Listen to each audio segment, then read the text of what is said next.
before, but now that he's got the middle locked down, able to switch over there, and I think this is ACCM right now, just not wanting to accept the situation. This is going to be hard to I'm start. back, man. I wanted to watch the 45. match. But I wanted to pause the music, man. Yeah, let's see this. Why did it pause? I didn't see it from the start, What man. I'd love It's ACM. What the What fuck, happened? man? things right, that's hard enough. Okay, let's see But this. I'm all a they're bit trying late to today, do is man. the They started it transition way of too early, man. I was additions just of getting dinner water, at that the time. ratios of army. It's just been perfect. Yeah, we often think of ACCM as a warrior, right? He doesn't go down easy, and he's not going down easy here. He's got the heart to play on, but I don't think he's Hand got the cannon play guy to was beat the this heart. camel rider. NES. Only Oh, hand cannon man. NES Pikeman. Will defend from the raids on the sides, but it's just kind of, I think, sinking in for him here. Now, Hart, Those Cav Archers are still here. That's ridiculous. Those? Oh no, not the same ones. Well, sorry, imposters. Well, they must have read the manual that the other ones wrote. There it They read is. the instructions, GG. and Hearts 3-0's ACCM on the big stage, Good and will stay alive. We will see him again later today. Will he advance to the semifinals? That was a big one for him. You can see what it means to him. And congratulations to Hart. That was a series, Dave, where he just brought everything. I am feeling bad for ACCM, but at the same time, I mean, Hart, there was a lot of questions around his game, and he proved himself capable here.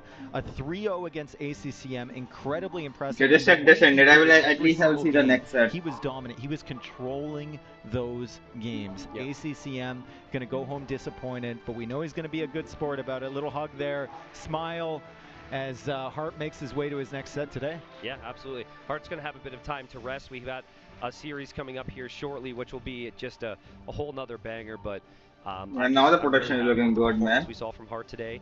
Answered all questions. It's not filled up. The seats are not filled with up. That play can beat whoever he's up against next. I don't think we have that established quite yet. And I mean that. I know that's like a caster thing to say, but that level could beat anyone here and is dangerous. I think for people who practice with Hart, for there's people no who have crowd. Hart, they've seen that. Well, less crowd. Big stage. But it really is just maybe not many people can afford it. Today, so maybe that's a breakthrough moment for him, and maybe it just becomes. Maybe since he's gotten past that hurdle, that's what we see every time. Let's hear it for Hart, everybody. There you go. There you have it. A lot of new Hart fans here, maybe some old ones as well here in Cordoba. As we pass you on to Riley, who is going to talk to Hart about that impressive 3-0 victory. Yes, indeed. Thank you very much, Dave. And thank you, Tristan, for an excellent call. And well done, Hart. A 3-0 clean sweep. Are you feeling a little bit better now that things are... You're up on the score. It was best of 3, so if he won 2-1, is it best of 5? Yesterday we had a rough one against Hera, and I had to redeem myself today. And I managed to do so. I think everything went my way. I felt in control of every game almost. So yeah, very happy about it. Yeah. Let's go all the way back to the draft here. I don't want to talk about your draft. I want to talk about ACCM's draft, and particularly his bans. We made the point that he was banning mobile aggressive cavalry civs. So when you saw things like the Huns get banned out, what were you thinking that you wanted to do in response to make sure that you could play the way you wanted to? Yeah. So on Empire Wars, mobility is key, and even though I like to abuse mobility myself, I also hate to play against it, so I wasn't too sad to see some cavalry civs getting banned. I still managed to get a few in my draft anyway, so even though some got banned out, I feel like my mistake in the draft was mainly letting Saracens get through, because that's a very scary pick. But yeah, I had to prioritize bans on civs that I know he likes, Koreans, and I think there were 1 or 2 more that I've also seen him play a lot. So I wanted to get rid of those, and yeah, I think the draft went quite well for me. After the first two games, I felt quite confident with the draft going forward because I still had like S-tier civs on every map essentially. So I was very confident after game 2. Well, let's talk about the games themselves, and I want to open by asking about game 1 compared to game number 3. In both game 1 and game 3, there is still some fucking ACCM played defensive late game civs, the Poles, the Burgundians. In game number 1, you were able to get in past the defenses early. There are still some fucking left, right? ACCM some matches. to get the walls up and I can watch the WOD too, but What did MBL that and make you Tato. change the way that you opened, seeing the difference in the way that ACCM And Hart, defended from he your will go impression? for a semi-final Yeah, so match he too. managed to wall quite early in game 3. Didn't really open any military. And tomorrow will be the... And that kind of just meant that I stopped producing scouts. I added 2 archers because I was planning to go C8 to put pressure on his map, since usually there is something to hit on this map, on the Golden Stream. So even I know he's getting eco upgrades, he's gonna pull ahead a bit in economy, but that was fine because I'm still Persians. I also pull ahead in economy, in build numbers at least. So I knew that as long as I actually get some value out of my CA, will kill here or there, maybe some idle time, then I will be able to not fall behind in up times. So, and that's what happened. Well, look, you played really, really well, and I want to point out to everyone watching at home that, you know, that you're not just playing in front of thousands of people sitting around the world, you're playing in front of hundreds of people here at the castle itself. Did that impact or change the way that you felt heading onto the stage to play these matches? I felt very calm today. I don't know, I felt so comfortable even with a crowd first time. All the people is crazy, but I don't know, I felt at home. That's really, really good to hear, mate. Look, you put on a show for us all. It was fantastic to see you get up. Obviously, ACCM, a very worthy challenge here. Let's hear it once more for ACCM. He did an incredible job here. But at the end of the day, the 3-0 clean sweep on the board. My friends, congratulations to our winner, Hearts. Right now, we're going to chuck it over to a video piece that we prepared for your viewing pleasure, my friends. We got the chance to chat with some of the players as they arrived at the castle at the opening of this event, get their thoughts on what it was like to turn up and to play in a venue like this. So let's hear from the players as they arrived at Castillo Amorova. Okay, a small video.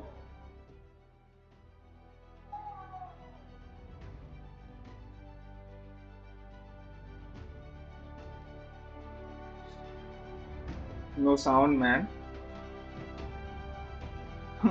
What?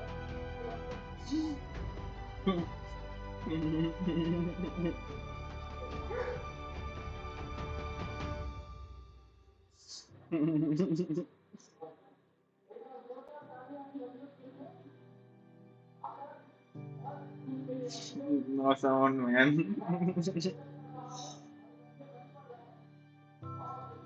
And they really only music is playing, man.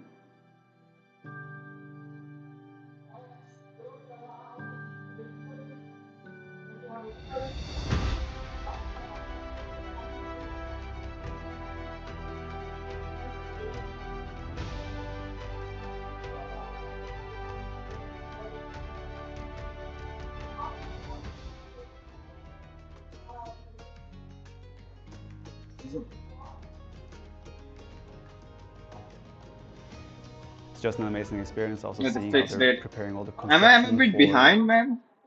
Let me refresh it. Why do I have a bit the of delay? tournament in such a location. Is just it's incredible. Yeah, these are the type of memories you take with you for life. So we only hear Viper. Over here at Castillo Amorova for coverage of Red Bull Wololo El Reinado. I'm joined by Jordan. My name's Riley, and Jordan, I want to get stuck into a little bit of Only Viper, yes. a post-game, post-match debrief after what we saw there. Sadly, ACCM will be heading off. Well, not The we Tristan? don't just boot him This out of is, the castle straight. why does he have T90? It's not T90. But no, his tournament is Is it- over. does he also which is handle obviously T90? a rough bounce for him. It's But not really, T90, really man. good stuff from Hart there. He looked to be playing his natural game, very aggressive, staking his control of the maps early and then defending it or maintaining it very well. In general, what are your thoughts on what we just saw? I think Hart with the first game has put himself in a position which he really loves to be. Right, he was able to control everything without him being pressured, and that's always good as a player, right? Most people struggle with the pressure, especially if they're playing in tournaments and on the stage like this. So that was definitely in his comfortable zone in that regard. And They have women that have. you know, the first game is such a big thing, and it just What boosts are your they doing with the confidence. He was sound, able man? to carry it through game 2 as well. Up But to there are 2-0, other and then issues too. from there Others it was came in, just man. And in his they're- comfort zone, playing game 3 perfectly. Also no mistakes there. So yeah, it was all going well for him. I was interested to hear that he said he felt very comfortable, Yeah. right? Because, you know, we had this discussion last night. You were talking about how you enjoy the pressure. Sometimes it brings out the best in you, but I would hazard a guess that you're in the minority there, right? Most players, most people don't like being in public in front of hundreds or thousands of people, being asked to do something very complex and in-depth, but it seems like there are certain players like you, like Hart, that really thrive on that pressure. So Hart playing his natural game at the best of his abilities, really a good augury for his later matchup against either Leary or Sebastian he'll be playing with. Yeah, it's also, I think, dependent on what the next matchup is going to be, like how it's going to result, right? But, you know, if I was the opponent of Hart, I would be a little bit worried after that performance. After that performance, yeah. But I'm also very happy for Hart because I feel like he has been such a phenomenal player throughout the last years, and it felt like he's playing like a top 5 player, right? But he has. They didn't see a single match, man. At least want to see one set match, the next set. Now And it's he's the on a good MBL path set, man. to show what he's really capable MBL of. is pretty good. I support Maybe MBL. today is just the beginning. Yes, and I wouldn't be surprised based on what we saw down on the main stage just earlier. But of course, 8 of the world's best players, Hart certainly one of them, but it's going to be, no matter his road onwards, it's going to be a very difficult one indeed. Speaking of the quality of players, we turn our attention now to our next match, Jordan, where we've got 2 fan favourites, MBL from Norway and the defending champion, Tato. Now, both of these players are, again, facing elimination. This is an elimination match. Both of them went down yesterday. So the stakes are very, very high for these two. I would say particularly for Tato, who doesn't want to bow out Tato is a champion straight away, too, right? when coming to Castillo Almodovar to defend his title on home turf. Exactly. These are 2 big factors for him, right? And it could, in theory, get into your head as well, right, as a player. So I'm really curious how Tato is going to deal with it, but I'm confident he's going to be fine with it. I mean, winning a Rebel event takes a lot of mental strength, and he showed that last time. So yeah, he did win one, man. But I support MBL. I kind of want MBL to win as well. And, you know, MBL, he's kind of known to be a little bit more chill if it's about the practice, but it's also something which helps him in terms of his mindset. Yes. And we have 2 players which are very different in terms of the preparation. Well, look, Jordan, right now I actually want to zoom out, way out, right? Okay. And let's not just talk about all the things that we all know as invested Age of Empires fans. There are doubtless fans watching around the world who have flicked over to this stream and just been like, oh, Age of Empires, I played that when I was a kid. I got the disc out of the cereal box or whatever. Let's talk about these players and characterize their approach to Age of Empires for new viewers out there who may not know what these 2 players are about. So how would you describe the way that Tato plays? Okay, I'll be very honest in that one. So Tato is somebody who is really trying to perfection at everything. So every calculation, he's always thinking about, okay, how much time do I need to do that, and how can I optimize that? So very strategically driven, I would say. And MBL seems to be the person who he is excelling in chaos. The opposite, right? in the fact. complete opposite, right? And we have seen both of them matching up quite often already, and it is always wild, especially with MBL. So, yeah, it's going to be a very fun match. We've got the very mechanically minded Tato versus the chaotic MBL. We're going to head down to our casting area. I believe that we have Tristan and Nilly standing by. Boys, take it away. We're getting very, very excited for our next matches here at Red Bull Wololo El Reinado. Yeah, I mean, I think Jordan said it perfectly. We've got chaos versus strategy. We've got game plan versus, I don't know, throw your game plan out the window at times. Maybe a little harsh to MBL there, but because he has really tightened up his game to get here, as there was maybe some doubt when the qualification started. But it makes for an excellent series and an excellent matchup. Yeah, if we think about the MBL set against the Viper yesterday, right? The best 15 minutes that we saw of MBL were those messy ones, like sneaky mangonels behind the base of the Viper, where he really crumbled and like the pressure was really on him. Yeah. He somehow weathered the storm, but this is where we saw the potential of MBL. And I really think for MBL today, I think if he can get through the early moments of games, where those strict build orders and the fast aggressions coming in, he can beat anybody, and I mean that. I mean, Viper, of all people, Viper looked sharp. There was no questions over his position. He had an amazing start to that game, and then MBL really made him work. MBL is just not even moving. For MBL, it's always a struggle of when to play defensive, right? Because the army will come out, and at least in Empire, the theme I've noticed is I don't know what flag is that, man. I'm about fucking killing enemy villagers early feudal. It's thinking, how can I keep my own villagers alive?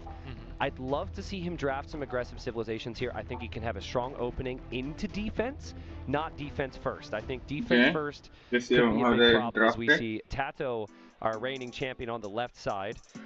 And we have MBL over on our right side, and we got our second draft on this new drafting setup, Nili. But yeah, we've seen a lot of defense by him for sure. We have seen a lot of like spearman, skirm approaches by him. Not really the guy that works too much with mobile armies. He loves those small engagements, right? Mangonels, some monks, and doing the water man just beautifully. Yeah, so the players will tell the admin. Both of them banned the water man there with the headset, which civilizations, which maps they're going to go for. And at the bottom of your screens, you can see the maps banned out. So MBL banned the Passage, and then we have Isthmus, the ban for Tato. Picks Golden Stream first. A very strategic map, lots of different options. That is a fun one to see. Excited to see it again.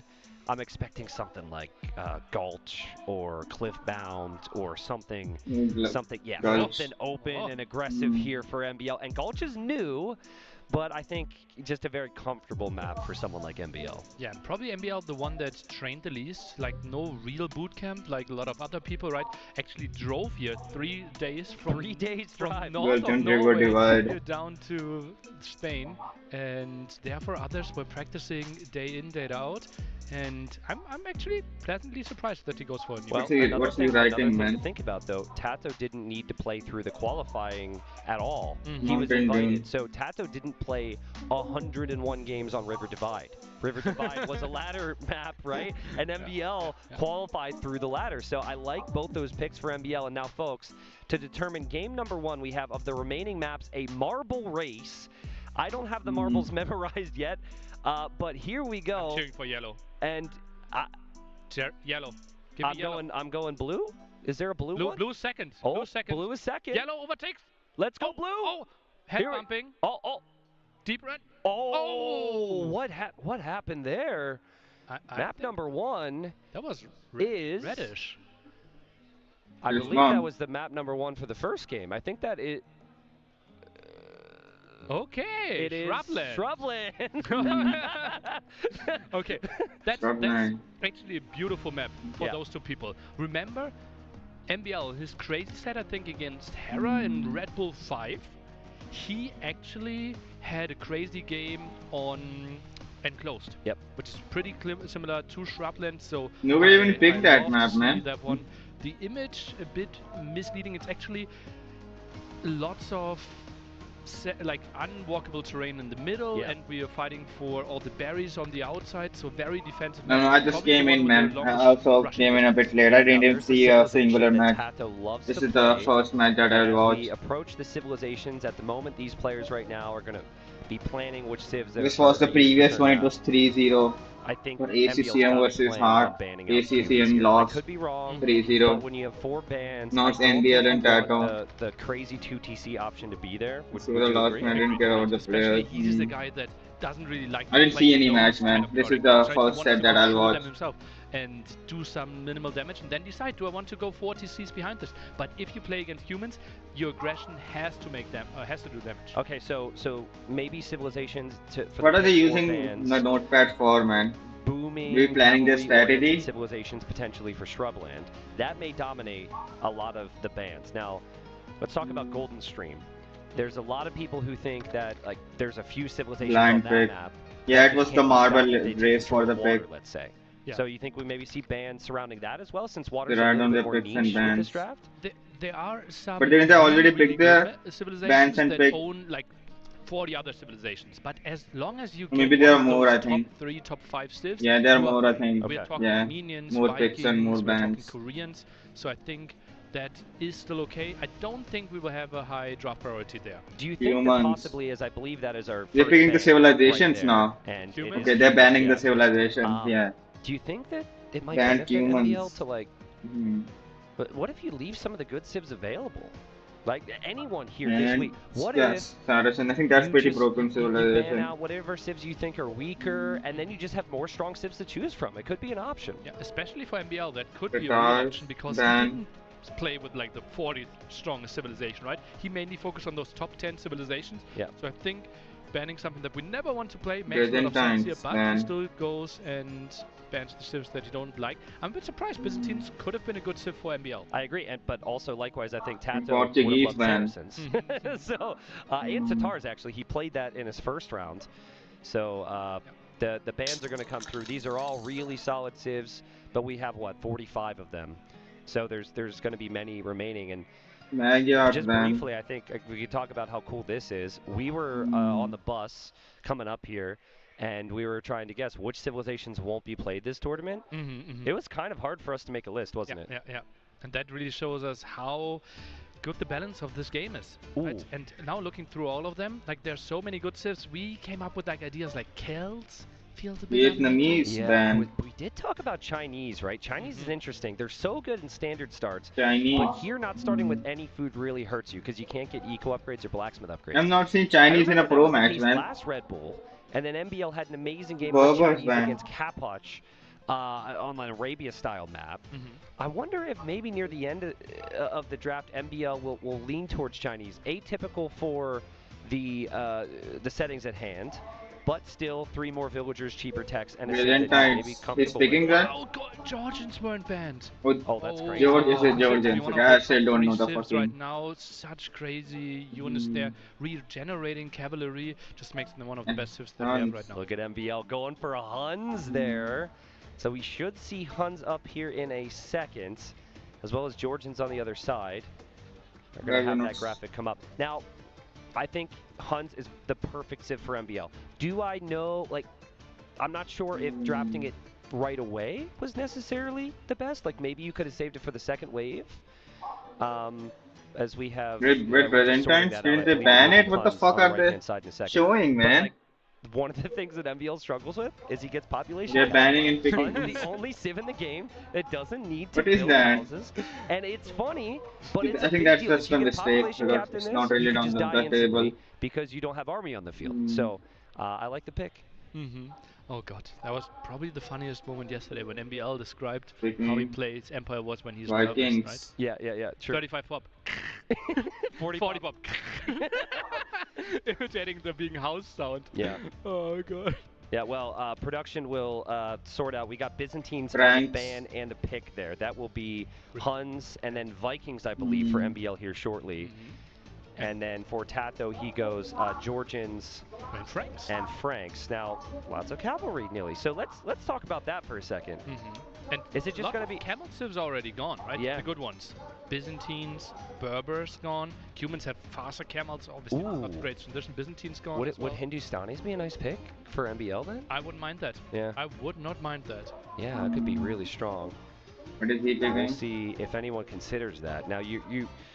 That's where it gets tough, right? Because what they have done is they have made a list, and he's picked up Hindustanis. No, that's all you, dude. You brought up the camels, but like that's very interesting to me because Tato might not have picked Hindustanis high up for a map. Let's say he thought, "Ooh, it's solid enough if this is going to be a cavalry."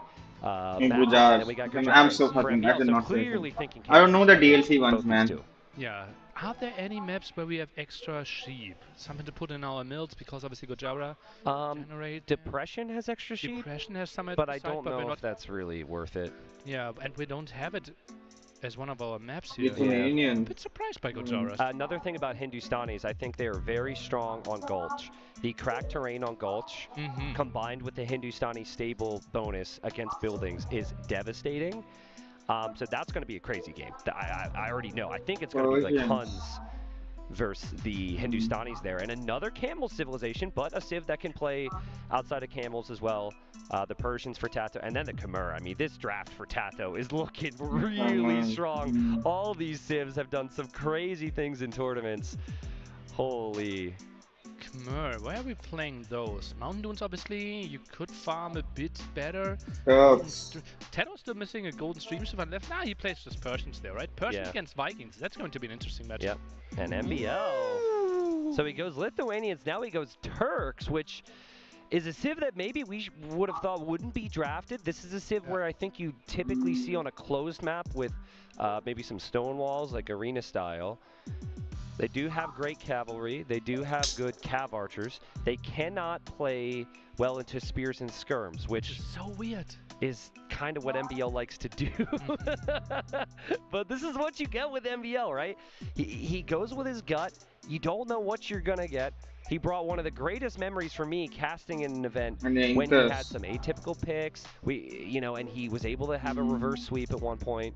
Yeah. And then he goes for Incas Nilly. You brought up before the other series that you were surprised by the lack of Meso civilization. Spanish. I love the shift diversity that we are seeing. Oh boys, they're beautiful. Thinking about Shrubland as the opener, it feels like Franks are such a naturally good pick there. Okay. Are we picking Dojaras against it? Crazy Camel Civ? I think they should be performing really well. Yeah, I mean their units will economically maybe different. Why did you pick that up? And MBL fist bumping. And they are going to take some time to get ready here and walk up to our stage. Now, moments ago, I think Tato was bringing his keyboard up to the stage, and the crowd erupted. It was insane. So clearly, I think crowd's going to be a little bit favored towards the Spaniard here. I think so as well. And that's only like half of the crowd, right? The next days will be fully packed, and then that's another advantage for Tato, right? Every single move that he makes, like crowd went wild last time we played in front of a crowd at Red Bull. Do you think that where do you think MBL? This is my first win that I'm seeing. I'm kind of excited to see it. Almost one too many things stacked against you. Tato won the previous Red Bull. Crowd here, big Tato fans. It is in Spain, right? Tato didn't have to travel as far. He didn't have to drive 3 days. Tato's probably had the better year or two. Is there a point where that stacks against you and then I could expand on the list, right? Because yesterday's performances as well. Tato against Sebastian. Like, game 3 could have gone in the other direction as well. So, like, Tato could have been already thinking about advancing, while MBL against Viper, it wasn't the set of his dreams there. But he did good, man. MBL. I kind of want MBL to win. Look at the results which we've had up on screen over here. It's just been Tato with, maybe 60-40 victories. If you look at it that way over their 10 years of playing against each other. But 64 I have seen this before with MBL. I have seen greater odds stacked against him at a Red Bull LAN, and even being down 2-0. Like both of them. He won like both of them, but one of the greatest sets of all I think time. if I have to support one, I would go for MBL. Where he was down 2-0 against Terra, came back. What I want for MBL is I want a little bit of a chip on his shoulder, maybe a little bit of recognition of all right, you guys aren't cheering for me. I'm not seeing too many Norwegians that made the trip. Just maybe that energy. I don't know if that works for him or what exactly he's going for. What I don't want to see is look at those. Let's see what happens, man. Sulk, or have a loss and not be able to shake it off. I think he has the ability, if he's in the mid game and he hasn't fallen behind early, to beat anyone. That's why I'm happy with this People are not that confident in MBL. Lots of army. I don't know, man. I didn't watch Tattoo that much. I watched MBL, so I don't know. People are not really confident in him that much. I think, for MBL, more people are supporting. He has the potential. I think Tato is going to find out real quick what MBL he's up against today. By how hard. I think this is the elimination match, so they both will give it their all. The players are going to be loading in here. I don't know if they can hear the crowd. It's been in a slump or something. It will be Riley and Mem analyzing the set a bit further. How can MBL weather the storm of this drought? And he is facing a champion too, Well, welcome back up to I think that's why Tattoo also has more support. Joined by Mem, the hometown hero, and another hometown hero we just saw draft. A big round of cheers for him as well. Tato, Let's talk about the maps that were picked. Early ban of Isthmus and then the passage from MBL. Golden Stream, Mountain Dunes, Gulch and River Divide. Mem, you characterised these just earlier as we were talking as slower maps. I think they are slower actually, and I think probably I was talking with Doubt about it. Like Doubt might be surprised to have Georgians to pick first, so maybe he's gonna change his own plans because you're gonna imagine that when you have that map, that is gonna be banned, and then he got available, so might be very, very happy about that. So maybe a sort of a quick revision of the early plans he was looking at based on the maps. When we saw those bans, we talked about Saracens, we talked about Georgians being very strong. We've seen these civs make it all the way through so far. Haven't seen the business is Georgian that strong? Make it through today. Tato has Georgians. But, overall, do you think the civs that these players have picked, how do they stack up? Tato's looking pretty good with the Persians, potentially on Golden Stream. Yeah, well, I think Persians for Golden Stream list is the way to go, but I really think Tato here is gonna feel comfortable because as you say, this lower map, if you are not gonna push him, You do they see the map before picking up the civilization? Cannot play good in a late game. But it's a random map, but it's not a random save, right?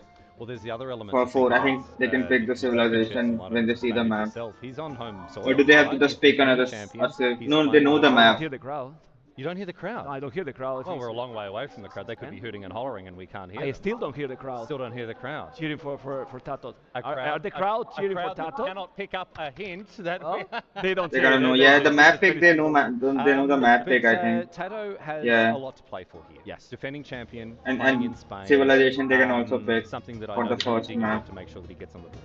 Yeah, I don't know if this is gonna affect positively or negatively, you know, because he's the defending champion. He's I don't think it should be it would be random from the 4 civilization that they pick. Went into the scene, so, but I think he's very experienced, and with the maps he pick, I think he's gonna feel fine, and I think he's really the favorite here in the series. Yeah. Okay. Well, what does MBL then have to do? We know we've sort of characterized him as a player who is unpredictable, a little bit chaotic.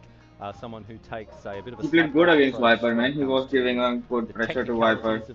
I don't know much about Tato, man. Maybe he also won a previous Red Bull. Like, he has to make the games wild, chaotic, that Tato doesn't know what to do, like, what to expect, you know. He has picked some civilizations there. Well, Turks can be fine, but I don't know. He's going to pick Turks to go have archers, a castle on the map that we were talking, in Mountain Dunes. Incas, I'm not sure about that. I think the new map is the one that is the only one that is, let's say, aggressive, but I'm not sure what civilization you could pick there. Well, like, with Lithuanians maybe. Yeah, Huns, Viking, Gujaras, Lithuanians, Turks, and Incas. It's the first time we've seen a Meso-civ today. The first time that Incas have made it through. Well, Incas is always dangerous, you know, because if you get the lead and you go with the full eagles, it can make a nice thing. In the new map is the one that they should be using, honestly, because I don't see in the other maps. Like River Divide is a map that they are quite far. You have to expand all over, and if you wall, you're not going to surprise with the Incas, and you want to put more pressure with that civilization. Yeah, and there are some maps in the pool. I don't know if we're going to see them in this matchup here, but there are some maps that have players very close together, which can reward early aggression, can pressure people if they've not got their walls up and that sort of thing. But you're saying again, these maps are a little bit slower. They're further away from one another. Don't see it coming. Don't see it coming. I guess that Tato is favored here, but with the maps they pick, I will go for a 3-1-3-2 long series for this one. So, well, and that's what we're all hoping for. Yeah. We want to see a lot of that. We want close series. 3 singles are always a little bit underwhelming, you know. Yeah. You don't want that. We don't want that. We want some back and forth. We want the players to get 2-0, 2-2, and decider. Okay, 2-0. That's what I want. That's what I want. All right, well, I'm not going to say for who the first two. Too much, you know, it's too much. All right, well, we'll see. We're waiting to it's still best of 3 down in our main stage area. The players, of course, will be heading over to the play area, just waiting for confirmation as to when everything's going to be ready over there. But Mem, I guess we could talk more personally about what this tournament has meant to you, coming to Spain, driving. What was it? A couple of hours up the road to be here. 3 hours, yes. Has it been a particularly special experience? Obviously, very special experience for everyone here, but for you, I imagine it's probably hitting closer to home, both literally and figuratively. Honestly, I have someone that is passionate about the game and the game in itself, and having a Red Bull for the 7th time already with this franchise, with Age of Empires, with us, and knowing that they do it because they love it as well. I mean, I only can feel, you know, privileged. I'm happy that we're sponsoring some shit, man. For Age of Empires for people that is part for that's pretty good. For the players, for all the casters, for you, because I miss you thanks to this event, and that's absolutely amazing. Well, it's fantastic to be here. You know, I've got a little bit of a background in history, and I never thought that there would be a crossover between, you know, my interest in history as an academic discipline and the video games I used to play when I was a kid. But here we are, Mem, and we're very, very happy to be here, of course. I guess the other thing we could talk about here is the players that are waiting in the wings. Now, we've got Leary, we've got Sebastian. These are the players that went 1-1 overnight. They'll be playing a little bit later on. Leary first up, you can expect... Yeah, I'll watch both the sets, man. I didn't watch the first... I don't know, how long had this stream going for, man? And then Sebastian later. Yeah, I think I definitely missed first 2 sets or something. Again, local time, sorry. I'll not see the score. Maybe I'll watch the VOD later. Champion, someone who really can't be underestimated when it comes to this format of Empire Wars. He seemed confident. I chatted to him before, but he'll be hoping to put up a big performance, given that he does have a history of success at these games. It was kind of a coincidence because I was watching the previous series. On my right, Sebastian. On my left, Leary. Right. You know. So, and I was talking with them, and as you mentioned, they seems to be, you know, not too nervous for being in the scene. You know, Sebastian, I was talking a little bit more because we speak both Spanish, but with Leary, since he has been always in the super late stage, like except one event. If Tato's winning, he's gonna face the former champion. It's a decider for the champion from the previous event, so it can be huge. The series later today.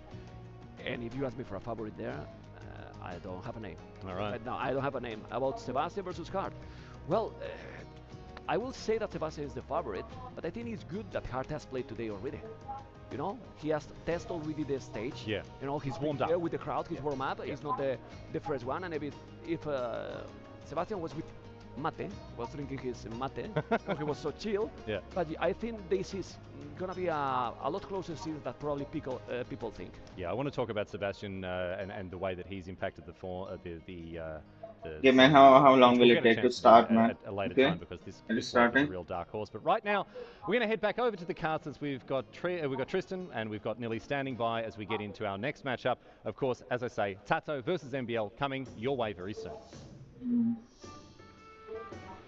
All right, good to be back. And Nilly, I got that's a good transition, man. Series. I just have a feeling we were looking at the maps, talking things over. I really think this is going to be a special memory. Again, not the first time that maybe we've seen MBL in the position where the crowd isn't necessarily going his way, but I'm telling you, man, I have high hopes.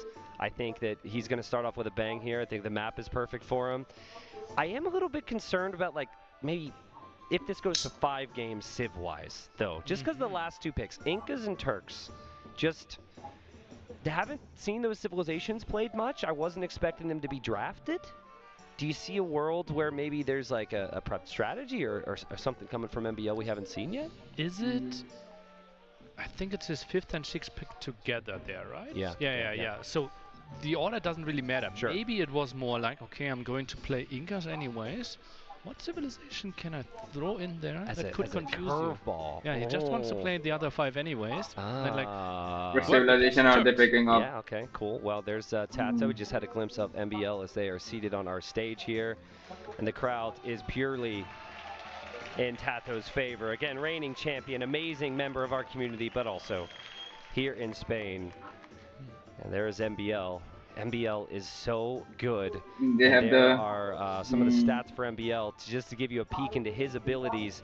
Strategy, maybe the weakest point of his gameplay. There's cards for it. I never saw this. Micro, macro, fantastic. Experience and speed, also fantastic. I'll say this about MBL. What about Tato? He can get to a point where where he can what is his anybody. strong point? But particularly with different army comps than most people, it's like the monks and the mangonels. He can neutralize you with very few clicks at times. Yeah.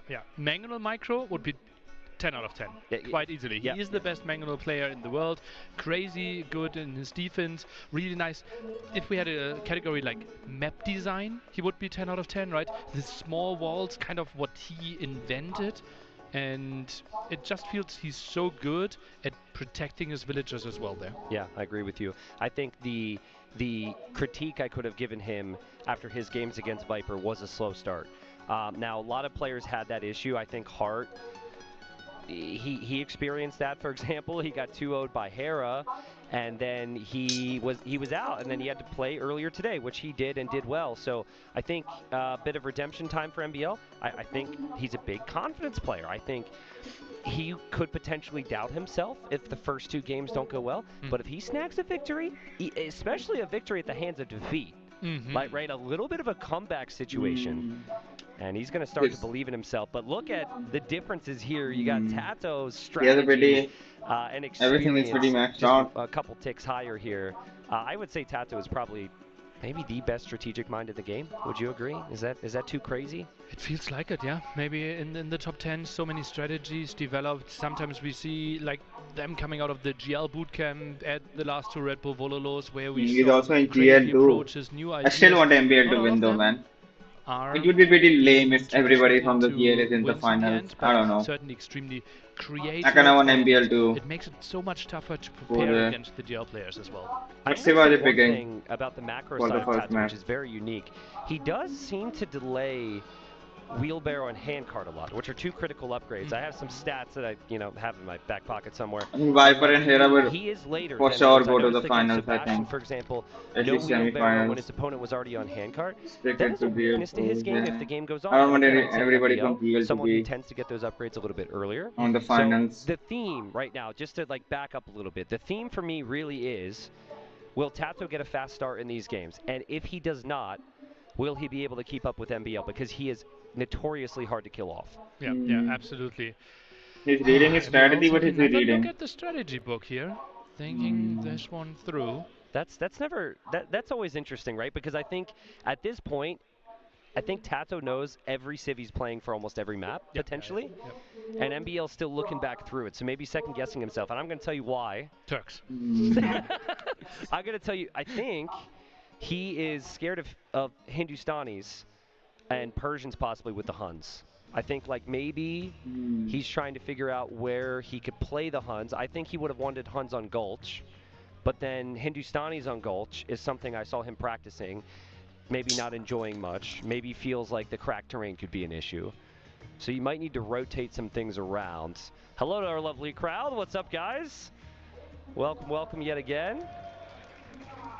And oh, look at those. We've got a very large man who people may recognize in the back of the crowd there. That is the Lord Doubt, winner of Red Bull 3. He's not playing this time. And we are just... I still don't know what is Doubt Castle, man. I should maybe search it. You think... I don't get it. Maybe I have to watch the clip or something. The favorites for sure. Maybe the term came into... An incredible set. Yeah. That is, yeah, a kind of a guarantee with those 2. They might be the most entertaining players that we have in our pro scene. Yeah, I agree. And it's just the perfect class strategy. Everybody likes Doubt very much. Maybe he has a good personality, he's funny and shit. A pretty good map to ease into a series if you're a player who needs a bit of a warm-up. And we will be in a moment, folks. I can tell you it will be on Shrubland, and it will be the Incas versus the Franks. So questions MBL banner is that MBL is going to play Incas to start off the series. Oh man, the very late pick there with the Incas for MBL. Maybe anticipating, okay, you will play Franks. And what would be really good against that? Maybe Kamayuks. All right, I mean, I would love Franks to see some Incas. Here we are. It is win or go home, folks. Win or go home. Tato's not going to have to travel near as far. I'll go for NBL. But he's not going to want to go home just yet. They're on the far side of the map. And the way this map breaks down is you've got most of the wood through the middle. You have unpassable cliffs through those trees, so you can never really make your way through there. It's always around the sides. And then on the very outside would be the bushes. For food, or in this case, the shrubs, I suppose. And that means you don't need to farm as much.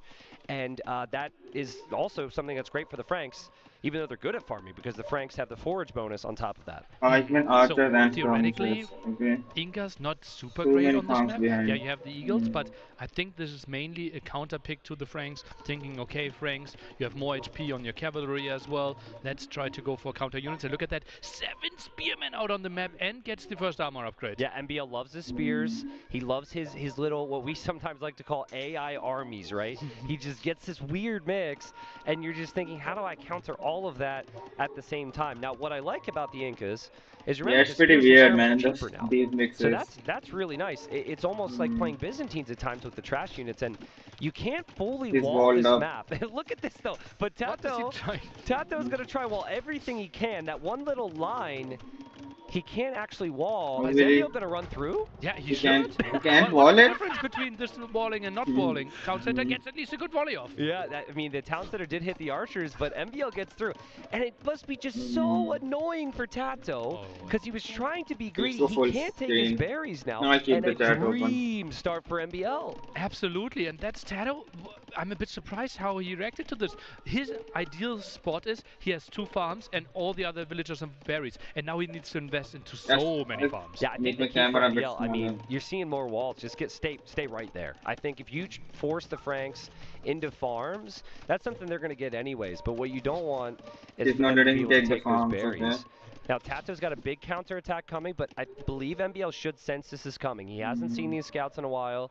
And maybe Tato feeling a little bit of nerves here, or maybe just playing a little too greedy for a map that you can't realistically full wall on. Well, he tried to wall he didn't have everything, right? Both of them don't have the bloodline. Market, and that delayed his archer range. Now he has to go for fletching, tries to go for the clear up. But MBL, he's so good at spreading his spearmen here as well. Yeah, spearmen are everywhere. It's textbook. It feels like someone built this base, you know, while not having to worry about the fighting or anything on the other side. Now, against 6 scouts, you could have problems, especially against the Franks. And there's still this little micro engagement going on. I do think eventually Tato clears that army up. Yeah. So this is good for him as he forces MBL off the berries as well. He would clear it up, but with the investment that he didn't want to go for, right? Archer range, skirmishes, fletching. Yeah. Things that Franks don't really thrive at. And MBL, therefore, will have the castle age timing advantage. Look at the difference. Like, MBL, he says, screw your extra shrubs. I'm just going to farm. He didn't even try to run out. And in all fairness, the map generation isn't great for that. He seems to be a little bit further away. But he hasn't really taken the risk. It's way too further away from the bushes, man. What the fuck? On the way to Castle Age. Tato it's not a little, but it's a lot. Market a little bit. And I guess the positive here for Tato, 10-1 KD. That's not bad. That's not bad at all. Question.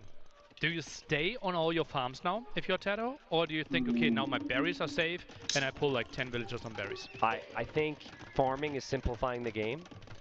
So I think you keep them there. I think you do. Okay. I think what you can do is you can place the second TC on the berries. Okay. And then all your new villagers go to the berries. Having said that, though, I do think while Tato is closer to the berries, it's kind of hilly there, and it's kind of awkward for him. So we'll see. Another AI army headed over from MBL to the other side. He is to defend from the army coming in from Tato. But decision time for Tato. He's got 4 skirms. I was curious if he was going to commit to skirms long term or what. And I think he realizes he might need a few more at home right now. KD looks really good for Tato, but that was mainly because MBL's army was trapped. It wasn't really there to kill. It was mainly there to delay and do a lot of indirect damage with all the farms. You think about MBL, you think about not taking early damage, right? It's what happened against Viper. You think about easing into a series, having a little bit more time to adapt. Tato, though, sees the farmer, goes for the kill. Get it. Nice save there from MBL. And that other army is actually patrolling back home right now. Why did they turn off the cameras, man? This could be crazy. Both will be at the same time. Out to the left for a TC. Okay. There's a chance that he thinks there's not an army because it's taken so long. Tato is going for skirmishes as well. Oh! Here he goes. Now, Castle Age timing, those eagles have more HP now, more damage now. MBL, does he see this? Does MBL see it? Does MBL see it? He saw it. He saw it. He sees it. This is so good for MBL. And Tato also notices this. And I think he will be safe. Perfect play. Let's see if he can execute blocking each other. Can't really wall behind them. MBL gets in. MBL is in. And Tato, he doesn't get the walls. And there's another fight happening as well at the same time. But this is amazing for MBL. I think this is also great. There's only one skirm remaining. He can deal with that. And MBL has again delayed Tato, only killed 2 vills, but it was because he's microing the other side. Yeah, but What's the KD looking now? Didn't lose anything of his army, right? And he can still get out. This is perfect for him again. TC delayed, villagers killed, forced the Frank player into more skirmishes, which are horrible in the late game. Getting the TC earlier too. Like, Tato just didn't expect that army because it had been such a long journey, right? You'd expect to get hit a little bit faster. But I do like Tato's current army comp. I think that Knights, especially against the low numbers of Eagles that are out there, could be strong. I think Elite Skirm, again, low numbers of Eagles out there, could be really strong. And the Franks are simply, I think, easier to play. The free farm upgrades, the forge bonus still going to play its role, and this game will go on for a while here, Nilly. Yeah, some skirmishers might lose their lives against the Eagles here. And Tato, look at his gold count. Due to being harassed so much there on the berries. 11 on gold. Witches were really working at all times. Okay, so 800. you maybe jokingly said Both of Cameo them at the had start of 11. this game. I never joke. I think Cameos would actually be insane here. It's the go-to thingy. Yeah. Tato just bought 200 stone. This will be 40C play pretty soon. Honestly, I wouldn't be surprised I'm if hearing NBL buys something on this stone soon background. as well. I think with this type of game, you know that it's probably going to go late. I don't think Imperial Age timings play a big role. I don't know what that Ostrich ever did to Tato. But Tato defending both sides, opts for that TC. MBL, I guess the main difference for him is he's actually at a monastery somewhere. He's going to try and snag a couple of those relics. That's Both nice. of them If has it goes 3 late DCs. game, relics will really help out. Yep. Tries to go. Frank needs the relics, I think, Siege for Workshop. plus attack. Interesting. Said it earlier. MBL so incredibly good. And a Monk Mangonel push. Skirms and Knights not great to defend. Well, I don't love the positioning of that Siege Workshop. I think he is placing it there because he can't advance forward. But if you're going to consistently reinforce the Siege Workshop, could be an issue. Now, as I say that, MBL did make 2 Siege Workshops to push in Castle Age against Viper yesterday. So it's not out of the question if he gains a position that we'll just see another one. Right now, in the queue, just a Spearman. Mainly goes for monks and villagers. MBL, he's not thinking, okay, I'm really in need to push this. Graded? Just to get a bit of foothold of this area. Yeah, MBL garrisons there. Nice job from Tato to keep MBL guessing. And Rez collected close here. You do not want to lose monks to skirmishers, but you also don't want to have those knights kill vills. There's a lot to look at. Tato will kill the spears there, but the more important thing on the front is how are the monks doing right now? The monks are needed. One of the monks went down, but I think MBL's still okay. You could still easily convert a knight, and now the siege is here. Tato's gone for ballistics. This was meant to deal with the crossbowmen, but now that the siege is out, that's not so easy.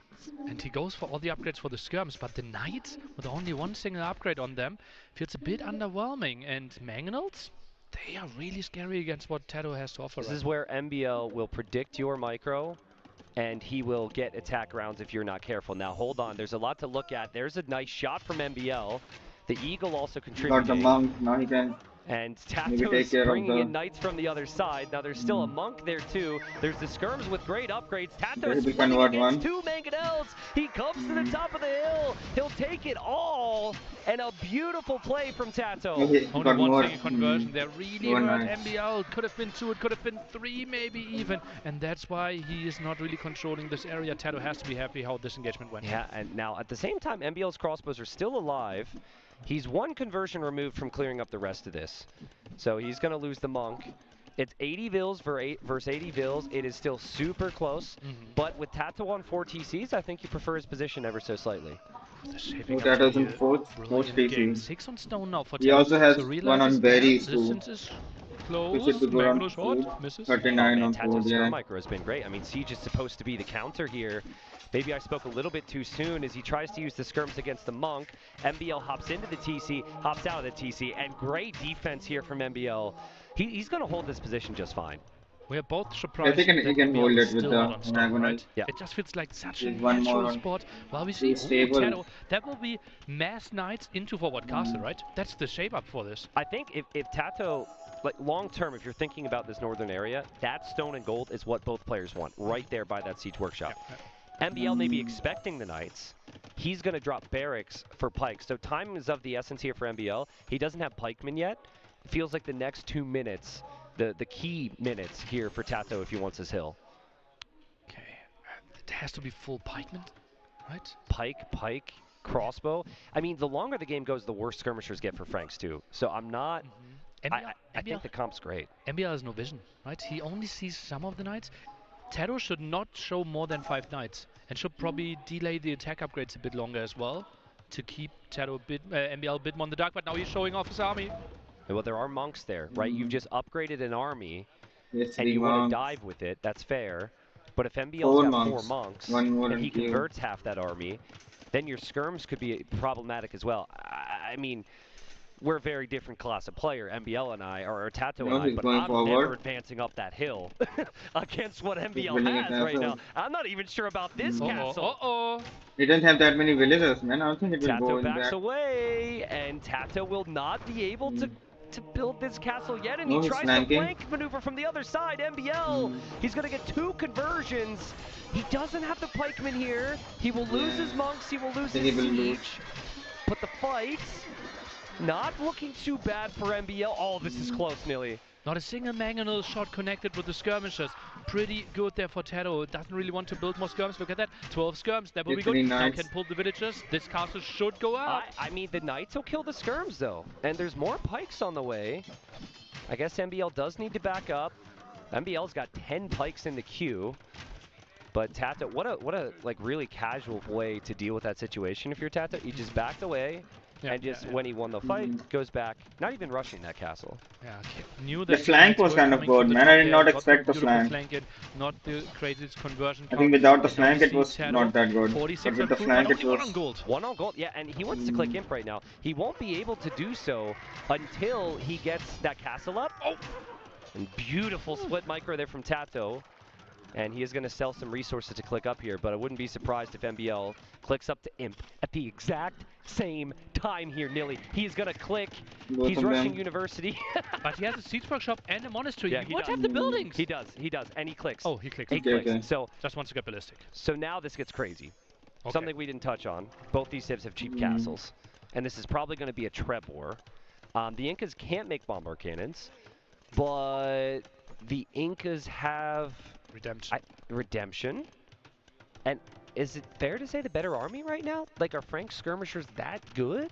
Yeah, I think it should be better for Incas here. Well, because Axemen, you think, okay, that would be good against the pikemen, would be good against potential skirmishers of Incas as well. But slingers are actually really solid against Axemen. Now, I guess what MBL doesn't have is mobility right now. And you're starting to see Tato Building think castle about down the other here areas too. of the map. It may be more useful for Tato to just use knights in the south, raid those areas to distract MBL from what's going to happen in the north. Beautiful stuff from both players right now. Game is slowing down. What are you doing? You're checking for idols. You're checking for key upgrades. We just saw both players getting crucial eco upgrades that they were missing. You're setting yourself up. Enough military buildings. One of the first clicks for Tato should be chemistry, should be cavalier, picking up the relics. And now this is the moment where it's the calm before the storm. Yeah, it is. Now, I think bombard cannons. I don't think he should have taken this fight, man. As well. The pikemen got too much value. Franks a little bit more. You don't see it all the time. I bet there's a lot of people who play with the Franks who've never made a single hand cannon in their whole careers, right? But like, it's really good against the threat of pikes. And it's just a high damage unit. Even if you're not against an infantry unit, it's still doing a lot of damage output. But it is expensive. And there, MBL's villagers are going to spot that Tato castle. So 2 castles for MBL here. Whoa. Makes lots of sense. Where's Tato placing a second castle? If it was here, he would have already built it, I assume. So he wants to has the second one down here. Now the third one is kind of the question. Wow. Tato instantly chemistry, instantly conscription of the siege workshops. This will be hand cannon near bombard cannon. That's an interesting decision right there, right? We're thinking Treb war. MBL's thinking Treb war. He goes 2 castles. He's getting siege engineers even. But conscription from the northern castle from Tato means he can't make Trebs. Now, it feels like it's intentional, and there might be a good game plan behind it just to get military out faster. But he could also have gone conscription from the south and made a Treb in the north, so it might be questionable there for Tato. Yeah, maybe just click the select all castles hotkey and didn't really care about it too much. Now the first Treb on the way. Yep, from the north, so it did delay that a little. 2 Trebs, yeah, then it was not intentional. Yep, and then we have Siege Engineer Trebuchets for MBL. MBL at 140 villagers. He's got 55 army. His villagers are armored as well due to the infantry upgrades. Another benefit of playing the Incas. Oh, but this is that armor, blacksmith armor. Harassing MBL right now. I think that's positive signs for Tato that he could continue to stream some army in there. Love that MBL instantly got Masonry, instantly got Siege Engineers, now is going for Redemption. MBL is setting himself up perfectly. Not really the units being upgraded that he already has, but already thinking the next step ahead. And listen, he doesn't really need Halb yet, or Arbalest, or Bracer, or anything in a Treb War. Yeah. I do feel, as well, if you win the Treb War in the north, you can then justify making Kameyux, which is the unit that we thought we might see from MBL this game. Yeah, Kameyux only bad if we have a lot of hand cannoneers, but if MBL is controlling this area and kills all the archer ranges, then no chance for hand cannoneers. Now, the skirms are actually an issue right now because MBL just has Castle Age units. He hasn't upgraded these yet, but he wins the Treb War. And now is where things get interesting when the Bombard Cannons come out. In theory, the monks can convert the Bombard Cannons, but in an instant, the monks can die with the skirmishers as well. The 2 Cavalier get raids, but the big engagement happens, and there go the monks for MBL, but he's going to lose a lot of his monks. 4 down, gets 1 conversion. We're just converting skirmishers. All of his, like, 7 monks for 1 conversion. But the Trebs for Tato are still exposed. He pretty much just had skirmishers. MBL's Trebs are still up. And the Bombard Cannon that MBL converted is a bit of a threat here, Nilly, so it's really close. 1 trap alone. This comes down a bit to RNG now as well. How well the traps are hitting the other traps and the Bombard Cannon. Tato needs to be so aware, but he's so good at controlling his Bombard Cannon. Tato's ability to raid while doing all of this may be the difference. Yeah, I think the raid will be it, man. And the skirms are actually looking good. MBL has Castle Age crossbows. His castle, it doesn't have like Bracer or anything, and the Cavalier have been able to take out many of the Trebs. MBL down to 150 pop. Tato advancing in the north. Getting mango now. Boy, those Cavaliers still going ham and killing so many villagers. That group alone killed 13 villagers already, and they're not done yet. Yeah, and more monks are going to be needed. Bombard Cannon! Bombard Cannon going to go down to the Mangonel, and MBL says, I'm not dead yet. And MBL still got all the silver gold in the south. He's going to castle here. And listen, folks, if you thought MBL had a I don't think he's had the disadvantage yet. I think he can come back maybe. Totally mistaken. The upgrades are just flying in. He's missing so many, but he's catching up now. Oh, this one shot there to kill the trap. Trap apparently on the hill. Goes for another Monk. Monk tries to out micro this skirmisher shot and survives. Yeah, nice job there from Tato. Good micro. There's still Bombard Cannons out there. I think MBL thought he had Bracer this whole time. Yeah. So he just realized he didn't. So a bit of an upgrade check for him. That castle will probably go up. Tato will probably treb that position. But MBL may expect that. 800 gold in the bank for MBL, 600 food. Army counts similar, very different army counts, but similar. Paladin on the way, Tristan. And 47 on gold? He can spam Paladins for days. Honestly, he just needs to go for the kill before the Halb number gets out of control. Okay. Tato can use those somewhere. Looks like we missed a Bombard Cannon converted. Use that somewhere before MBL can catch up on some of these upgrades. That would be huge. Goes for the trap snipe, gets it again. 3 Bombard Cannon shots would be enough. Mangonel still survives. Ooh, and will get repaired. This is such an MBL. This is such an MBL game. He's just like, he's getting all the siege techs. He's using all the monks. He's just holding his position. I love the Paladin choice here from Tato, but it could be kind of dangerous in the north still, because I still don't consider the skirms that good long term.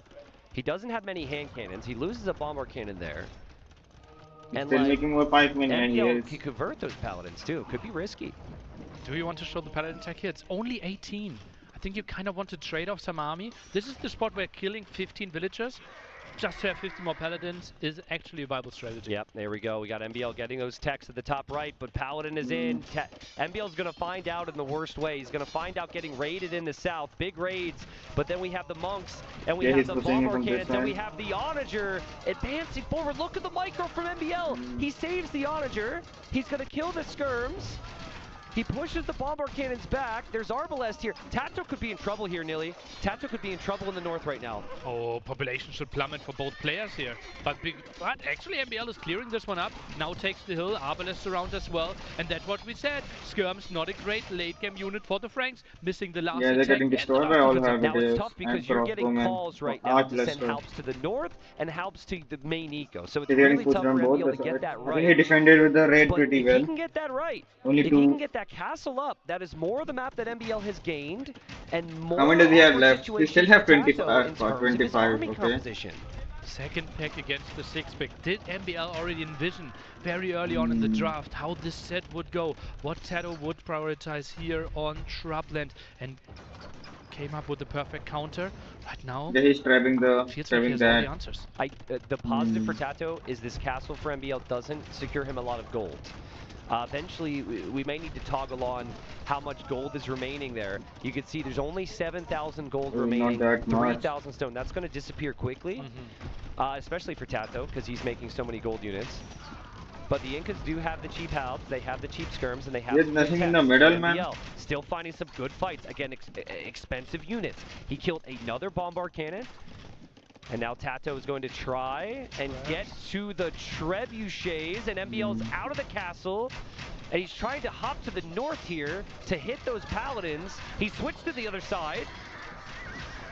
Not too bad for MBL. Could have been worse here, Nilly. He can get another trap. Might save two. That's really, really good. Maybe repair even coming in. But yeah, I think Halberdiers got it. And what was that? Like 18, 20 Paladins straight off against that's a lot of Paladins dead, man. The army comp. MBL 65 army, he's got some momentum, and he knows now that there was a push prep from Tato. See, I think what Tato wanted was he wanted to stop MBL's ability to push in the north, and then immediately push him in the south. Now he's got to deal with this, and I don't know if he's prepared. Those skirmishes just feel so underwhelming. Should easily die against all those onagers. 3 traps still raining down here. Tato goes for the big repair, still has a lot of stone, but golden come. Really limited now. Oh, the traps aren't being protected now. MBL will lose Vils in the south most likely. I'm seeing a whole lot of yellow down there, and no shrubs for those villagers. But the Trebs are still kind of exposed. That's a lot of Paladins for Tato, but he needs to defend the north too. The north is a big issue. That's the heart of his farming eco. And MBL, Onager, Treb, Monks as well. He's got to pay such close attention to convert the cannons. This is getting so intense. That's a nice move in. Tough to clear this army up. Paladins really strong in small numbers as well. Getting some Halberdiers. Yep, Paladins will be converted.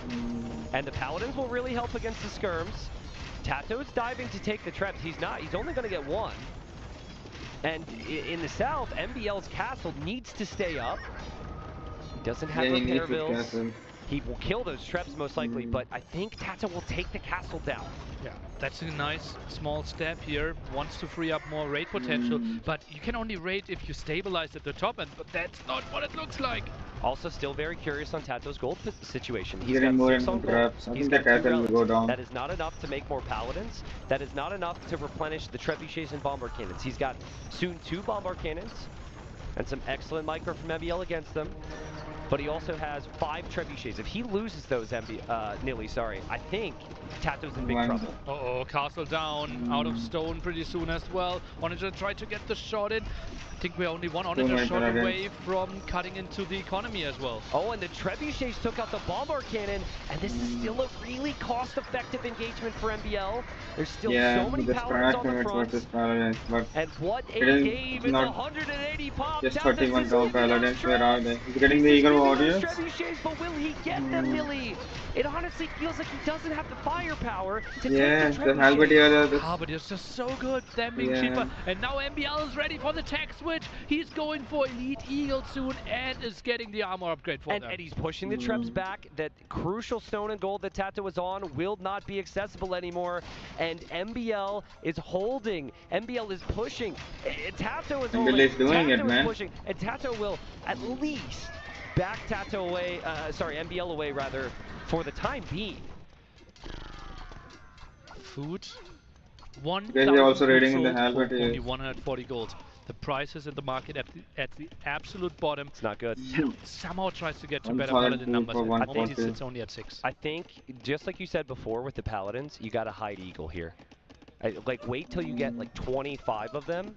And honestly, what I'd love to see is the Eagles in the south, right past that castle.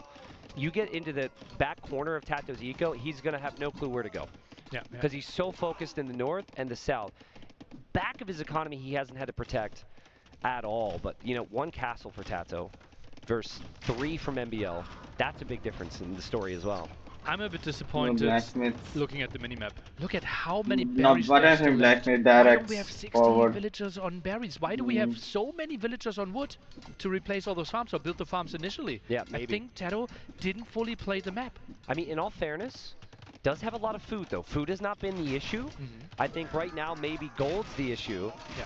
And those expensive gold units are on the front lines just as they always have been. Now, Tato's going to look at that engagement and say, don't have that much. How long can he keep going Paladins, still man? Paladins are weakened, and still Paladins went down. And that would be the concern for him as MBL's found himself back on some crucial gold in the south. He's got those Eagles out, though, but he only went in with 1 or 2. Kind of trickled them in. MBL's struggling to get the full army together right now. Okay, but Eagle Halberdier will be really solid against what Tato has to offer now. I agree. Is this patience from Yeah, MBL, Eagle or is he just Halberdier waiting for a bit more units right now? man. What's going on? He's got the Trebs. It's a queue. Lots of Halberdiers, lots of Eagles, just regrouping and then attack with 60 units. Just combine the army first. Yep. Combine the army first. It really is 50 skirmishers from the Franks holding the line. I love the hand cannons behind the skirms. I think that's going to be key, but still there's not a lot of gunpowder in there. And MBL's trebuchets, they're going after Tato's TCs. The Paladins are going down to the halves. MBL, he doesn't have as much army. Yeah, TC but the also goes composition down. seems to be a little bit stronger if he can continue to produce the Eagles. Tato help. Tato's killing Vills. This game's crazy. Absolute madness. And those skirmishers, they're trying to hold their ground. But now we're out of paladins, only 3 paladins on the field. The Eagles are coming in against the skirmishers. The trap is dead, and the skirmishers might die with This is what we've been waiting for. We've been waiting for MBL to send it like 10 Eagles. Yeah, Eagles are so strong and against just skirmish. simply kill everything, and it's finally going to happen. Game 1 here. The whole crowd, the whole country's been rooting for Tato, and MBL is going to storm the hill. He rolls in with his Trebs, and I don't know what Tato can do in this situation. Yeah. How can you do anything, right? He simply doesn't have the gold. Look at that. He sells the barn. 5,100 resources to get a trickle of gold to somehow get to hand cannoneers. Hand It's so cannoneers numbers at expensive. 18, but every single he's getting hand is so cannoneers. crucial to his defense right now. Now I'd say for MBL, the next switch needs to come, and there it is. He's got Archer Rangers, he's got Elite Skirms, and if he can mix in his own Elite Skirms, that might actually be the final ingredient to finish off Tato here. Great against the Ancanese, great against the weaker skirms of the Franks. He can actually just play skirms and do so much damage. Crazy to say that. Yeah. I love the Arbalest. They are picking off those hand cannons in there. That's some good micro from MBL. The Eagles are going to take care of the rest. We know that. Tato does have the gold somewhere, but it's still not great. And that is the 8 on gold. There is a lot of he killed a lot of, what's the eco KD? It's still... Yeah, he killed a lot of But villagers. this defense cost all his resources he had in the bank. Look at that, 2 food for Tato! Crazy, yeah, and Tato's lost TCs to the Trebs that are just off screen. He's falling back, and Tato's probably like, I had the perfect draft. Everything that I practiced was looking so good before this series. But I never faced Ink because I never faced MBL. Oh man. That's such a crazy, crazy play here by MBL. He's replacing barracks, he's adding more archer rangers, and just spams in, and it just feels like he's continuing to do some damage. No single skirmisher rate won't do too much there, and look at that. Now he's at max pop, man. Some Eagles will easily clear that small arm. Now there was just a moment of hesitation there for MBL, where I think he was maybe building some buildings or you know, adjusting some things. He didn't have any military in queue, and so we saw Tato's military count spike up. MBL since fixed that, so he's going to have skirms in the mix. That's honestly the unit that I think he wins the game with at this point, because Tato won't be able to make paladins for too much longer. He's tower rushing. MBL is the 50-minute tower rush here. Watchtower. Next upgrade in the queue will be guard tower. Yeah. This is exactly what I think you want to do with this position. Add some extra levels of resistance, make it more difficult for Tato to push this back, especially when Tato can't really make too much siege. Tato's actually the player who's kind of known as the tower rusher in the community, if there was one these days. Tato's the one who used to do this all the time, getting a taste of his own medicine, and he will know not a good sign that MBL's advancing forward with these towers. Did MBL do a mistake and actually wanted to build outpost there? No, I don't think so. I think that these things are gonna fire some arrows, and that's what he wants. I mean, I'm trying to think. Like there still isn't a castle for MBL in the south. So in theory, I think Tato could still try and raid there, but I think every time he's done that, MBL is just held from it, right? I'm surprised that Tato didn't tech into light cav yet, because raiding-wise, yeah, 10 light cav are actually pretty solid compared to like investing 10 paladins and so much gold. I wonder if maybe he feels like he has to fight with his gold. Is Tato down to one? I think Tato is down to one single town center. Yeah, look at that. He's producing out of one single town center, so keeping up the production now. Look at how long the queue is. Yeah, he doesn't know. So if he loses another 10, 15 bills, it's going to take a long time to recover. Tato's population has recovered. He has Trebs on the tower. He somehow got to 20 paladins. Okay. MBL maybe worry he's going to lose his towers. He's going to drop more. Oh, but the Halberdiers are dead for MBL? Yeah, the Halbs are out of the picture. Tato's pushing this back. What is happening? I think MBL has struggled to keep the unit queue of Skirms and Halbs. It's been one after the other. And honestly, the Frank Skirms, I mean, I'm going Skirms next time I play Franks. They're actually doing a pretty good job. Henkinesh behind got 37 kills for themselves as well. Yeah, I think that's also been the key. MBL realizing Tato is not going to quit soon. He's going Tato gets out of there, but again, Nilly, it's like, how do you break the guy? How do you actually push the north? There's a castle up there too. Soon the gold is out. Tato's the one mining it. And the crowd is singing Tato's name behind us. Oh, they're cheering for him. They're knowing that he needs a bit more energy. And he's suddenly pushing. Traps being repaired as well. Can they be saved? At least one dies, but the rest of the army goes down. 15 paladins still on the field. But now Tato is starting to struggle for wood. Yeah, 600 gold remaining. So that's like 10, 12 paladins maybe. And then Tato's going to have to rely on only 2 relics. MBL only has 1. MBL does not have gold income. But he can afford like pure halberdier and pure skirmisher here. But you also can't end the game right away with pure skirm. So it's a situation for both where siege is difficult to get, and it's kind of hard to break the other. There's a lot of food though. Can you switch to hussars or something? Obviously gold running out pretty soon, so relics most of the time are really good. We 4,000 fucking food, man. There should be 5 on this map. I'm gonna assume that MBL can't see one in the far side. Maybe it's a bad choice, I don't know. Over there with his eco. Yeah, so he may assume at this point that Tato has 3. Or might assume he has 4, right? Yeah, MBL only has 1? Yeah. I actually have no clue where the other one is. It's possible maybe there's a monk sitting right next to a monastery in MBL's base.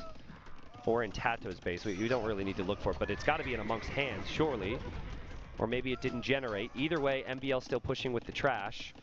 And, you know, I'm still just feeling right now. Tato's back to pop limit. That Tato has actually stayed alive. What is this?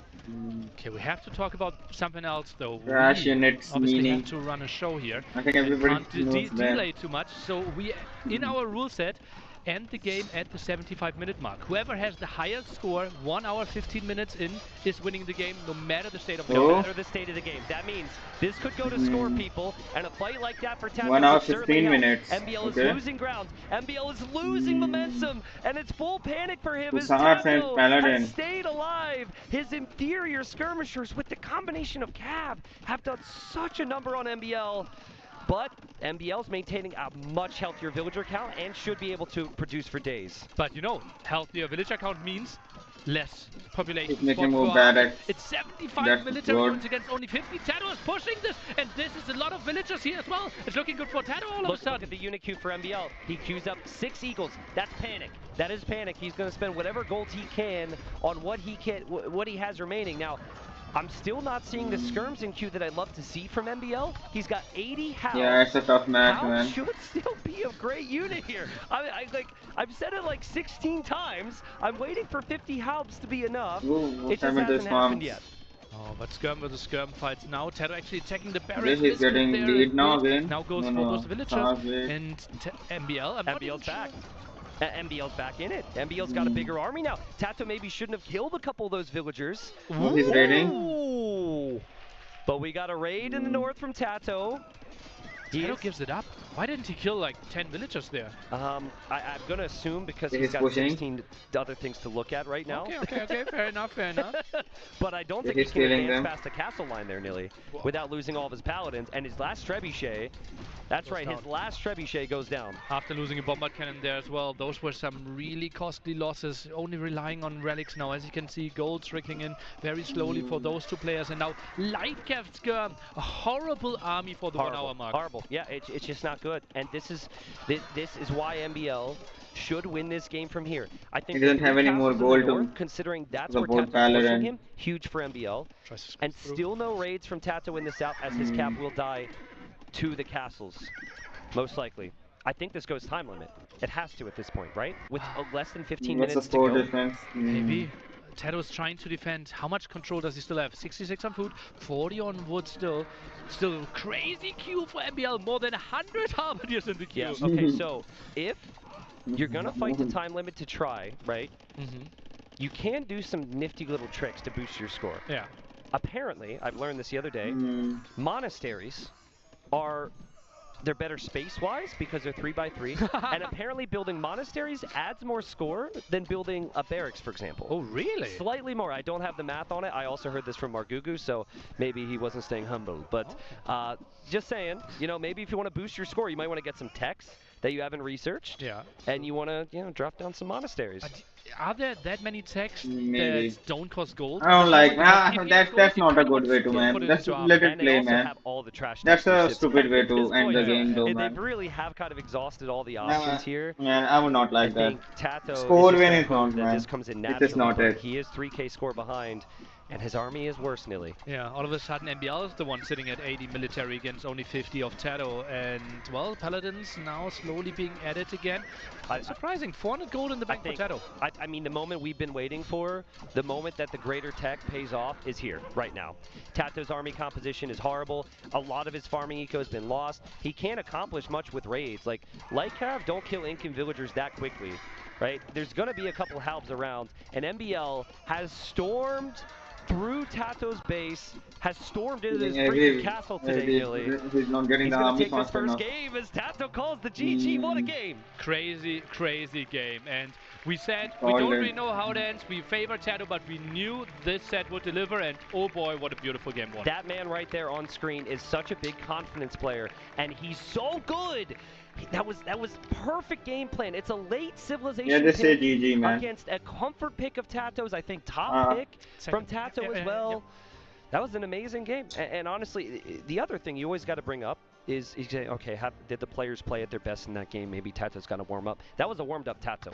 That was a great game from Tato, and MBL simply just have to be. Look at this. When I have to be, I will be, man. But I don't think I have to right now. It looks like just too perfect. It's a good view, man. Right? With the flag there. Now at the sunset, at the crowd, they're going for the support. Something I still have to mention though, Tato was lacking the last attack upgrade all game long. Ooh. Those Paladins and Lightcav could have had a bit more of the punch. Yeah. Look at this beauty. Yeah, can I just go look at that view instead of Instead of MBL? Okay. I did, all fairness, I didn't see it switch scenes. But hey, that was sick, and that's a start to an excellent series. So, true. Perfect start for MBL. Yeah. Yeah, I want to go to the washroom. I'll be now back. I think I want to take it back to what MBL has maybe struggled with and what Tato might want to try to get to here. You see that map? That wasn't an early feudal map. And that was a map that usually goes Castle Age. I think Tato's got to ramp it up and go for what's he got? Actually has two maps that are relatively relaxed. You could opt to go for a home map like maybe Gulch right now. Go Hindustanis, bust down those buildings, and you know, clap back, get it 1-1 here. Well, that obviously would be the dream, right? Picking the home map of your opponent and then winning. Still winning it. Yeah. The question is, what's the opening of MBL going to be? Likely Lithuanians and then Skirm Spear? Yeah. It's not like a guarantee that Hindustani scouts are just roaming around and killing everything. Do you think MBL plays Huns on River Divide and tries to play Cav Archers there? Is that where Huns go? I think that feels like a natural thing that we've seen before. Golden Stream then should be Vikings, and Mountain Dunes. Turks? Is he going to go Turks? Gujaras? Oh, Gujaras could be really good there, actually. It's not gold. River Divide. But also we could see Hans on Mountain Dunes and just play Mass CA. True. I actually don't mind Huns on Gulch. I think the only thing discouraging Huns on Gulch is the presence of Hindustanis and Persians. Okay, let's roll back. We're expecting Georgians for Mountain Dunes. Right? Yep. You have the stone next to the town center, so it's easy to get to Monaspa. Probably the strongest unit in the game right now. And therefore MBL goes Gujaras to have camels to counter that. Okay. Do you think that it makes sense to play Mountain Dunes now because you don't want MBL to use process of elimination to know where a civ goes? Like, for example, if you go for a map really good. where it's very clear, you know, what's happening, then it makes it easier for him to guess what you'll play, right? Love that thought process. Could make a lot of sense. Spanish, also an option for Mountain Dunes, right? Yeah, true. Spanish then against Gujaras. I think Spanish are insane there, unless Ravamshas are good, but they dodge a bit, but they don't kill. Yeah. Like then you have to have the camels, but the camels are just getting focused down. Yeah. I think Spanish could be really good, and then you still free Georgians for all the other maps. I actually think every single civ Tato has is insane on Mountain Dunes. There isn't a single weak civ there. Yeah. I mean, similar to MBL, but listen, Tato's going to need to bounce back, and we have Vikings. Is this for the map that we were expecting here? We got Vikings. Golden Stream, most likely. Right? Golden Stream. Okay, I guess we didn't hear. I guess we were sorry. We were talking about that. What the fuck? What is that? So Vikings and Persians. The Golden Stream makes a lot of sense. That's the chunky. That elephant scared me, dude. But in comparison, that's a massive berserk as well, right? He was as tall as the elephant. Yeah, I guess that's fair. And now it's gone? I think I would go Wasn't it just on the stage? It must have walked off the stage. Okay. Yeah. Well, there's the Teutonic Knight. Hello. So, no Teutons picked in this draft, but he says hello and... Well, he was there. He couldn't play, right? Because he was in the crowd. Oh, that makes sense. I mean, he couldn't be drafted. Some weird rules we have at this tournament. Here we are, game number 2. Yeah. Let's see if it's as good as the first. We have MBL going for perhaps the expected Vikings. A civ that tends to dominate in Castle Age on water here. And then we have the Persian choice for Tato. Tato already front docking. And Tato opening demo? That's the first thing he makes out of the dock, according to the queue?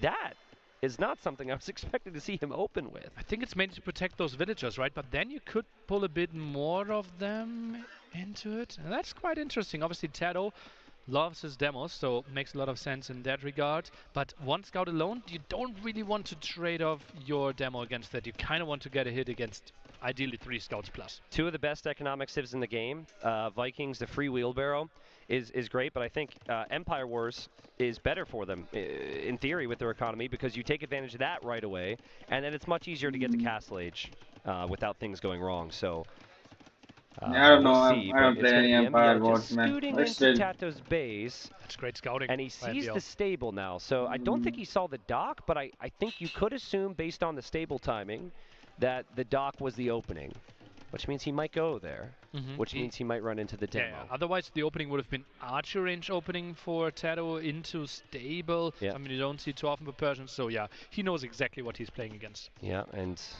Tato does as well. Tato knows his scouts. He has 2 scouts. Hoping to get those walls down. And the 2 scouts just going to loop around. Honestly, he'd have to work really hard to kill a villager with 2 scouts with Tato playing on point. You see the quick wall there from Tato. We see the gate there from Tato and MBL. Actually not going to mind that because that's a lot of work for Tato, even though he makes it look easy. Tato works really hard for this. And now Chase slows down. So that's the end for the map control.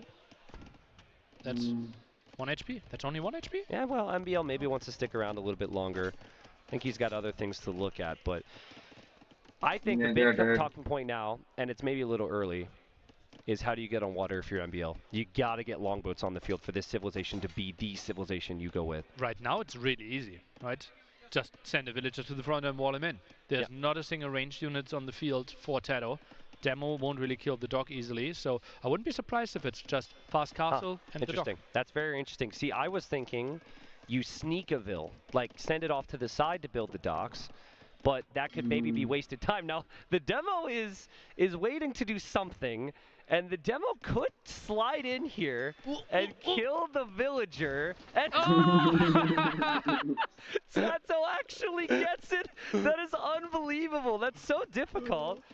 He just got as close as possible. Now, MBL saw that. And he's just going to walk out here with another Vil. But that that was one of many reasons why people love to watch Tato play. Yeah, manually deleted the demo there, but MBL, that's only one villager down. Yeah, and honestly, like, I think it's kind of good for MBL that he's kept all these scouts in Tato's base. Tato had 4 scouts chasing 2 scouts, one that already got a hit from a spearman. You could argue that maybe Tato could have had 2 of those scouts patrolling the shoreline to try and deny those docks. True. But then again, MBL can just build 1 or 2 spearmen and will be fine with that as well. But Tato will have a lot of map control, and I think relic advantage should be in his favor. So MBL says, okay, you demo my Vils. I have no intel on what you're doing next to your dock, but I am going to send a demo. He's got 2 more demos in queue. And goes for fire. And now he's the sneaky dock. Whoa, that's crazy, because you show 1 dock. Tato's going to think if you're going to build 1 dock in the middle, you're going to build them all. Yeah. So, wow, that's like next level stuff right there. What in the world? And then there's no Vils. But the demo could maybe kill some scouts. Okay, so Tato, he naturally would scout the front and see. Ooh, I like this, because the longboats will become an issue. Yeah. And this is how you bypass that. Try and get a siege push onto the Vikings. Oh, MBL is so not expecting the siege push. And Tato, I don't even think has been mind gamed, right? Like, well, maybe. He only sees one of the... 1 dock. Okay, and those scouts at the top, maybe they should spread out a bit more. Yeah, and Tato sees, okay, only 1 dock. You won't contest water a lot. Yeah, I mean, that could be, in Tato's mind, the perfect sign, because you think MBL's going to go 3 TCs and no ships. And the TC in the direction of Tato. Oh, those scouts could have him. Oh, this could be so big! This could be huge. This could be huge. It's a dream for Tato. Can he run through? Will he keep moving? He sees it. He sees it. MBL it's open. It's still open. Places 1 palisade, but is busy, and the scouts come in, and they will deny the TC. Disaster for MBL. And he pulls the villagers away. He doesn't even try to go into the TC. Sees the forward at least some intel out of this. He did re-wall though. Like, the reason he's sending those Vils is so those scouts don't come in. So, as bad as this is for MBL, the fact that he's been able to quickly buy the stone and drop another TC, he now knows it's coming, and he could go longboats, I think it's better than it could have been for him.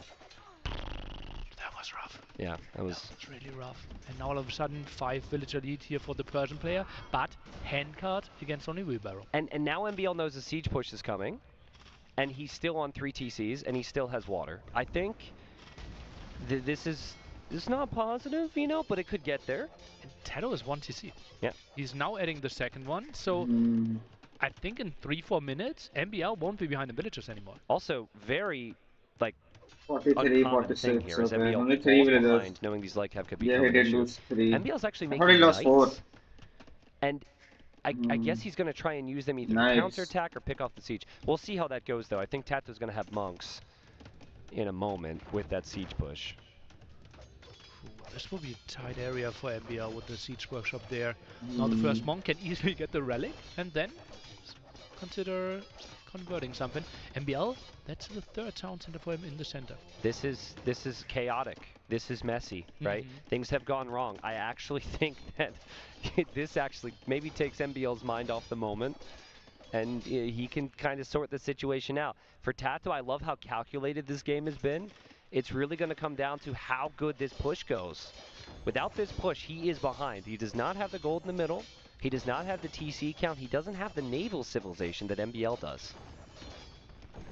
MBL, he loves chaotic games, but ideally, mangonels in the base of the opponent, not in your own base. Yeah, that's absolutely right. And also, that, like, the position that Tato's pushing from has extra gold and stone there. Oh, yeah. So that's really awkward for MBL if he doesn't take that area. Villager survives for now. MBL. Lightcap will be back. Lightcap will be back, Tristan. Didn't MBL make, he has He's also the Magonel. next to the relic. He doesn't have the guts. There's a 3rd TC. I like Tato's game plan. I really like it. I mean, it puts MBL under so much pressure. Dives for the Mangonel here. MBL's repairing it, but does lose it. And now, hold on, where are the monks? The monks are there to protect the Mangonels. Perfect defense from Tato. Man, if I'm Persians and I have awful monks, I might not even make the monks there. You're not expecting knights from Vikings at all. Yeah, true. The fact that he had those monks was just sick. Yeah, that's really, really crazy. And now a second siege workshop? What?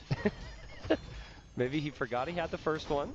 He's queuing up a mangonel. It's so weird that he goes for a second one there. All hands on deck for MBL, right? All balance out the window. Market will be lost maybe as well. And you really need the market when games get messy. Let's see if Tato can notice. Lightcap goes in. Oh, Spearman was ready. And mangonel defense from MBL works out. Tato having to maybe focus on his economy a little bit more as well in these moments. Let's not forget. And a lot of those Lightcap are a bit weak from before. He will dive. He runs into Knights. Oh, they got healed up, didn't they? And he gets the snipe. Nice move there for sure. Trades up 1v1. In the end, market goes down.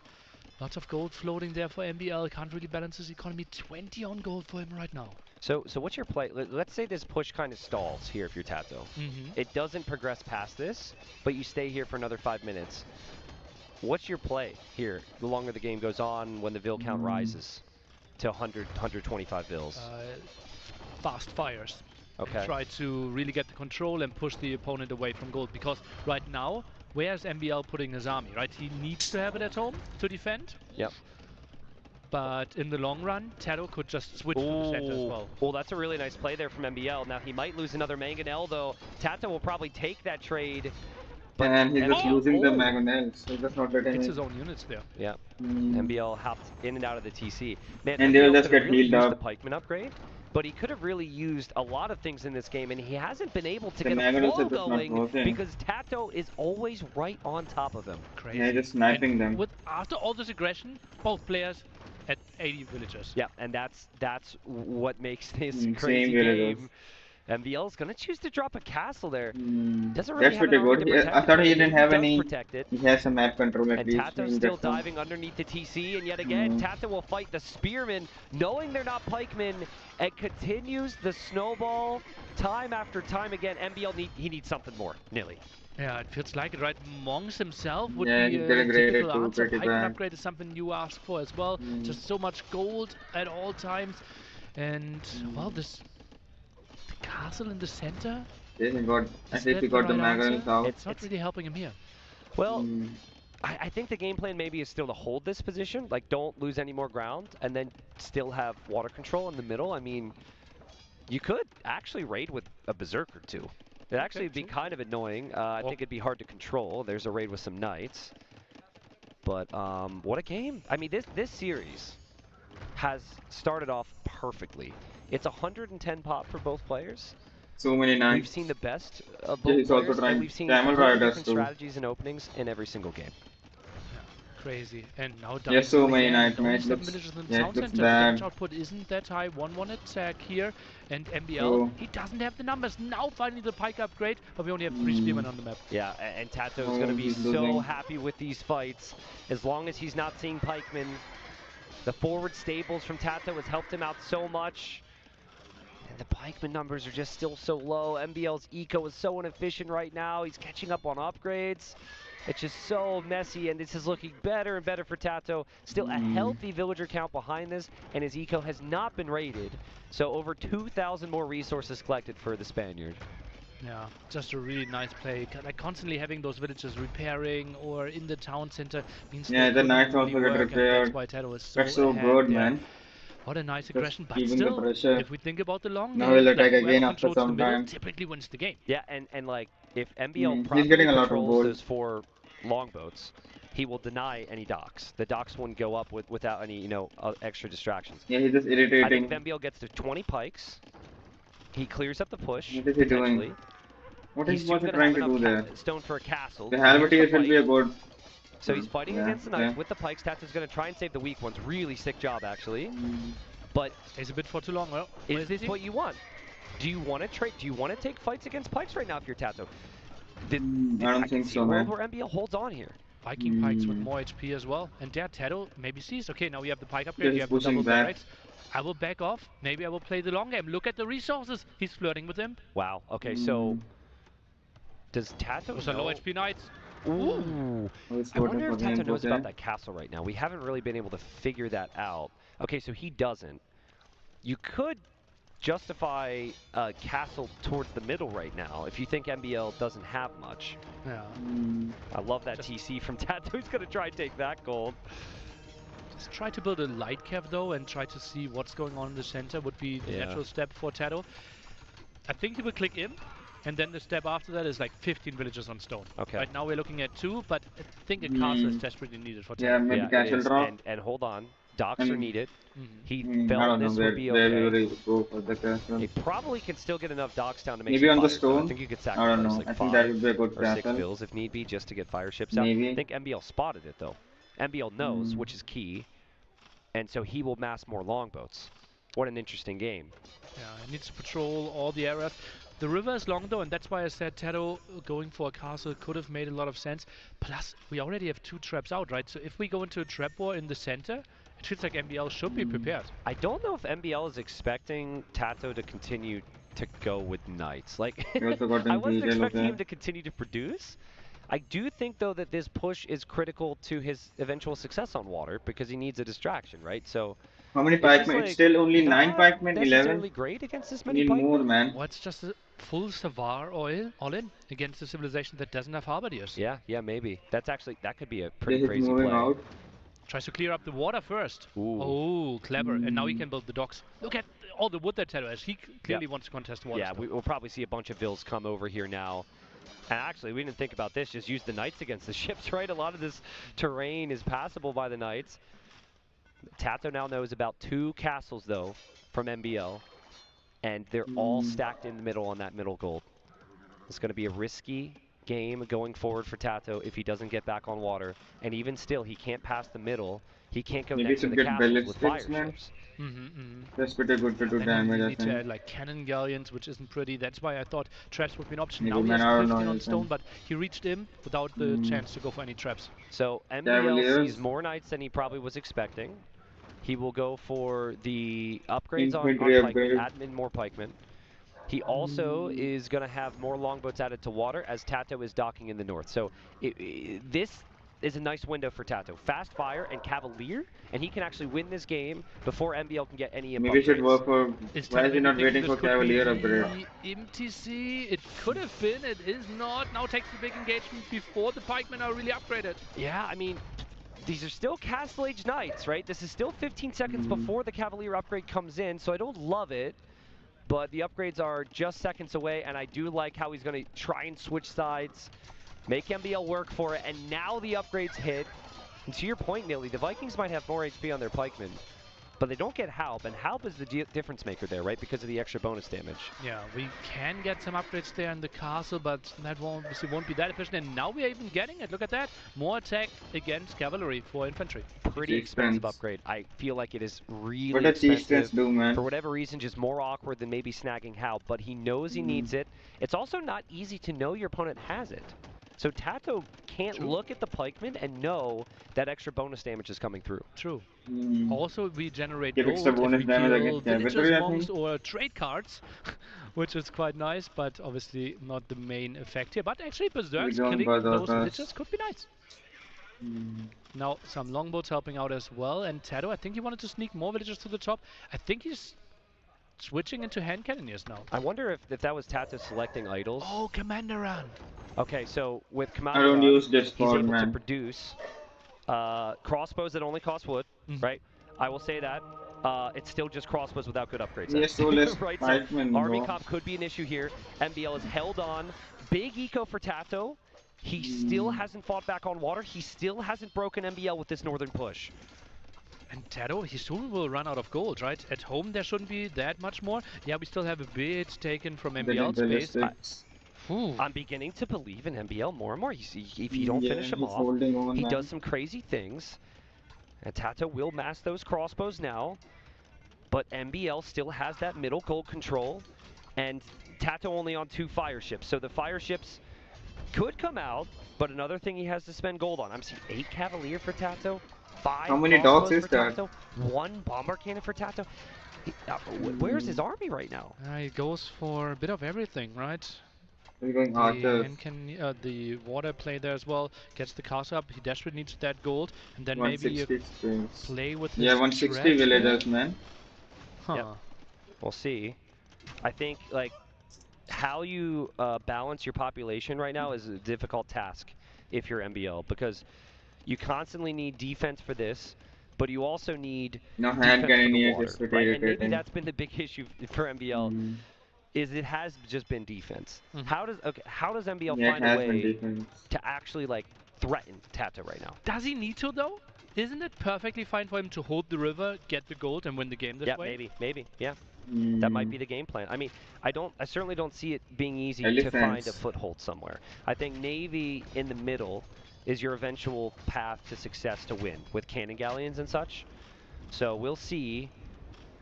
And those fire ships are not really doing too much for MBL, but I'm just still wondering, can Tato get a big push here in the north? The crossbows are going to pay off big time because it's primarily pikeman defense, or has been primarily pikeman defense. It's going to be Arbalest for MBL. He has the gold for it. Tato is missing ballistics. Those crossbows aren't actually that crazy, and those fights won't really kill those pikemen in the speed that they should. Savar 50 seconds away. Ballistics now coming in. Tato setting himself up for the perfect. Yeah, better than Paladins, I think.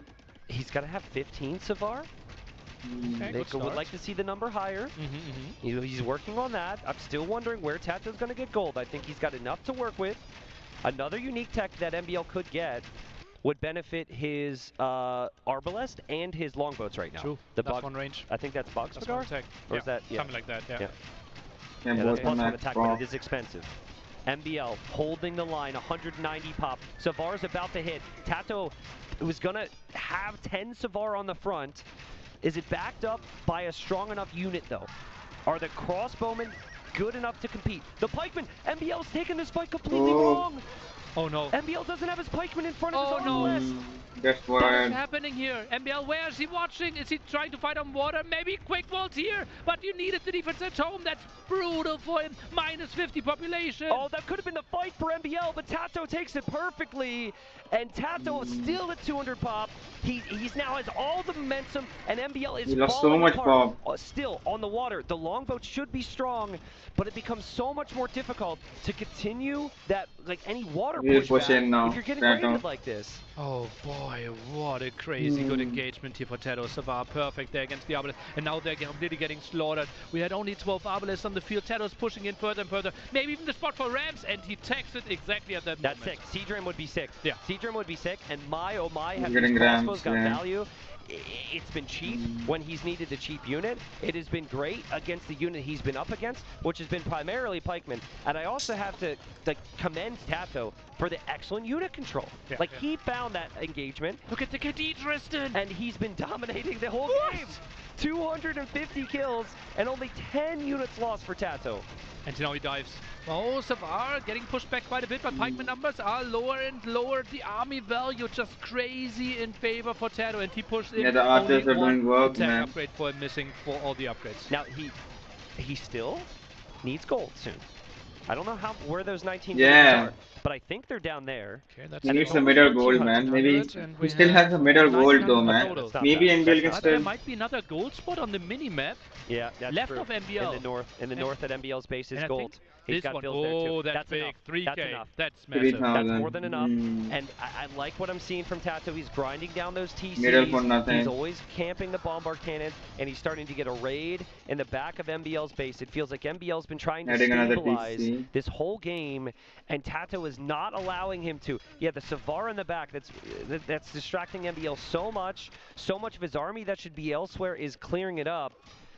And then pretty soon, MBL, all he's going to have is the gold in the middle at this rate. Yeah. What becomes a problem maybe as well? You saw how poor the town center looked there, and now the siege rams arrive, and they will just deal with all those buildings so quickly. And that's why we have a crazy score lead for Tato now. Yeah, and I think Tato might be moments away from tying up this series, which has been maybe the best series of the tournament so far in terms of the consistency and the quality of the games, the strategy in the games. I think MBL is trying. But, you know, the counter raids, I can't get too excited about that. If anything, Tato needs to lose Vild, and the Hussars in the back are going to devastate MBL. He's only at 100 right now. Nice defense there with the Arbalest, still on the hill, right? But you might lose the castle to the left-hand side. He can't just defend at all sides. Water fight continues as well. MBL actually tries to intercept villagers coming over to the other side, but Tato, he is taking more and more area of that gold, pushes through the center. This looks really good for Spain. And I think what would make sense soon is the water play from Tato. Tato, right? Yeah. Comes in at the perfect moment because MBL is finally at a point where 100% of his time and focus is on keeping himself alive at the main base. The final blow would be Tato having water control. It will happen. We will see a 1-1. MBL, he's got like nothing left right now. Yeah, it's just a looking bit pretty of bad, hope here. man. It feels like, okay, the center control will be really nice for him. And the Diabolos, they're doing proper damage, right? The crossbows won't really do too much, but he doesn't really have an answer to C-Trams right now. Yeah, C-Tram was a great play here, Nilly. I mean, the tech is only food, and if the tech is only food, and you've got the gold and you've got the wood, it makes a lot of sense to do this. Unfortunately here for MBL, I think that Tato can only spend gold, like, if Tato could only spend gold on siege rams and make the rest else in trash, Tato would still win this game. Like, the gold income is not really the difference here. I think it's just the total control. He still has the... Right? He's fine with the gold. He just right has the now, middle and gold. MBL Yeah, is he's using all more the and more gold. ground. I think the next step might He be has a Big lot Shadow more gold, pushing man, from even the though he bottom doesn't have the towards middle. new base of MBL. Yeah, the Savars can do it, right? You get those Savars in there, oh, and baby. MBL is going to have to make over. a run for it. And where's where he running? running? Where can he go? I don't know where he can go anymore. And it's the 1-1. Tato ties it up. What a series. Remember, folks, this is win or go home, Age of Empires. Oh, man. Both players with the back against the wall. Best of 5, though. We're down to best of 3. MBL still with 2 home maps. He shouldn't be too concerned. I agree. And I think that both games have been really close. Yep. My worry here coming into this series was that the first 2 games wouldn't be close and that at that point one player would be broken. Oh. I would say in some ways we might have seen that the first series today, right? And you have to say GG, man, so that everybody knows that you are ending it. Find it. We have seen the best versions of both of these two. We have seen diversity in strategies and civs. Nilly, I'm glad I was correct when I was like, holy crap, we might have a series on our hands. I don't know. There was just something in the air here in Spain. Yeah, well, both players came here to perform for sure. Pretty happy with those 2 games. Thinking back, like, what are the options there for MBL? We felt like earlier Monastery a bit, maybe he was just getting so much pressure, man. Even though he has the middle control, it was just not enough. Like, we didn't really see the necessity there as well. Yeah, I mean... Oh, but actually, like, obviously it was like losing 5 villagers at the start of Castle. Well, of course, yes, but like, I think it's just a difference of approach, right? Because that surprise doesn't happen if you don't... Man, that fight was really bad, man, that he took. I think because of that fight, it really cost him a lot. But why do that? Why do that and give Vikings the chance? I think it was smart from Tato. Maybe the longbow play not looking at his main is base. too obvious because the Vikings don't have a the lot end. of Yeah, he lost a big fight at the end. He used it perfectly with the forward. I think that really decided it. it. Credit Tato. I think if on the flip side, if MBL makes a ton of feudal age army and doesn't get he sent Halbert ES to the archers and why not boom and make chips? The archers were just left alone and the Savars killed the archers, the paladins. But I think Tato got a position that is eventually won in the game. But like, can we talk about how long it takes to kill either player here? Like, Tato was with Frank Skirms, game 1? Like, how was he holding there? That was sick, and MBL now, obviously, the Mangonel micro helped quite a bit, but he invested so much into it, right?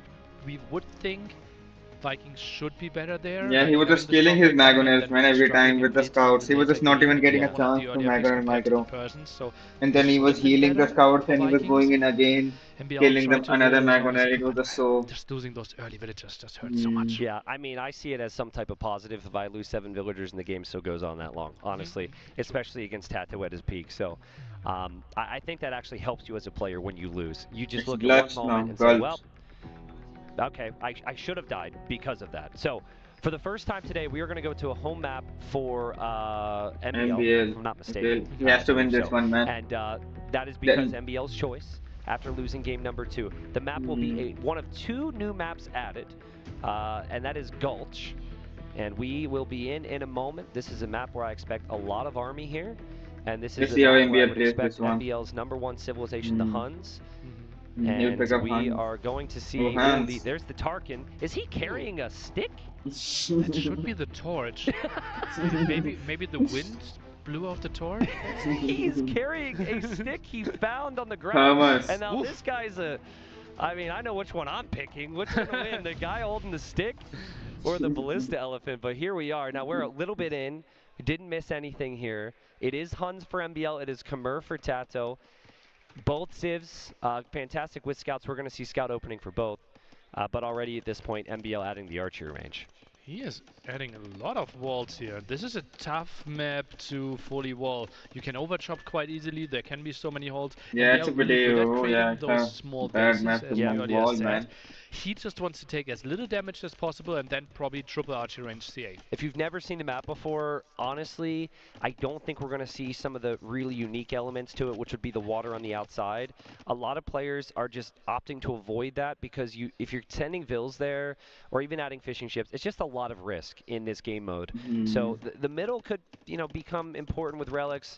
On the Also, cracked I one, think the it's gold half too, which we HP, will right? touch on later on. Oh, but this is what you're talking mate. about. This is what you're talking about. On But a hold hole. on. I think MBL noticed this, and he's now going to use a hole to block off his vills, and he is now here with a little bit of army. Now, that was a good reaction. That's a really good reaction. I would have lost all the vills. Still could lose villagers, though. And MBL here on a big stage, surrounded by what seems to be a crowd that is cheering Tato's name every other second. Love you guys. Is gonna defend this slightly. Yeah, he's getting the pikeman. pikeman. How? Okay, I think he will defend nice it. villager movement there. Had the 3 scouts at home. He just wanted to defend, right? Now has the spearman Yeah, as well. no, This is he's the good, I location think. damage for Tato. Can he get out there at the left-hand side? One gate, needs another gate. And maybe another Norwegian would have been able to get that gate down. I mean, positives for Tato, I guess, Nilly, even though he didn't kill any villagers here. He's actually He can investing get into more out. scouts. This is not that pretty for Tato, I believe. Now the spearmen are there, the walls will be up. I'm surprised that Tato invested Getting into out more out. units. I will say, like, there's a gate from MBL he placed, I think, to trap scouts. He placed another gate, had to delete it. Villagers moving all around. There's some things to look at here that aren't necessarily ideal for MBL. I don't think he knows where his opponent is right now either. Good amount of villagers. Oh, he does. Okay. Scouting there. And he's going to have archers show up behind the wood line, but Tato's not on gold. He goes full scouts here. Huh. We've said you can't really expand to the outside simply because we expect those villagers not to be safe. If you play heavy feudal age, you can go to the outside and get your piece of all those shorefish. Right now, it still feels too risky. I think Tato knows, though, that archers are coming. He's moving his army like he's expecting a sneak of some kind. He definitely seems to have the vision on this. He's going to see those 2 archers. I wonder if MBL has, like, he hasn't been in here in a while. So I don't think he has any tells that Tato's going to have this many scouts. Yeah, I think those archers die.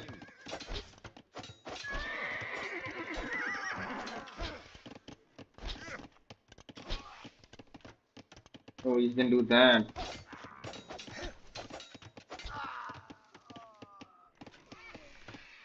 But the other guy's muted, man.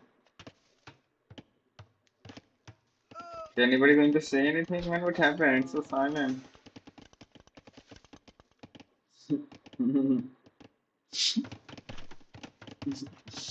What the fuck? Why is it so fucking silent, man? It feels so weird. Just listening to it.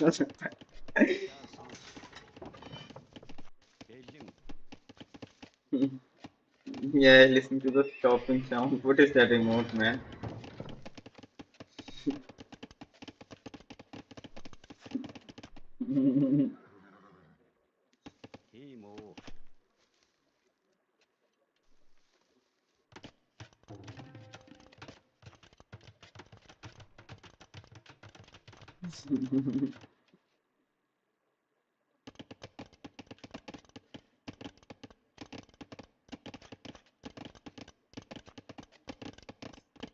Man, this feels.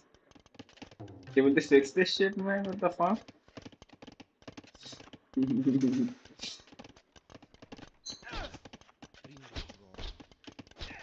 They are saying something, man. We just can't hear it.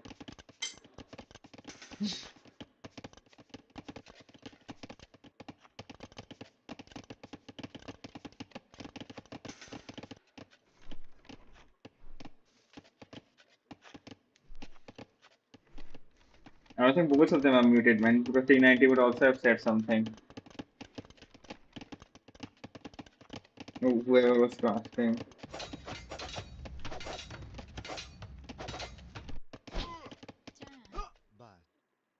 They paused it. But okay. At least it's paused. Okay, and we are back. A small power outage in the caster area. And that's why we asked them to pause for a small moment. And we will make our way down there and cast short distance. Tristan is trying to get a microphone himself. Yeah, this is unique to all of us. It feels like we are still going heavy. They must have some generators. Teto is trying to defend with the skirmishers. Archers are trying to some come electricity around. in the castle, man. And this feels Some like backup a solid clear generators. up right now. Reaches castle age in time. Somebody speaking Spanish, I hear them. Carlos. Okay, we will leave you 30 more seconds without us and just the game, and then we'll take over again. See you soon.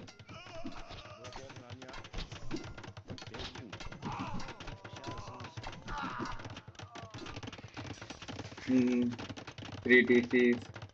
What will MBL do? Man? He's pretty far behind, man. Fuck.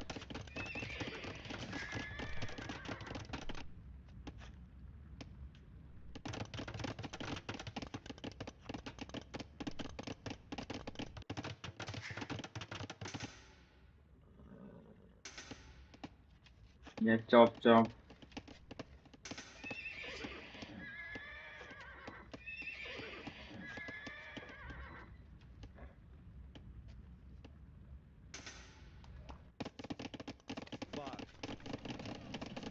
All right, folks. Well, here we are. Apologies for the power issues, but castles can be a problem from time to time. And Nili and I are back. So we've got Khmer for Tato again. And he's going to play into Elite Skirm here, Nili. And we didn't miss too many villager kills. Tato's been dominating the fights. Man, at least it's speaking, man, even though there's some echo. At least we're getting some commentary now, will man. be Skirm, Knight, the approach, and the Scout being a bit annoying. I think the notable thing here is that Tato's dropped his TCs. So he's invested into the eco nice and early here. TCs, and MBL has not done so. So it's going to need to be a pushback from MBL in terms of army. Mangonel will be the biggest key. Yeah, Siege Workshop is really vulnerable, though. Siege Workshop, full CA, Knights, no extra sound centers. This will be MBL playing kind of all in Castle Age, while Tato tries to get a nice villager lead with 3 TCs. So Tato recognizing this is huge. And he's going to need to find an answer there. Would you go like own Siege Workshop if you're Tato? Can you justify just making more cav here against Siege? It will be a bit tricky, right? We need more answers against the CA as well. If we only go Mangonels, it won't be that pretty.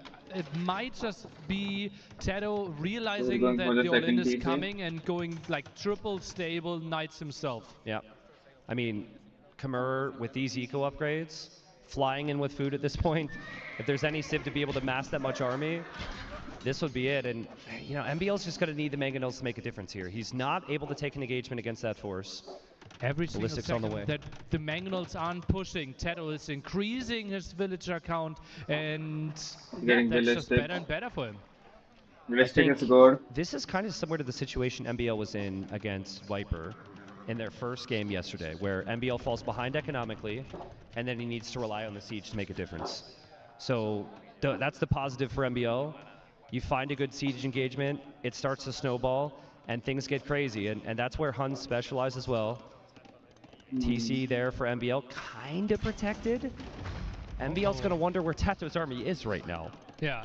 Neither player really having a lot of vision, right? Both players try to fight through the middle at all times, now knocking at the front door here. Ballistics is in. That should be some dead villagers. Impossible to re-wall behind this. Uh-oh, this is getting messy. And Tato's town centers are all in the back, so his eco can't be raided right now, and so he's forced to dive in. I love this move. He has to, because he's losing so much. Yeah, the both will kill villagers. But the disease, MBL, I think this was a spot to maybe push. He goes back. Oh, this is good for Tato. He's distracted. He will drop a TC on the golds, pulls the vills into the TC. Gold is open. Right inside. Mangonel. Tato, big pickoff. 20 villager lead for Tato, and the distractions at MBL's base pay off. Honestly, now you might just be able to pull away and breathe a little bit. I mean, still 3 TCs. You're still Khmer. Yeah. And you're just hoping at this point that the res collected is going to pay off with big army. 20 villager lead here for our Spaniard, but that's a lot of exposed villager skirmishes here for the defense. The Knight, not really too scary right now. Big Mango shot! Big shot, but... Another one. Oh, the final shot finishes them off, and now Tato's distracted because MBL's in his base. And MBL, honestly, right now, could use the mobility on both sides and just circle, just hover around Tato. Tato doesn't have a great ball of skirms right now. But the TC here is nice. Receives it in time. Man, what a crazy moment in my life right now. This is incredible. Tato's going to run into the pikes. Pathing didn't really help MBL there, but listen, if it's the Huns surrounding the opponent, they always have a chance, but Tatos is not today. Sniping beautiful micro. Yeah, really well done. And now the Knights against the Knights fighting off there. Oh, the army, army is looking good for MBL. Tricky the moment Tato is actually going full cavalry. I think that stone position on the front and you just passing by the other one is a notable point we didn't think of yet. This is the time of the game where stone becomes a focus. Cav Archer Knight, MBL will have 20 CA, enough Knights to push back low numbers of skirms. This is winnable. 2 Mangonels now. They just need to be at the front, and then it will be really tricky. Tato, 1-2 upgrades on his Knights. Let's take a look at the Mangonel shot. Tato might just need to dive here, take out the Mangonel, but he isn't engaging against the Cav Archers. He'll take one of them. The Knights are still there. They have huge army. There's huge numbers. And Tato's upgrades, 11 and doing 3 it. Crazy. Yeah, yes, way too many Knights. And as the crowd is screaming around us in the courtyard right now, Tato continues to hold. He's been able to free up the stone. He's not necessarily on it. Hello, Auto Scout. And the CA back away. That was a big moment for Tato. I still think it's a low enough number of skirms, and Cav Archers can become a big enough issue for Knights that this could swing. Yeah, but look at that. The pressure is so on. MBL even accidentally queues in an archer will be really tricky for him. And Tato feels like he has enough breathing room to go around and raid. And that goal is kind of exposed. Yeah, it is.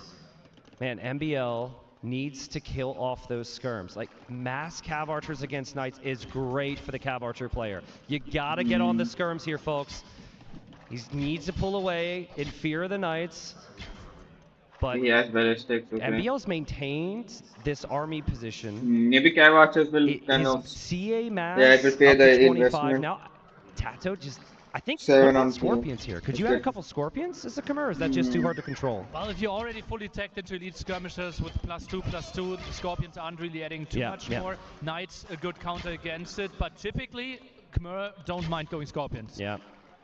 I think it's honestly just too hard to control any type of siege with these armies. I think this is the way. Hello again, Auto Scout. 10 on stone, now 11 on stone for Tato. I'm really surprised by this move. Khmer, typically not really the civilization where we think the unique unit is incredibly good. Wants to go and expand his economy a bit more. What is that, 45 on food with Khmer for Tato? That's crazy. I don't know if you'll need skirms at some point here if with that many Knights in queue.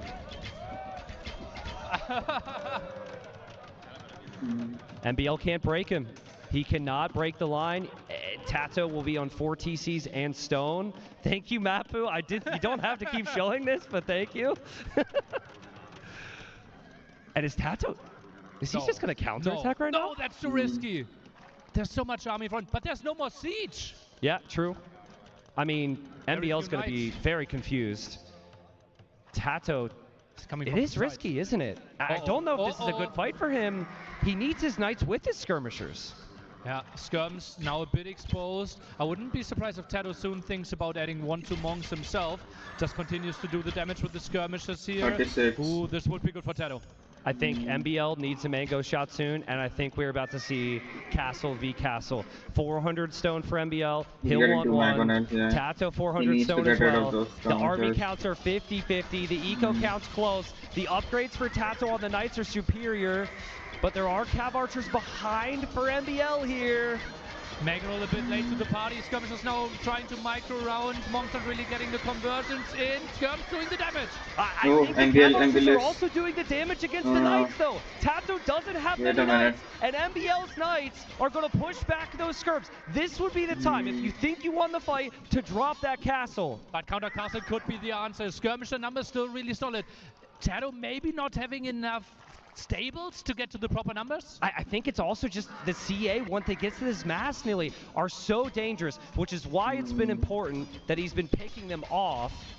He's done a great job of that here. He's recouped the losses on the Knights, and Tato's back. But now we got a Mangonel here, and he has to micro again.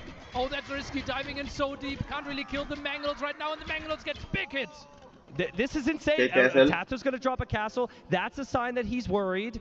That will secure 2 golds, but what about MBL? He's so close.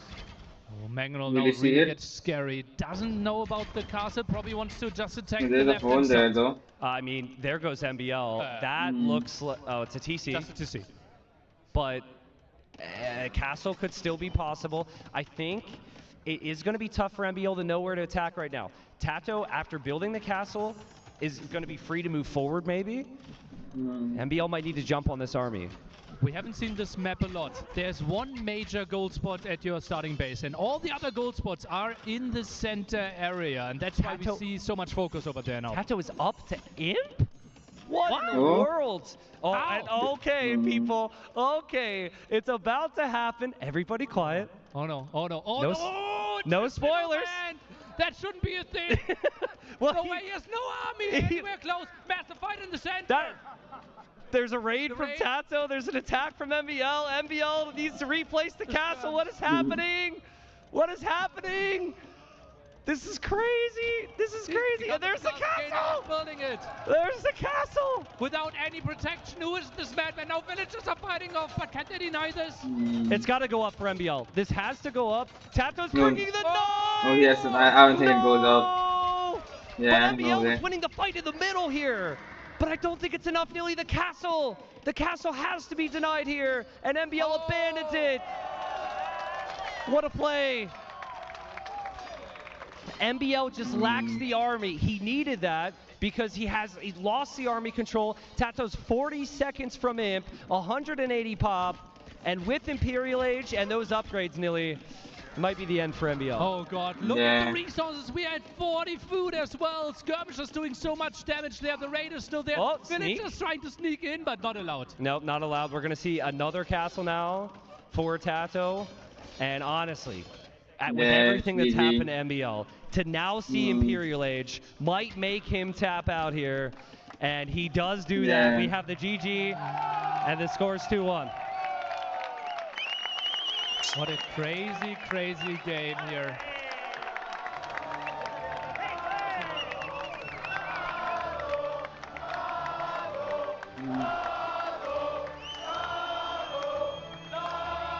Man, it must feel pretty...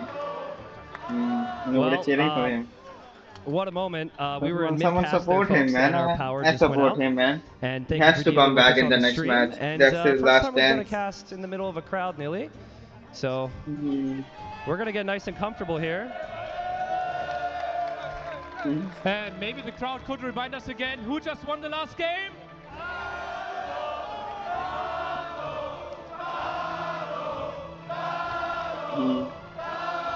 No, I'm not saying MBL is washed up. Man, I didn't even watch him before. I just want him to win. Well, as everyone and nobody's even me, so cheering for him in the crowd. I didn't even watch him before, man. I don't know much about him. Series, more than I expected. No, sometimes watch his stream. That's why I want him to win. Honestly, I think he's going to be able to bring it right back. Feels like it, right? The Mangonel push was there again. The CA, it just felt like 1 or 2 more Knights connecting with the skirmishes a bit easier. Then the CA ball runs out of control, and Tato, he wasn't far away from being broken there. How did Tato micro skirmishers that good that game? Like when CA are running away, he's always getting additional volleys in to get kills, which is one thing. But then multiple splits against the best Mangonel player in the world. Yeah. This like he just broke the rules of Age of Empires. You the MBL has to lock in, man. He has to win this. And it's like crazy how he This is the last was chance. under I think so he much will pressure go. from MBL He used and his still best decided, civilization, I I will think, take the Hans. stone at the front. I will build a What town will he? center there. What civilization does he have While left? all the aggression. Maybe in a wild world there might have been a side attack from MBL as well. He had the mobility, right? 3-4 CA raiding, and then it's way tougher to chase this down with skirms. Well, you have to have some crazy guts to do that, right? And I think Tato actually showed that earlier in the game. He counterattacked when MBL was right outside of his walls. And, I mean, he did a fantastic job. I mean, this series has been perfect. We'll have a draft to talk about potentially, and apparently we've been told to make our way back to our desk here. So, okay. Then thank you, Spain. Thank you, everybody.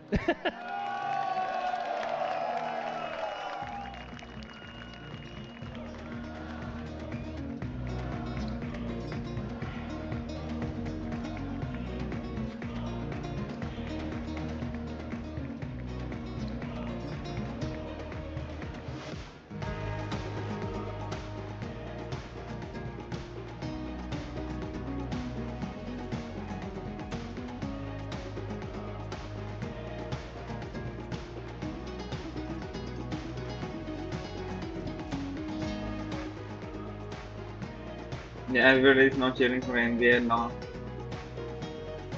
And he looks tired, man. Maybe drink some Red Bull.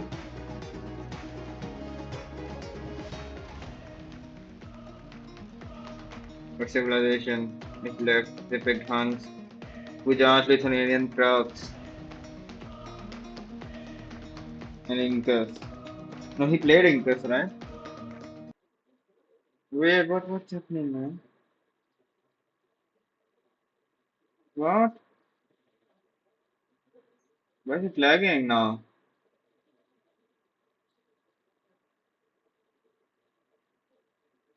Is something wrong with my internet? I'm not dropping any frames.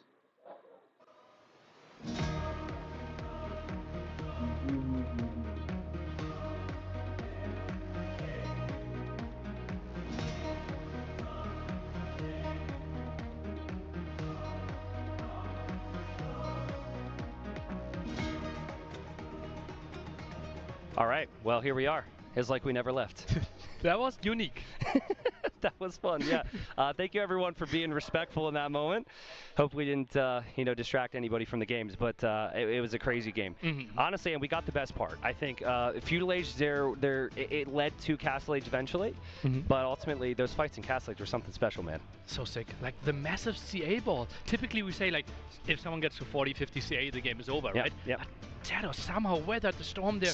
The mass skirms himself, Khmer, obviously could go for a lot of food units, right? Skirms, knights, that's nice for the Khmer farms. Yeah, I still don't fully understand how one can be on that level of economy management and also the micromanagement. The micro was just perfect. One of the best games I've seen in terms of just pure skill level, and MBL is going to respond by going for a pick that we thought might have been a little bit of a mind game at the tail end of the draft. It's just I last think we may never see again this entire tournament, in all honesty, in the Turks. And he is going to try and counter the strong, I Georgians. A Civ that people seem to think is so broken right now. This is a mind game, a little bit of a mind game maybe from MBL against a very expected strategy and expected Civ from Tato. Why is the Georgian so broken? Mountain dunes, and we see those two civilizations because, as you can see, everybody saying GG already. Piles next to a town center means you can I have 5,000 points on without really moving out, and I then still unique put all units my points are on him. so dominant on this map. Janissaries versus Manaspa. Sorry, I was too focused on my next point. My bad. Okay. Let's think this through. So scout opening makes the most sense. Typically, we're seeing scouts into walls. I would expect MBL to maybe try and get his walls down faster than the Georgians, because the Georgian scouts regenerate. You just do not want those Georgian units scouts running around your regenerate. walls. Now, the mule card for the Georgians allows you to do that. Take the hunt, it drops it off at the mule card. You can then switch the villagers over to gold. So yeah, it's first all these bonuses to get best, excited about best the of Georgians. 5, I think. If Turks can make gold units, they are, I think, the better civilization here. Camel, Cav Archer, Camel Janissary, maybe? Like, just Camel Gunpowder makes it really difficult for the Georgians. So I kind of like the pick, honestly. Maybe we're not seeing a single Janissary all game long, right? Because the distance is so long and you have to spread out so much because you can't really build town centers next to your starting base, that mobility is important. And then you want to have CA, you want to have Camel instead of the rather slow Janissary. So typically, a little tight-lipped on if players have told me they're going to do anything, right? But I think at this point, so much has gone by. MBL told me at least that one thing he would have changed when up against Viper. And he said, I think instead of going for the unique unit, it set my eco back. I should have gone just light cab play and 3 TC boom. Turks, light cab upgrade for free. It's a different situation. But if that's where his mind is right now, I think maybe there's some indecision from Tato even. He's like, is he going to go for Janissary against me? Is he going to go Cav Archer? MBL might do like none of those things. But the big advantage for Georgians, you're going scouts anyways. Great for actually scouting. So he will find out eventually, take a good look at the market prices. And Tato, look at that, 300 food only, but already on stone? Yeah, 7 Vils on stone there. I mean, not really the time you'd want 7 on stone. Surprising. It is a little surprising. It's going to affect his Castle Age time, and now we have the fight. Now, anytime you fight a Georgian scout, you pretty much want to kill it. Yeah. Because it'll just become new over time. Oh, that looks so unfair. And then you look at MBL scouts, and MBL scouts are going to be the same as they are. So I think, in theory, Tato should be forcing a few more fights and then just backing away. Yeah. But it is slow. It is slow regeneration right now. I think it's 5 HP per minute. Something like that in Feudal Age, and then it gets a bit higher eventually. So we'll see. Guessing game for MBL too. Like, I would be thinking that Georgians could go Cav Archers. Their Cav Archers also regenerate. This has been a strong Cav Archer map. So as we see some nice hits there from MBL. Cav Archer's really good against Janissaries as well. Yep. And maybe we just see a full CA war. Oh, Tato stonewalling? That tells me he thinks this is Janissary. Why would you stonewall? I mean, maybe it's just a safe play. But is he concerned about an all-in from MBL? Crazy gunpowder, perhaps? Because I haven't seen stone walls on this map before. I'm really surprised. Okay. Also, the front is not He's barking this right because, now. I don't know, he just heard somebody in my neighbor open the door or some shit. And if he castles right there, the stone gate's on the right. But now he needs to buy 100 stone. Yeah. Like he walled 5 HP per minute. Oh, and now I think he's that's not actually still pretty good, more man. Stone. Much confusion.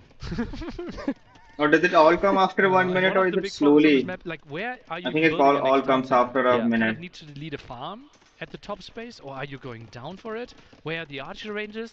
Like, we see everything, but we see nothing. I think optimally, you place your second TC at the top of your hill because there's space for it and it's faster and the Vils are safe. So, but has 7 on stone, man. I listened to it. All around the TC already? He can maybe cram it between the farms and the gold. He might need to delete a farm and then he can place it. MBL maybe a similar story, but he is walking to the left-hand side right now, Nilly, and he's going directly towards that stone, and Tato is not there. Tato has no clue those Vils are headed that way, and that's very important. Has the Spearman around there, scouts through the center coming over. Tato is going for more scouts upgrade. Adds surprising amounts of Spearmen here. It almost felt like Tato was thinking about this as he was playing and changed his mind. With the 7 on stone into no stone for a castle now, it like he deviated a little bit, you know? He saw so many scouts maybe. Yeah. Felt like, okay, this is just going to be a more booming game, and maybe wants to approach it 3TC versus 3TC. Yeah, let's see. A light cab, upgrade in immediately, but of course MBL has weak units in here. Can't get the pikeman upgrade. There's a TC if you're wondering. I think Tato didn't see the TC. There's MBL's, but he should have sensed that there's a TC there for MBL with all the army movement. Might have spotted a villager on the way walking over there. Plus, why would there ever be the army protecting nothing? So makes a lot of sense. Now some damage here against the gates, but should just be an easy repair, and Spearmen should scare those away. Okay, so bonuses right now. Gold mining faster for the Turks. They have access to camel. Those feel relevant. Georgians, they have the regenerating cav. Not enough to compete with camels, but still it regenerates. And then I would say maybe the fortified churches. You stack them in that eco. Yeah. 10 tile radius, faster working rate here. And some people might think that's pretty broken. You have so many scouts and you want to build more. Why are you upgrading to light cav? Actually, your units are slower. Yeah, light cav is slower than scouts, and he did task sprintry, so just to get more vision and run away quickly. Yep, and now he's going to get light cav and make you look a little foolish, but I know what that feels like. And the camel's going to go down there. Maybe he misclicked. This must be.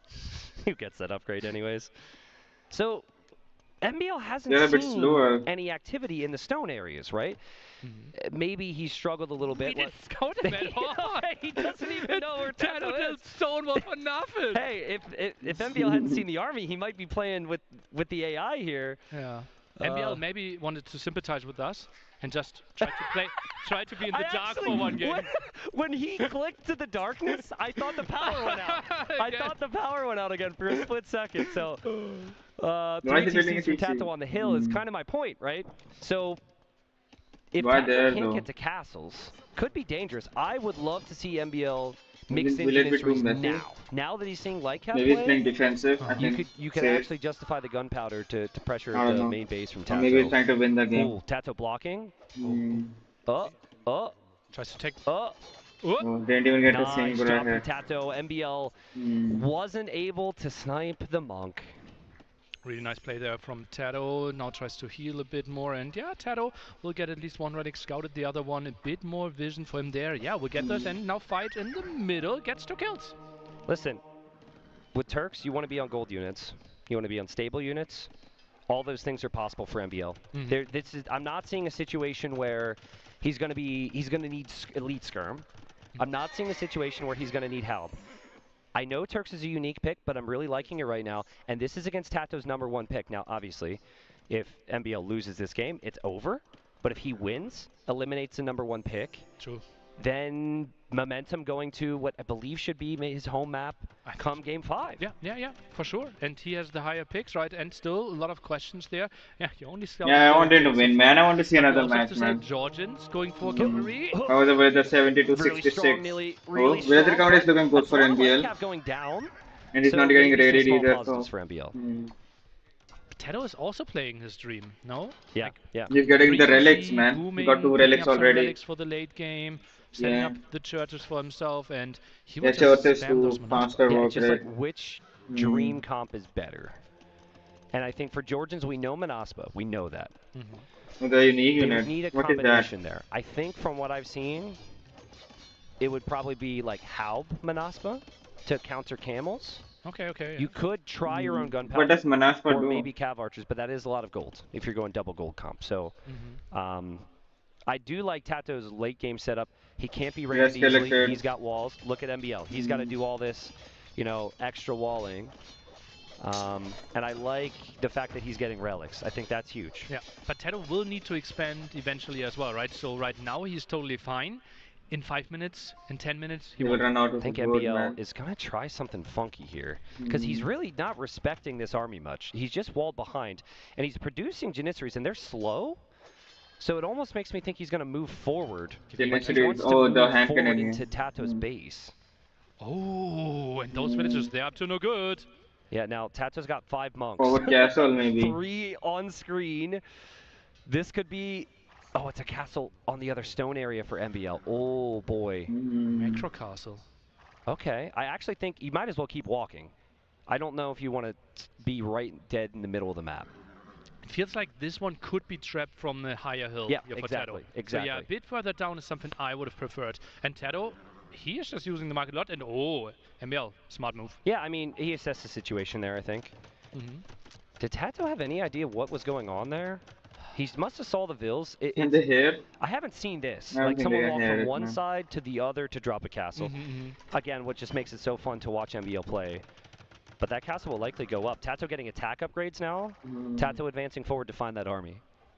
Can he really take an engagement though? 11 camels.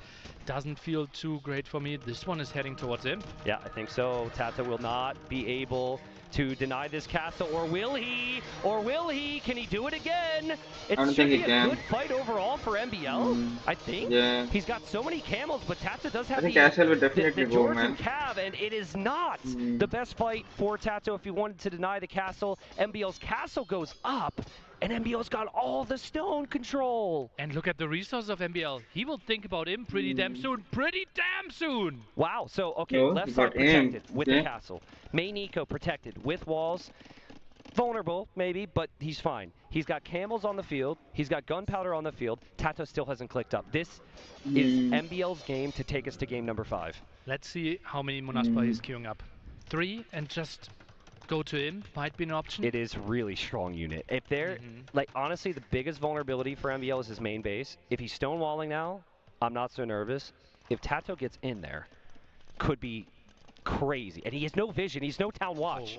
So he doesn't really have, like, a fair warning at what's to come here. Some camels. How many stables does MBL have? It feels like maybe only 1. Yep. He might panic drop a castle at the top of this hill, honestly. It's good against the raids later on, but we don't really have to get his space. 2 houses going up, but again, holds. And Tato's got monks to convert any camels. Now MBL, he does have a lot of them, but he's under pressure right now. Tato dives. Oh, I mean, all things considered, really nice job here from MBL.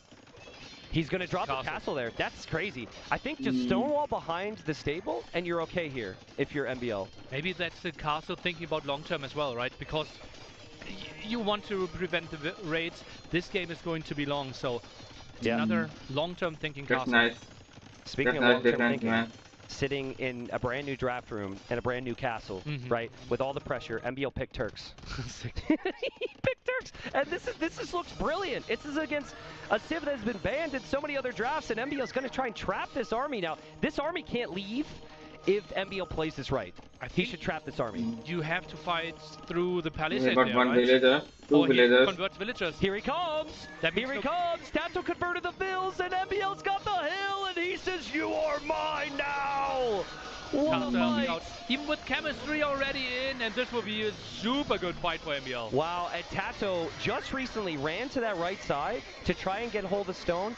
He got denied. He could not make it there. I think he might have backed away. Another castle by MBL. And MBL what are we just going to drop another castle here. It's a masterpiece. That's what we're witnessing. It's an absolute masterpiece. Those villages exposed though. Monaspa around. It's tough to protect those. I think, but the camels, Tristan. The camels could be on the way. But they're so far away. Monaspa are here. MBL doesn't see it, and Tato says, "Oh, here I am." Denies the castle, and you gotta wonder if maybe that's a bit of overconfidence from MBL with that castle, because that's still at the bottom of a Georgian hill. Yeah. I'd prefer to see that bit further back. Yeah, agreed. Maybe he would just want to control the gold a bit more. Maybe it's just a bit to buy himself time. And now Tato goes for the full switch. Full harbor deal will he build this approach, but we already have 7 Janissaries on the map. No stone. No stone versus all the stone, right? MBL is very stoned right now. So the castles should never really be an issue to replenish if MBL holds the position. It's more so the army, which, of course, camels versus Monaspa is great, but he can't get the camels in there. Oh, God. Oh, God, that's so annoying. That's so annoying, and it's so good for Tato. Tristan, will we see Bombard Towers this game? 150%. We're going to see Bombard Towers. That is indeed a lot of percent. No, I mean, it's MBL, right? He's the player that does it the most. He will do the Bombard Towers. I would like to see Bombard Towers delayed until after he gets his heavy camel upgrade and blacksmith techs. I think that's priority number 1. But, I mean, no reason not to. It seems like the dream scenario, right? Just expand a bit more. You already have ballistics. You already have chemistry. It's cheaper for you anyways. And Tato, that's fortunate for him. Runs out randomly and finds the gold. MBL needs outposts everywhere. You cannot have, like, you have this game. You cannot let Tato escape and be sneaky into all these little corners. You have cavalry. You can raid that and track whatever it may be. So Tato's comeback condition is to be sneaky, and I think his comeback condition is 1 fight. He needs like 4 or 5 traps, and he needs halves with Monaspa. Monaspa are disappearing there, though.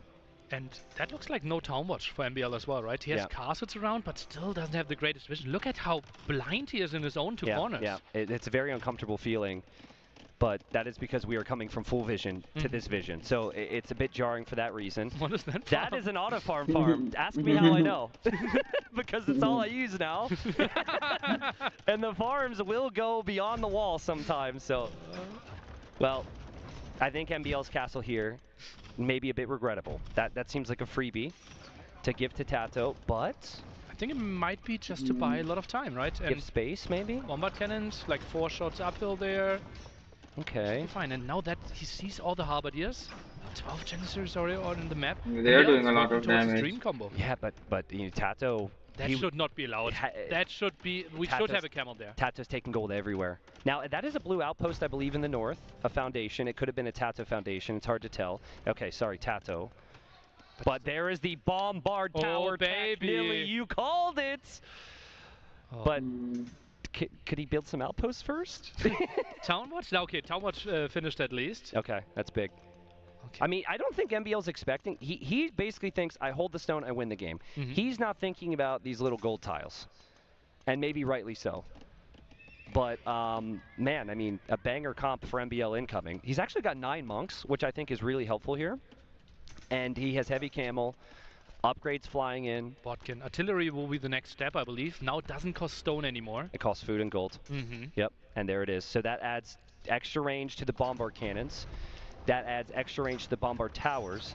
That does not prevent MBL from losing this castle. Can Tato actually do this with no stone access for what, the last like 20 minutes, maybe like 10 minutes here? Artillery finishes, gives us more range for the bombard cannons and the bombard towers. He's really nice. Small question for MBL, maybe PTSD from losing all the castles against Viper yesterday? Yeah. It looked a bit the same, right? Traps killing castles of MBL. But he built 2 castles in this game that I think were gifts, right? Okay, yeah. Now maybe, I don't know, do you know when Tato's birthday is? Maybe that's coming up. But for fortifications, you need the bombard towers. My concern over losing the castles is you can't make gunpowder. If you cannot make gunpowder, you cannot kill the Halbs, of which Tato is 50. This is a problem. This is a big problem right now. We could think about CA, we could think about normal hand cannons, but Janissaries obviously is the dream. MBL's army a bit out of position. Monk's obviously slow. He's fortifying up, Nilly. He's fortifying up, dude. He says, take my castles, I don't care. Tristan, prediction, stone collected for both players at the end of the game. Can you tell me how much Tato started with? 700. Oh, you start with 700. Yeah. Oh, yeah, but 700. Okay, so 700 for Tato, and then MBL 6,669. Okay, solid number. I mean, so the difference in the comp here, ranged melee usually a bit better. I would say this is one of the rare exceptions. Oh, monks, a bit too far out. The old men back away. Janissaries now joining the party as well. Lead upgrade is in there. MBL's not producing a lot. He's not producing a lot. He needs a good fight. You could just toss these halves away if you're Tato. They don't cost golds. He will kill a lot of camels. But MBL has the bombard towers. MBL has the hill. MBL can get more military here, but he doesn't have Janissaries on the way. He has no castles. He has no pop space as well. 150 villagers and he was housed. That's villagers going down. That was the best fight Tato could have dreamed of. The only positive here for MBL is those towers give him a lot of time. Yeah. Without those towers, he is dead. It's 4 traps. But he doesn't have Janissary production. It's only and does the tower really help that much? Villagers, he didn't have enough army. Now he gets the HP upgrade for heavy CA. He doesn't have a single CA. Okay, but can you give up the left maybe? You give up the left, you still have the right. Let's imagine a normal game. Okay. It's stone on both sides. You've taken a lot of the stone. Maybe MBL losing villagers is good for his pop space? I don't know. I don't think it's that good for the pop space, but he's not out yet. What a fight from Tato, though. Like, he found the perfect little ball, the perfect ratios, and those 4 trebs have been the key. They killed so many buildings already. Now Thumbring. Does MBL even have any archer ranges? He's adding them. The switch was so late. Okay, now they're coming in. Heavy CA is really costly as well. We at least got Sipahi, but now the expansion here. Yeah. Oh, Tato has to be happy. Tato has been on a lot of golds on those outside areas. A lot of golds that MBL didn't spot. And Tato now could maybe think about a raid to the main base. Now that's tougher to justify because it's up the hill, but there's nothing there from MBL to stop him right now. And let's quickly remind ourselves how Monaspa are working. They get more attack, the bigger the number is. And that looks like a solid number to me. And they regenerate. 14 plus 8. And they regenerate, and they're cheap, and they produce really, really fast. So this is the unit that has made Georgians either be banned a lot or be picked first a lot in tournaments since release. MBL also Tato no ballistics, excuse me. But that's not a big deal. That tech coming in makes And this the more cavalry they are, the also costless stronger. population. Look at Yeah, the population like drops to 100, now Lancers. jumps to 194, although we didn't lose How any many does he units. have? Yeah, so he gained 6 more 39. units. As if he needs that And he 80 has pop more of halberdiers. military for Tato. I do still believe in the Turk comp, but being down 2-1, MBL's got to be feeling the pressure right now. I also think the additional pressure is that you feel like you had this game. And now Tato has come back. And then you see this and you're like, wait, what? There's gold on the outside? Did he even know? He's never gone for it himself. So the exploration simply wasn't there, right? Bomber towers, so many already went down. It feels like 8 bomber towers or something. That could have been so many resources invested into something else. But we have to say, MBL worked himself towards the dream composition again. Heavy CA, elite Janissaries, heavy camels as well. This is an army not easy to kill for Tato, but looking at the resources, Tato can take some bad fights. I love, like, MBL has had some rough moments this game, but I love the patience here. So many people just try and be like, no, I got to keep him off stone. And you take a bad fight. And he has popped up. He is going to lose a cannon, which is a tough loss. But I like how he showed some patience here. Now, that cannon was designed to hold this castle up, and Tato was going to use those 4 trebs again. Really nice move, and that opens a lot of area, right, for potential raids. Villagers on the screen as well here. What's the damage output on those 4 traps? I think it's like 30k at this point, 35,000 here. Oh man, MBL, he needs to take out those trebs. He's going to lose one of his 2 remaining castles. Tato is all over him. The army count for MBL is looking so good. The upgrades are looking so good all of a sudden, but he just can't take the trebs.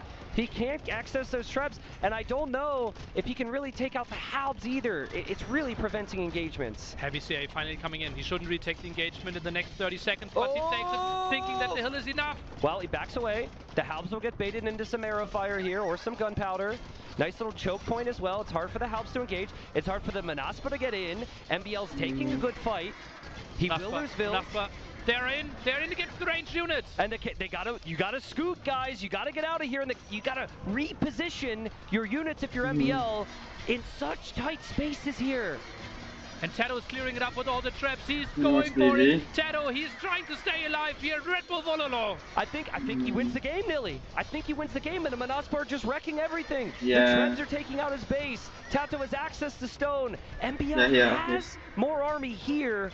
But it's all overall, all the time Tato right has now. more army, He's had consistent Manaspa production. He's had consistent Hound production, and he has never wavered here ever since he's look at that control. difference in the army. Absolutely crazy 34, play here. How 74. Tato took those great engagements. It just felt like MBL, he had the resources, he had the setup, just not enough pop space here, and Tato even gets nice pickoffs at the side.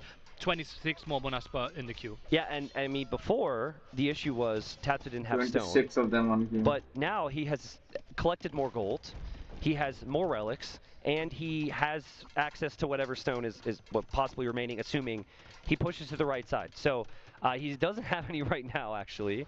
The church is also increasing all his farmers, all his wood shopping as well, right? So good for him. So his economy will be more efficient, can produce all those halberdiers. MBL is stuck on what to make right now, Nilly. I mean, I think he has finally elite Janissary in combination with Cav Archer is fine, but are the Janissaries still adding enough? We talked about mobility problems, right? So maybe Heavy CA was the answer all along. Well, hold on a second. Okay. He will get to 20 CA. Now, he didn't realize what happened there before, and that's just another magnificent thing Tato's been doing, right? He's been taking the gold. He kept an eye on that gold. MBL didn't know, and there's another. The church, another relic, the gold. This is like very clear that Tato has played this map a lot, right? Because those 2 tile golds are a very specific thing that's not on other maps. And he's found so many of them. That's why the new cards are so good as well, right? You can just move around. Don't need to build mining camps over and over again for that. Castle might just die eventually. That's an interesting army. I gotta say, dude, every time you think one of these 2 is dead, the other guy holds on. MBL's Cav Archer numbers still pretty high. He still has access to stone, and he's building bombard towers on the hill. This is MBL we're talking about. That's not going to be easy for Tato to break. Tato will probably lose his castle on the left, which is bad if he doesn't have stone, meaning the only 2 castles he has for Manaspa production are actually at his base. So if MBL can hold this, MBL can win this game still, despite the momentum loss. Traps are moving forward. 3 traps now. 133 KD, Another man. 4th one gets added. Hugh looks really Keep solid. KD. Resources are looking really solid. Map control now looks better for Tato as well. Yeah, MBL doesn't have any more gold. There should be a 5-1 bomber gold. cannon somewhere He also soon. lost the relics Oh, too. we have a castle from Tato. That's crazy. He loses his castle on the left. And now the Trebs from Tato are going to come forward. There it is. MBL only has that castle remaining. This will be his last castle, and he can't save it. MBL 26 villagers in the queue. He just sees them. Damn, I ate so many. Oh, and look at that. Treadmill crane already for Tato. He's thinking Can we see Tato's Fog of War for just a half a second here? Just look at this mini-map, folks. Look at this. Wow. There is really not an area he hasn't been. Like, this is crazy. He's building churches there. He's building outposts. He has played this like crazy. And it feels like MBL finds those things when Tato's already there. Giving Tato a reason. Look at these 3 Manaspa here. He's just peeled off 3 Manaspa to go down to that gold. Sick. The macro of this guy, the awareness of this guy, even goes for relatively useless upgrades right now. And yeah, well, like not super optimal upgrades, just to increase the score as well. Tries to do more damage against the buildings here. And how do you break this hill? How do you break this 58 guy? Albert, yes. Had such a 28 on Q. Then a it was, position yeah, that would I have think it's made so over, many man. players panic. And Tato has found a way I back think this is the here. last match, so he will not resign really that easily, utilizing the but stone. In I all really honesty, think it's it has over, been man. avoiding the areas where the enemy is, getting to this crazy composition of 100 army now. He has no goal at all. For MBL, it's only Cav Archers, that's the hope, but I don't know if he can make enough with Tato all around the map right now. MBL, he built 3 castles and like 10 bomber towers downhill against 4 traps. Yeah. I think the bigger thing for me was the indecision, am I making Janissary, am I making CA? It felt like the move was Janissary, and then those 2 castles were a little questionable.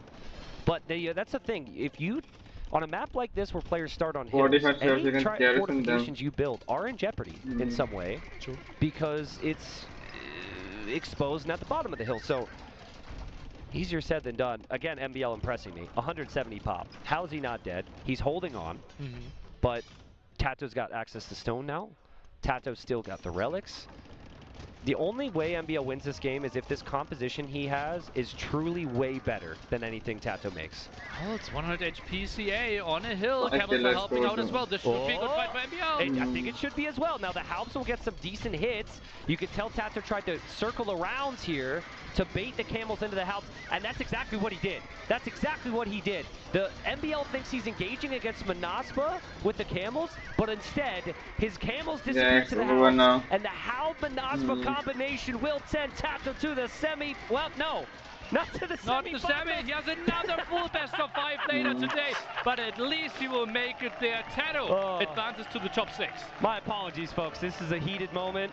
Tato wins a crazy series, easily the best series of this tournament so far. And Tato thanks the crowd. And I gotta say, that round of applause should extend to MBL as well. An amazing series. Oh, wow. I think he will want that game back. That may haunt him in his dreams the next couple nights, but an amazing performance from MBL here at Red Bull Wololo. But look at the numbers as well, like 204 halberdiers the game. Yep. Against like 60 camels the maximum. Tato, wow, he has to rest now because he has another set tonight. Yeah. Where it's again do or die. Yeah, do or die. Yes, and could be a bit tough for Tato as well, right? Opponent gets to see everything that he's done here and gets to think about, was that good? Was that expected? How does he approach certain situations? That's a lot of intel. It's hard with this bad team. There's so many matches still left. Draft can be I don't think I will even be able to play today, man. Get out of this one with a lot of just watch, man. I just want to watch them. Like, in 10 minutes too, yeah. Surrounded by castles. Yeah. And the opponent can go for whatever they want, and then still being able to push this hill down. And masterful. Yeah, I mean, maybe the bigger concern, now these guys aren't human, but for anyone would really be stamina. Maybe like that was a long series. True. He had to work really hard, so that could be a factor. But I mean, if he can play like that, I'm sure he could pull out some more wins. And Tato, the reigning champion, showed again why he's so tough to break on any map, any setting, against wild card play styles, wild card civs. A beautiful performance from him, and I'm so happy we get to see him play more. True. true. But also we have to say, a bit sad, MBL, such an entertaining player, just delivered a crazy set as well. Beautiful draft, this exciting draft for us. Yeah. Sad to see him finish 7th, 8th. I agree. I mean, that game felt very winnable for MBL. I thought we were going to game 5. I feel sad for him as well. But I also remember, like, last Red Bull, he really lose, lacking man. some confidence. He pretty much felt like, well, I'm going to. I can't even say anything, man. I don't even know how he lost. It's not enjoyable to see had the him advantage so like that. That was not the MBL we saw today. He played his game. He showed why he's here, and yeah, I mean, there's no question over his draft. Just a true talent, but unfortunately, that's what makes these events so great, is that you do have to win, and it will be punishing if you lose. We have MBL with Riley right now. Tato, sorry. We have Riley with Tato right now. Yes, indeed. Thank you very much, and welcome to the Analyst Chamber here with the victorious Tato. Tato, congratulations. A huge win for you. The crowd chanting your name in your native Spain. What was going through your mind? What was going through your heart as that game and that match finished? Was it relief? Was it triumph? It was relief. I felt so much love during the walk into the state, and I kind of wanted to give them back something, and this is the first step.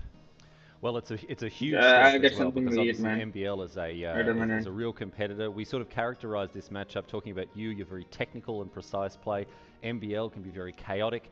What were you thinking going into MBL, knowing that he's always got something up his sleeve? Were you extra prepared for maybe some surprises? I just say, like, MBL loves chaotic games, so when I'm playing against him, I need to be extra cautious with the scouting. I need to be pay a lot of attention to know what he's doing and what is coming. And yeah, like I think he managed to surprise me more than I surprised him. Well, we're gonna come to some of those surprises in due course, but I want to go all the way back to game number 1. This is a game that you lost. Keep my camera off and playing eat some Franks shit, on man. Shrubland, going down to Inca. This was a very long game, sort of resulting in a bit of a trash war at the end. Almost hit the time limit. Was that something you were worried about? Were you thinking, oh, I better start getting techs in case we hit the time limit? I was away from the score. Like, even if I reset all the techs, I think I will not have catch up on his score. So no, I wasn't thinking about that. Well, every time already I was dead, but the time limit was already coming. Yeah, okay. And he will still have one. So you weren't like, all right, university quit, coinage, let's go. No, all right. We can move on. Game number 2. This is on Golden Stream. You won with the Persians over the Vikings. Another long game. Does stamina come into it at this point? Does it affect your focus, or it was a pretty long set overall? Are you able to keep up the focus in long endurance-based matches? Yeah. The first game didn't tire me at all. I think he's also really a player which has a lot of stamina. He plays non-stop, so I actually shouldn't make the games longer as the first game. I should have resigned earlier, in my opinion, because he will have better chances as the series is going. But yeah, Persian game also, like, I had a clear plan and it went quite well. Yeah. So as long as I don't have to think too much during the game, I'm not getting that tired. What were you worried about in Golden Stream? Obviously losing the middle there. This was perhaps not as key up against the Vikings, obviously, because gold isn't as important for them as they head into Castle. You know, they're looking for pikes in the early Castle age. But MBL was able to seize the two middle, more sets left, man. Put a castle up, and there's you so weren't much really to able watch. Test that for a while. Was that a problem? Were you worried about that? Not really in this case, because I managed to explore and found that they had both goals on the other side, where I built a... Now I'm supporting Tato on the next one. I want him good. Yeah, he played pretty well, man. In the land, and he's using his population on the water, he should have the advantage. That's why... He will play tonight again. Well, that obviously worked out in game number 2. We can move on to game number 3 here. This was, I think, a real clinic from you, Tato. We saw incredible macro, we saw incredible micro, and that key moment, as far as I'm concerned, was denying the castle after clicking up to Imp. MBL sort of looking to steal a march on you by getting a castle in a more aggressive position, and you just shut it down. That must have been a huge moment. Yeah, I paid attention to the minimap and I saw a big red-blue dot. I was, what is that? And this is how the pros win games. This is how they do it. Pay attention to the minimap, see a big blue dot, and off you go. Yeah, but like his army was on the south. I was like, what he has there? And then I saw a lot of villagers. I was like, he's building a castle. And then I spent a couple of nights. I managed to stop it. even if he was going up, I don't think it will have mattered that much because I was on the way to Imperial and I had another goals to. I will have to move a little bit my economy, but at the end I think I will have taken down.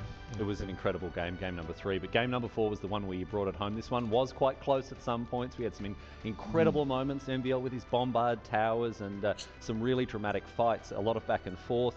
But one thing that really stood out to us didn't do watching this anything, map man. was your map knowledge. Going off and finding those 2-tile golds off in the corners, it seemed to make a huge difference. And you were kind of uncontested in those resources, even though MBL had a huge amount of map control. So obviously you've practiced this map a lot, but do you feel like your knowledge of the map and these little secret pocket areas was decisive in that game?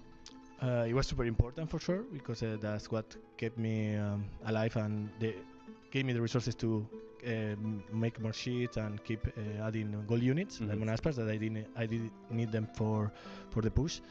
But at the end, I think he played that map better than me, to be honest. I think his strategy was quite well, and he loves his bombard towers. And when I saw the first one, I was, oh god, this is going to be a long game.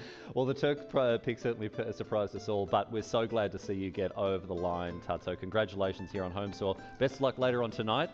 You obviously go and maybe rest up a little bit before that. But I'll get you to stick around here for just a minute while we throw to our next bit of content for you to enjoy.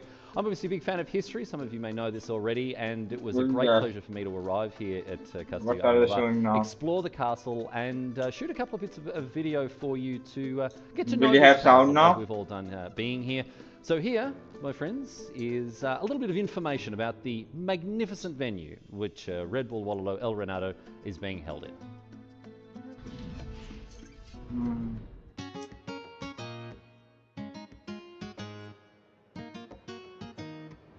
One of the most critical aspects of a castle's defensibility actually comes into play before the castle is even built. There's a reason that in Age of Empires you are handsomely rewarded for building a castle on top of a hill. It's because this is where you wanted castles to be built in real life, for many reasons. Of course, one of which is the fact that you get a commanding view of the area around. But when your castle came under attack, there was another reason you wanted to be on top of the hill, and that is, well, actually, you know what? Let me show you.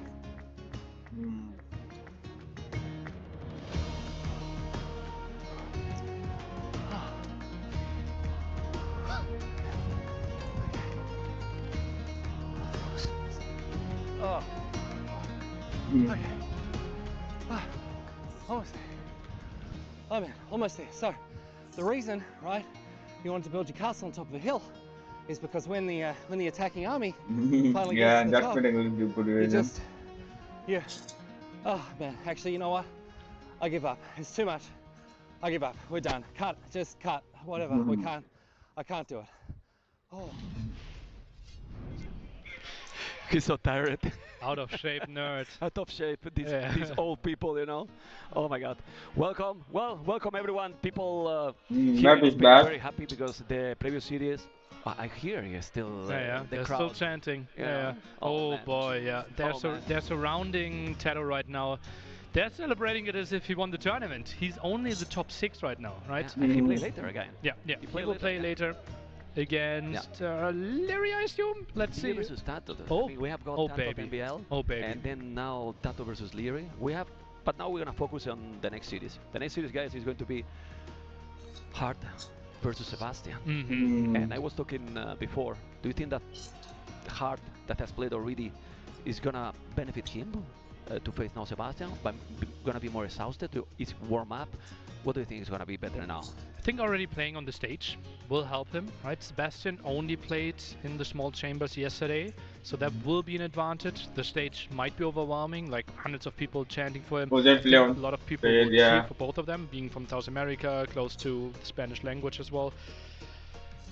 I think slightest of advantages for Hart in that regard. Okay. And for he already played on the stage. Hart has an advantage? I still believe Sebastian with the overall skill, like I think also Hart's strength are similar to Sebastian's strength. I support Sebastian because I support Sebastian. A tiny bit better in that regard then. And let's be honest, right? Yesterday he lost against the Yeah, Viper. let me see how they look like. Then I see who I want to support. He could have won I don't know. Viper, for sure. Maybe I So recognize I think any that of them. Sebastian should be the favorite, not by much. How do they look like? You know, but well, the pressure can be a factor. We don't know, guys. Hopefully you are enjoying the series. I think Sebastian, I've been talking with him, so mature for the age he is, because he's what, 21, 22? Born in 2002. Yeah, I think. I don't know any 22. of them. Yeah, pretty sure. Ooh, look at those two beauties. But yeah, as we said earlier, like Hart, just always so super focused, and Sebastian. Well, I saw the Hart winning when I was starting my stream. Okay, I support him then. Yeah, but I'm checking Hart. Marcel was getting. He was the one that won today, yeah. Yeah, I like his interview too. Yeah, I support Hart. Nice. He was telling to me that the nerfs can happen also here. Oh yeah. Like we were discussing ACCM draft because he has been practicing a lot. And now we can tell because they are there and they don't listen to us. Okay, let's see the picks. About that Magiars, for example, was picked in the fourth pick. And he was wearing the password. Practicing. And do you think it's possible that maybe with all this it's pretty well built, man. At some point? We've seen it in the past. We've seen it there, where people like both started to laugh and picked the best civilization as the 8th pick because both overlooked it, right? It's so unique to have this draft, and maybe another small advantage here for Hart in the left-hand side, banning Passage, Mountain Dunes banned for Sebastian, and Cliffbound, our kind of smallest map, very short distance, market play will be strong, Mezzo will be strong. There's just a lot of aggression. Hollow Woodland. Hollow Mountain. This is not going to be a long set. I love Both it. are here for blood. I call the first map that Hart pick like the Empires of War Socotra. Yeah. Empire War They're very small, man. You don't lame because it's Empire Wars. Nothing would be lame in absolutely everything there. And well, the one that Sebastian pick is the one that he was playing in the ladder all the time. Yeah. Inca mirror, Saracen mirror there, won very convincingly against the Viper yesterday. Depression, oh god, this is going to be a short set map. Like, yeah, you can't they pick a small like, map. This could be 3 maps all ending under 10 minutes. I want to cast Depression. Depression? Yeah. Because I didn't cast yet. Okay. I didn't cast the map at all, so... Golden Stream. Golden Stream, the most strategic of all of those maps, will be a bit slower, easy to wall, strategic elements in the center. That's a bit of a surprise, and now we will find out the 5th map out of the remaining 9 maps. I'm cheering for the yellow marble. Oh no, it's already in the back. I'm starting to cheer for the blue one. Yeah, but oh, yellow! I said yellow from the beginning. It will come back from the hell. You know? Give me yellow. Give me yellow. Let's get yellow. Oh. Overtaken there. But now blocked off again. Yellow, go through! No! Let's see what it's gonna be. Well, 3 out of 4 maps being very aggressive. I'm fine with it. And this will be River Divide. River Divide. River Divide, I think. Well, could be River Divide. A bit of red in there as well. And Isthmus. Okay. And I have the glasses on, you know. Okay. Okay. What about this map? This is gonna be the opening. Yeah, obviously played a lot as well. We've seen Huns, Malians. If we didn't see Byzantines, Incas, Saracens, an option there as well. It could be that, especially with the 4 bans for each player, we could see 2 completely new civilizations that we have not seen on the ladder qualification. Yeah, they're being civilizations now. Yeah, let's see. I'm not mistaken now. I'm interested in civilization. Thinking a lot about that. Krasini this time doesn't look that, you know, that intimidating to the players. So I think they feel more comfortable this time. Yeah. He really grew. Yeah. Into the role there. Yeah. Okay. Look at those guns. That's why Sebastian is not looking. Looks like Hart is playing with like low sensitivity on his mouse there. Okay, destroy. Okay. Basically. Yeah, they call the nose there. You cannot imagine that they are studying now. They are back to school because there's 45 civilizations. They're trying to decide this year. Yeah, it will take some time. It's true that a lot less because the top tier civilization for this map, they probably got it very clear. Yeah, but then again, like, do you want to ban them? Do you want to pick them? Do you hope that the opponent is banning them? We've already seen civilization that I thought we would never see, like Incas, Saracens, Georgians. Yeah, all the top civs that we thought, okay, well, B will always ban them.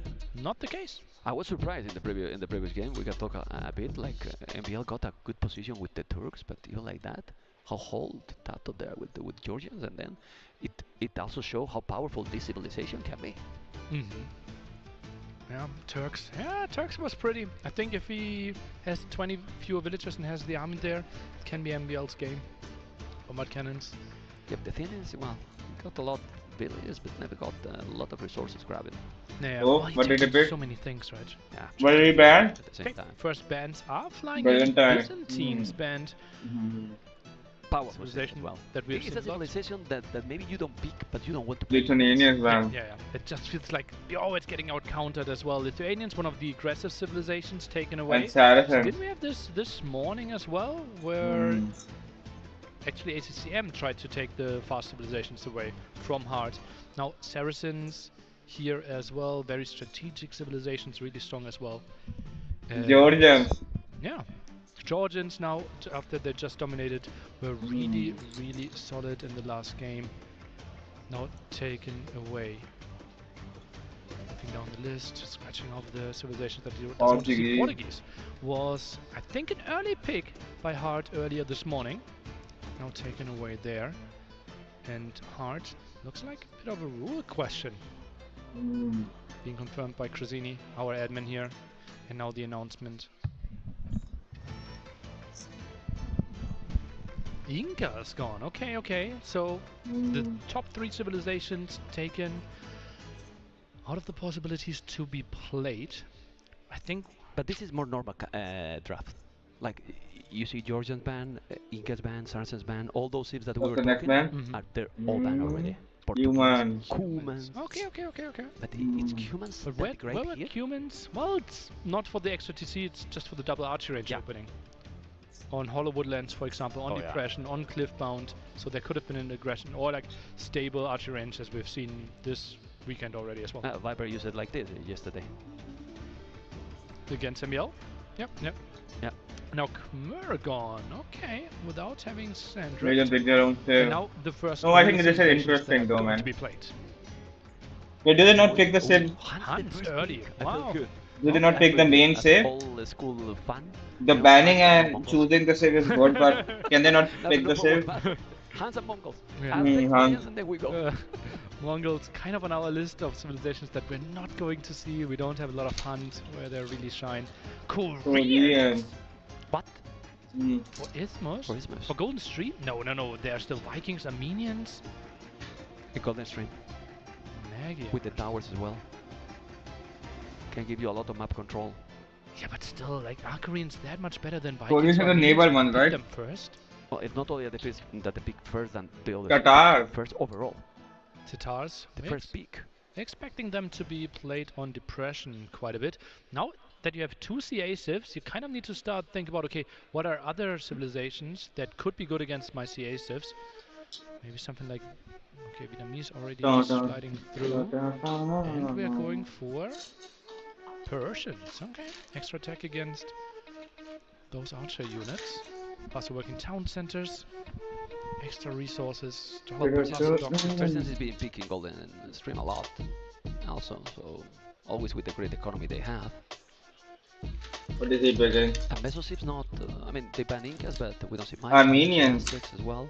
Not even in civilization like a map like Cliffbone. Well, it just feels like people have learned to out-micro those eagles so nicely. Aztecs could be a late pick for Cliffbound for sure. Mayans, I think, might have been included in Viper's draft, if I remember correctly, but not played. And Bohemians for the very first time. Hello! And Armenians also added. So he's well set up for the Golden Stream map and Ethnics together. And he picked Armenians as well. So you were talking like, okay, pick first Korea, but he has Armenians, he has Magyars, Bohemians, Bengalis. I think for Cliffbone could be also. The distance is short. Do you want to go for hand cannoneers there maybe? Not impossible. Yeah, and I think he's under. What is that? Aztecs. And there we have Aztecs for Cliffbound, ma'am. You asked for it. That's it. Bengalis.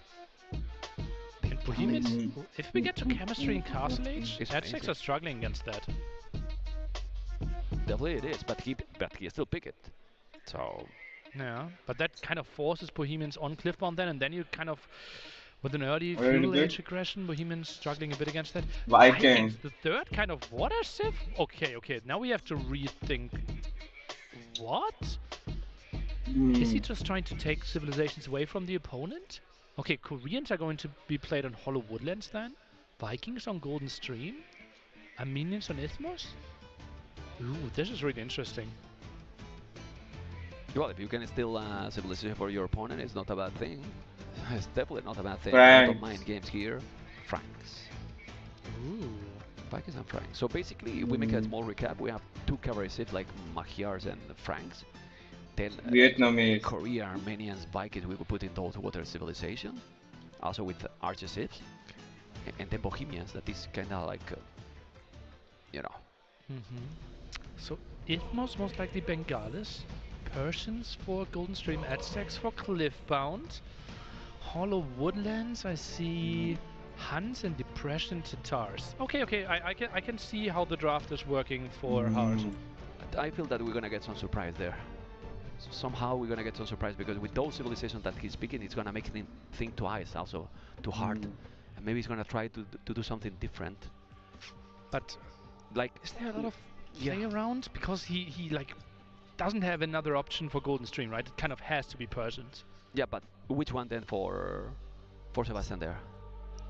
Well, Sebastian is way more wild. How he distributes his civilizations. Yeah, like that is a heavy guessing game. It feels like Vikings has to go for Golden Stream. Then we have Magyars can still go anywhere. But Viper yesterday in the interview was telling you, well, Hans has also Tromos. So that's why I pick Hans, you know, they have that option, you know, so maybe now he's thinking, okay, but I'm gonna if go he wants Hans. to play Hans there, then where is he playing Persians? Yeah. Right? Yeah. Unless he wants to play Bengalis on Golden Stream, but I think that's more for Isthmus. You can kind of win the water fight 1v1, Fire Galley against Fire Galley, We're going crazy extra here. villages. Imagine then, if we're going crazy here, imagine how they're going, right?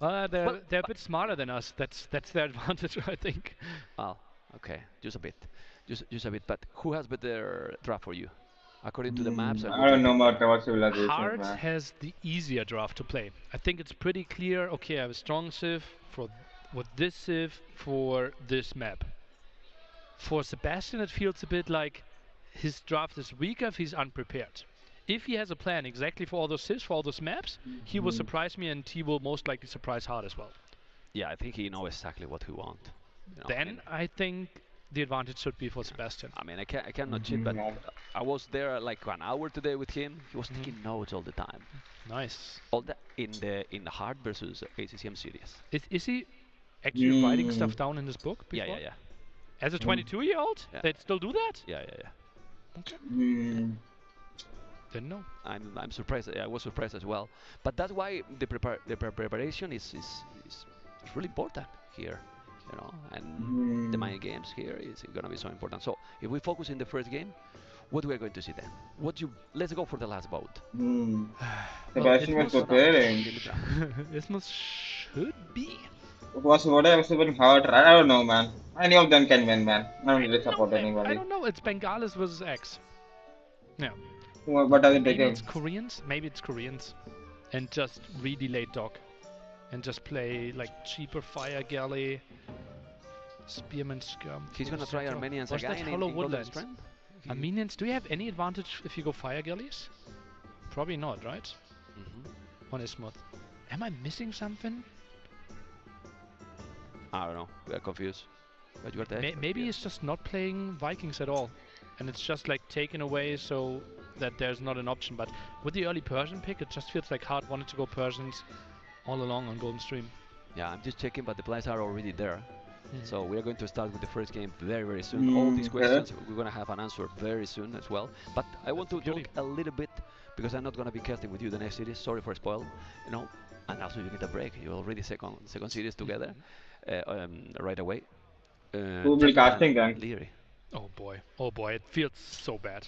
I hate Hello. that the set is happening because one of them is out. Will be out. Yeah, Ted O'Leary as the main event basically of the evening as well, right? Did I even unmute the fucking mic? I Him did. advancing to the top 6, just imagine them if he gets a ticket for the semis, yeah.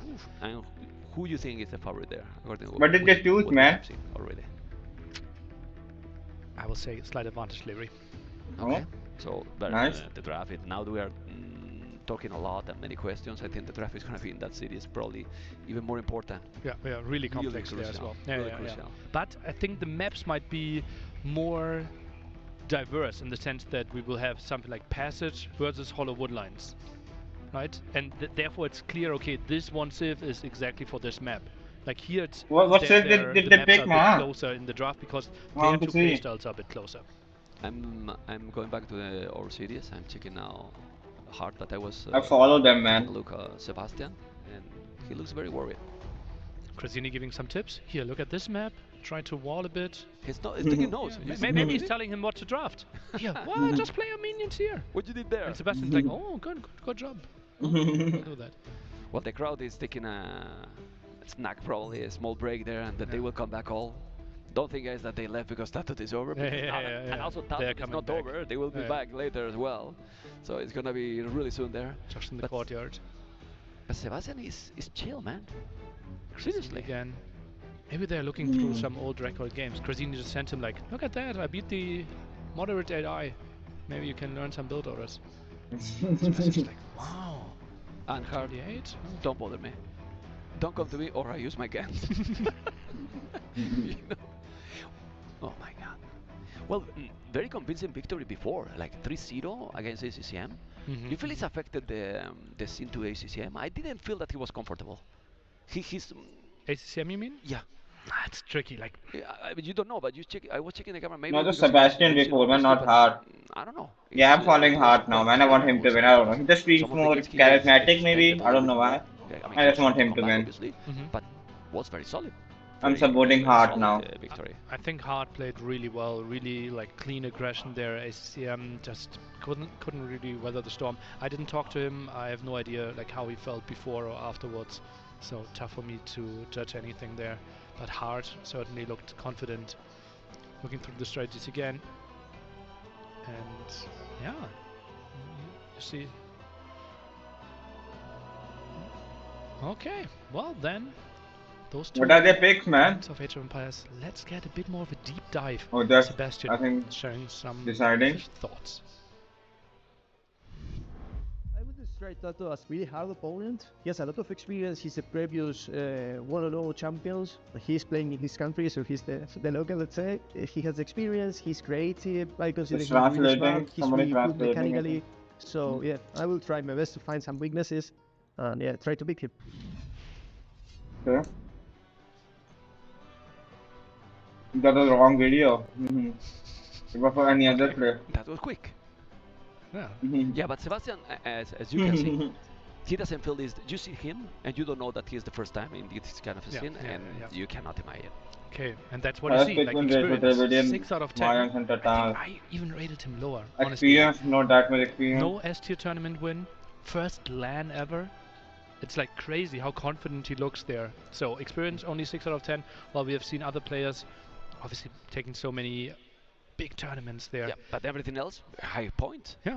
He's really good. Some consider him a good contender to be the next top 5 player in the world. Has something really bad, you know. I like Hyper for like a multitasking needed to balance everything. You know how much I love that civilization, you know, but then look at the amount of games that it's from Argentina with them as well. Well, look at how dominant he is, like close to 70 matches there, 84%, under 15 minutes games. That's how I know if I'm playing the flag wrong, man. Like Viper in the statistics there as well. Yeah, very aggressive player then, Sebastian. Okay, are we gonna jump into the game number 1 soon? I hope so, because we are definitely waiting for the first game. Excited to see those two players playing. Yeah, I'm excited, man. Also, we want to see Tato versus Leary, and tomorrow we have already the semifinals. I love the banners moving in the wind in the back. Look at that. Yeah, the weather now is fantastic. I mean, now it's the perfect scenario, guys, to enjoy. Well, anything in Age of Empires here, people that is going to be tomorrow here, they're going to see how lucky they're going to be. It's going to be amazing. Kind of interesting that you're talking about best weather conditions to enjoy Age of Empires. Well, right now, see, because we are outside, you know, and we are always used to be, well, in a box at home, you know, so it's completely different. Yeah. Well, and also telling this because 5-6 hours ago, it wasn't the same. It was very hot, you know. So Ismus. What are the civilization pick, man? We have to fight water on the outside. We can get extra stones there. extra relics. The big question is, how many military buildings are we doing on land before we build the first dock? Most of the approaches are one archer range or one stable and then one dock. I think especially with Bengalis, you want to contest early. You think it's going to be a long game in that one? It's going to go Typically not. Typically not. Aggressive, right? Mm-hmm. The start. I think because they're limited resource as well, like we never go to time limit early in because they're so close. Quite a dominant strategy as well. Just the traps, so good with the timings. There was not a lot of wood in that map, if I'm not mistaken. Yeah. Well, they're not starting, man. We didn't see their picks yet. To invite to go very aggressive, and when you have that much wood, well, it's impossible to go for the later game. Yeah, it seemed that he's not that confident. Well, Hart, it's not taking any notes. Maybe he's just overthinking. Did he maybe misdraft? Is that an option? Those 3 civilizations, we were surprised. Like, okay, Korea first, you were surprised. Then the pick Arbarians, and then you were thinking Vikings is to steal to his opponent. So is those 3 sieves? Armenians? I'm excited to see Civilization, man. He's going. Really making that much sense. I don't know much of Civilization. This the commentator saying so much that Civilization is not a good pick. I kind of want to see what he will do. But yeah, certainly a great question to raise in the after interview for either player, what they thought about the draft there. It just feels like Hart has such a straightforward draft, and he just looks so much more relaxed. Like he knows what's coming. But Sebastian, like, maybe still some questions being raised in his own head. Okay, and it feels like they're getting ready now. Look at that posture. Do we still know then who is facing the winner of the series or not? Tomorrow? No. I think it's a random draw. Hera and the Viper obviously waiting in the best of 7 semi-finals tomorrow. So they're waiting for the winner of this one, the next series, and it will be random. But Hera and the Viper are not facing because they are coming from the winners. Exactly that.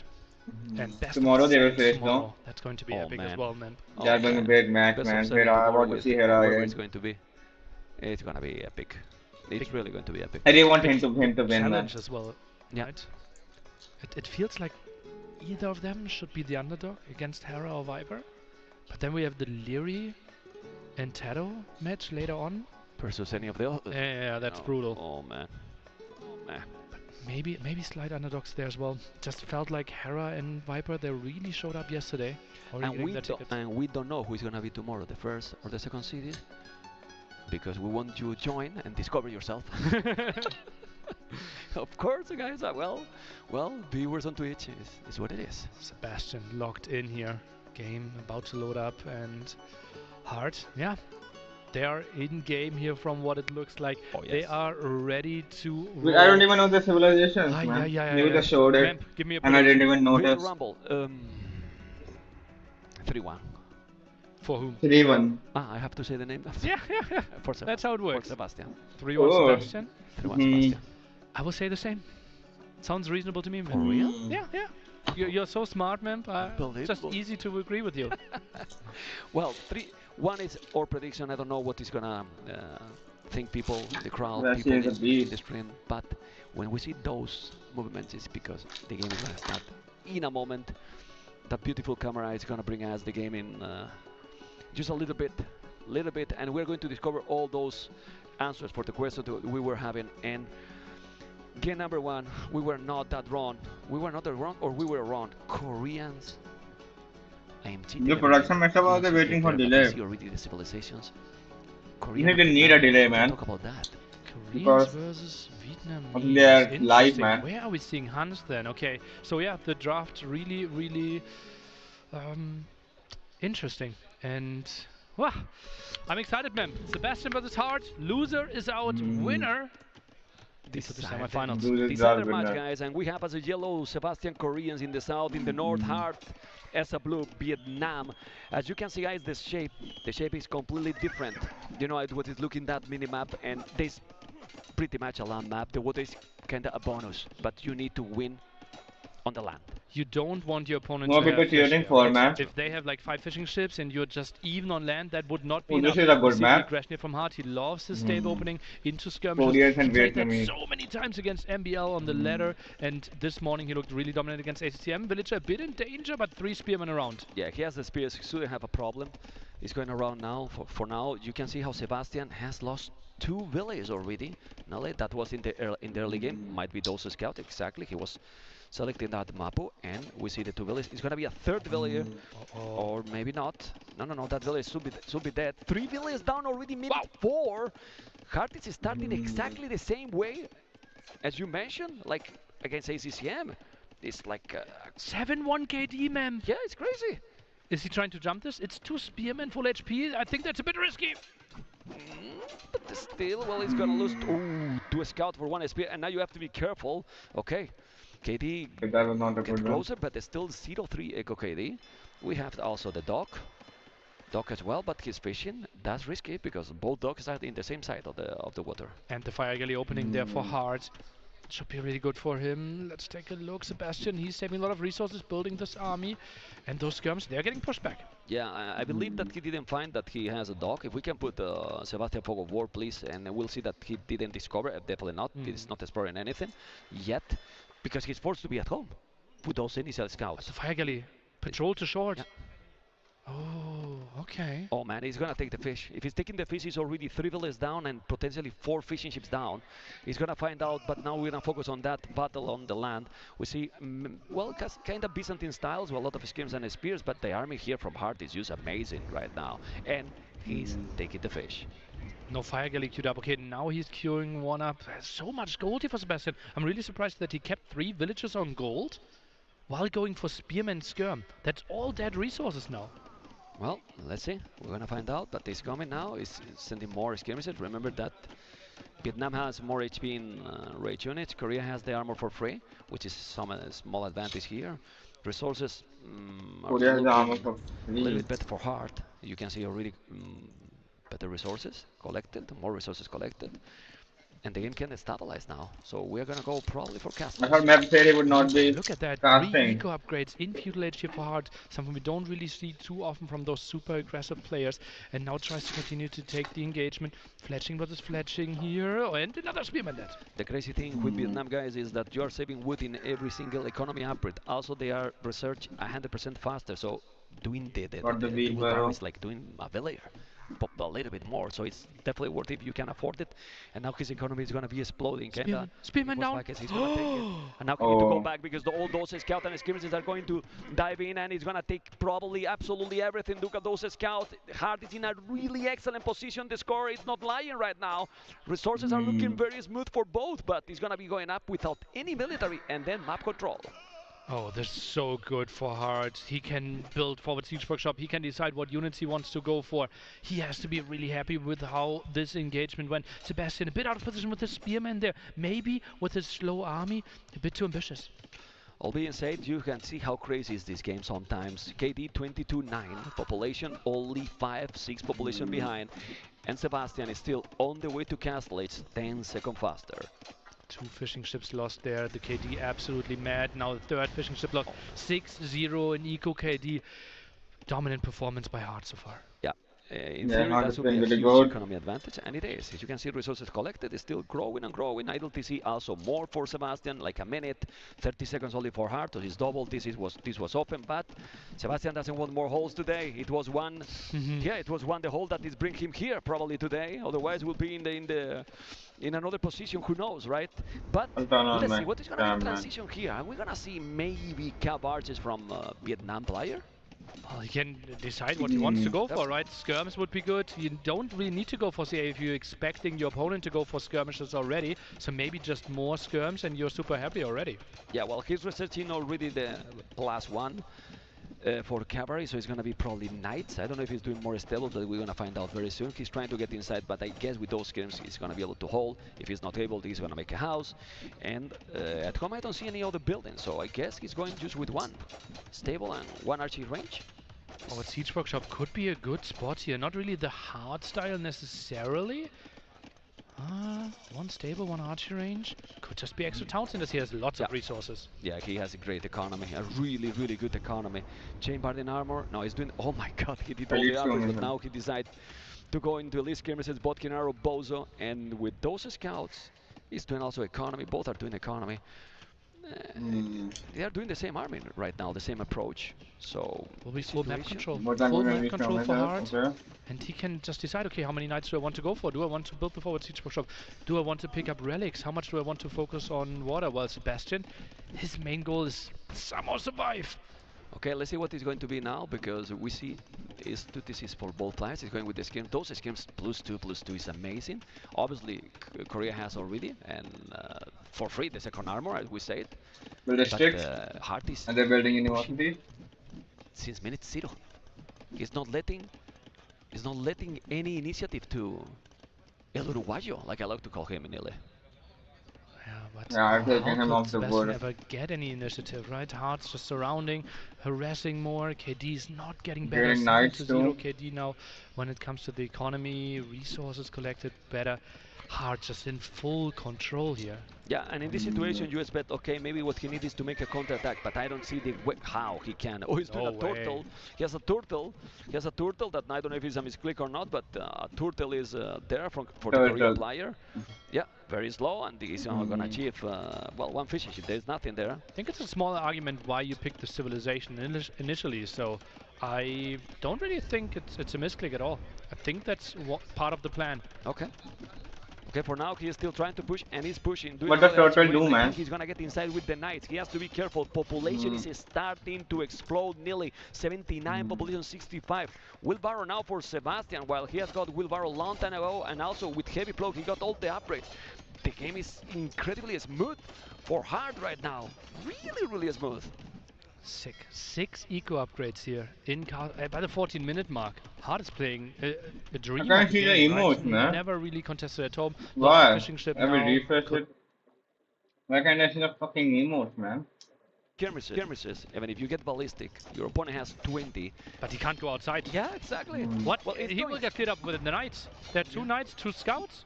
He might lose his whole army again. Get inside, Sebastian. Yeah, he's still in the house. He's going to go home. Now he needs to hold that one, and I don't know if he's going to be able, because, as you can see, Hard, we see the foundation for that house is coming forward, and he's going to make the siege workshop that you were claiming for. So, I don't know what he can do. It's true that it's only 5 less different, but, as you mentioned, with handcard already, with all the upgrades, it's very tricky position here. 3 TC for Hard, 1 TC only added for Sebastian.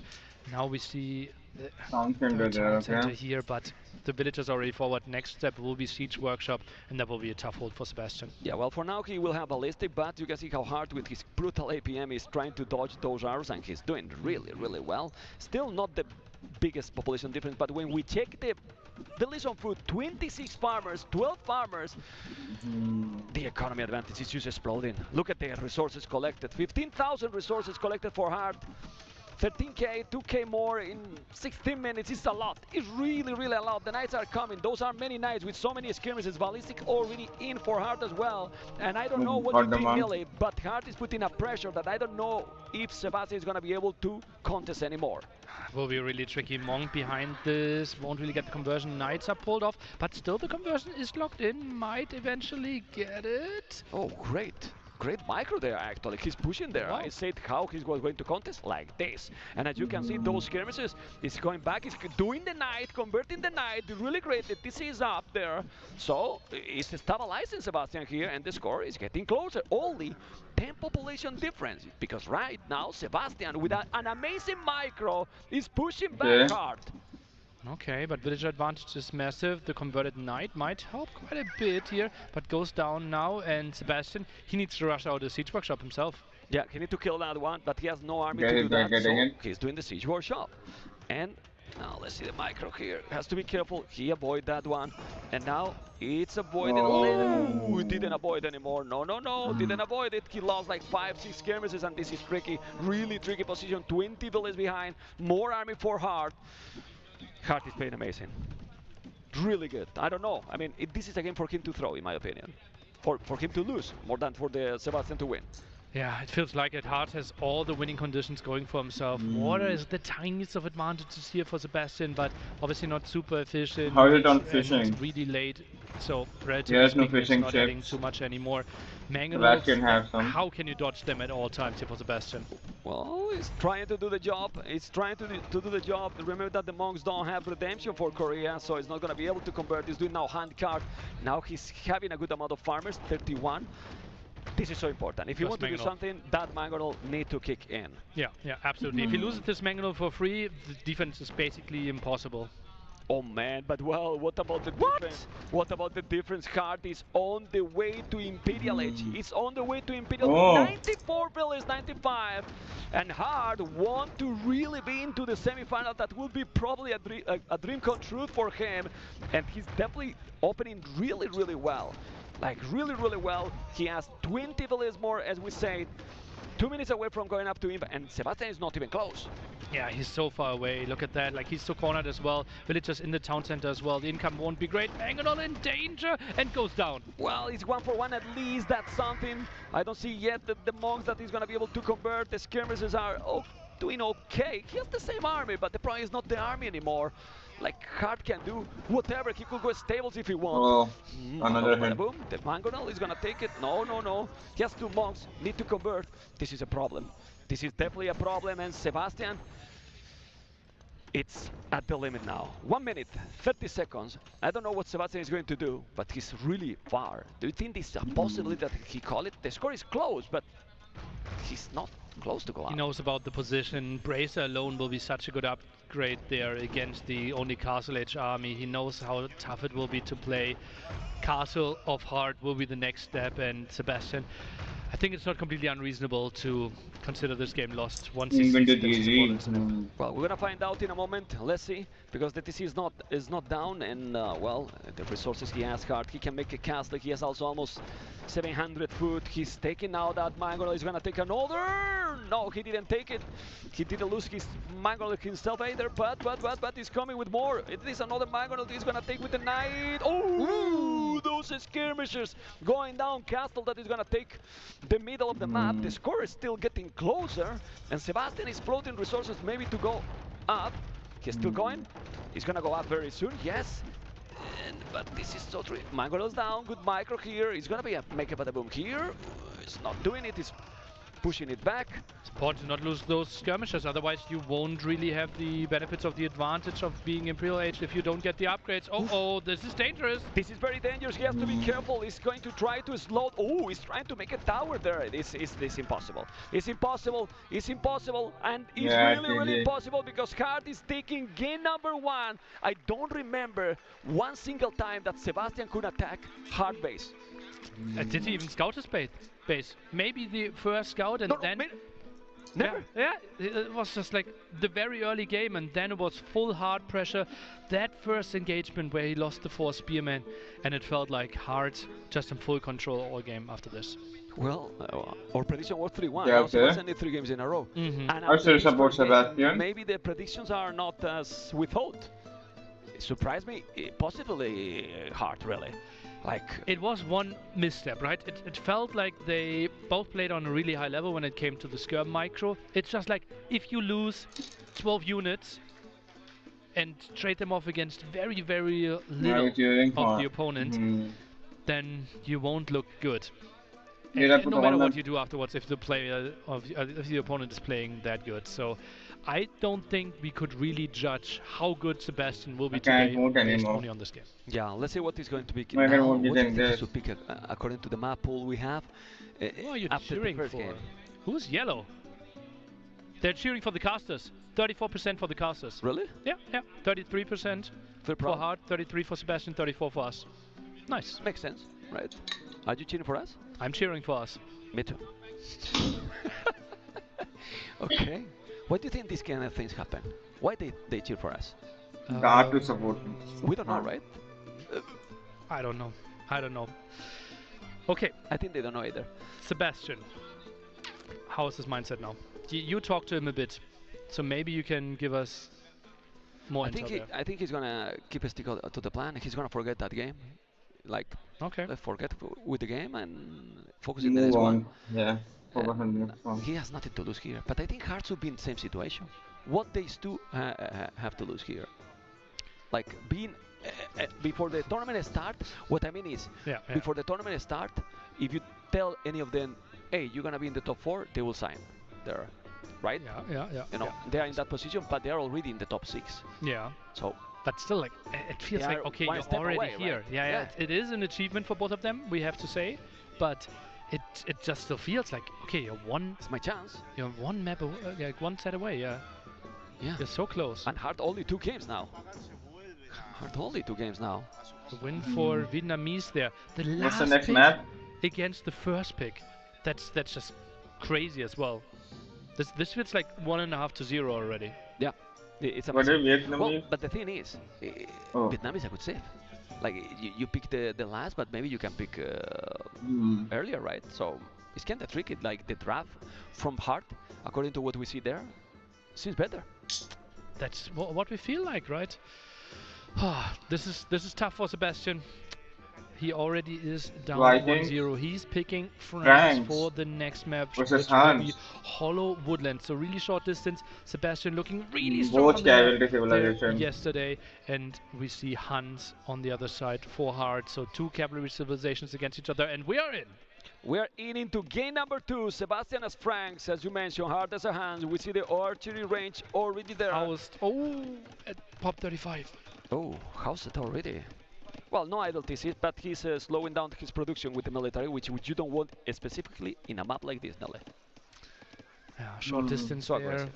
Yeah, archery range opening for both of them, so will be Skirm Spear to begin with.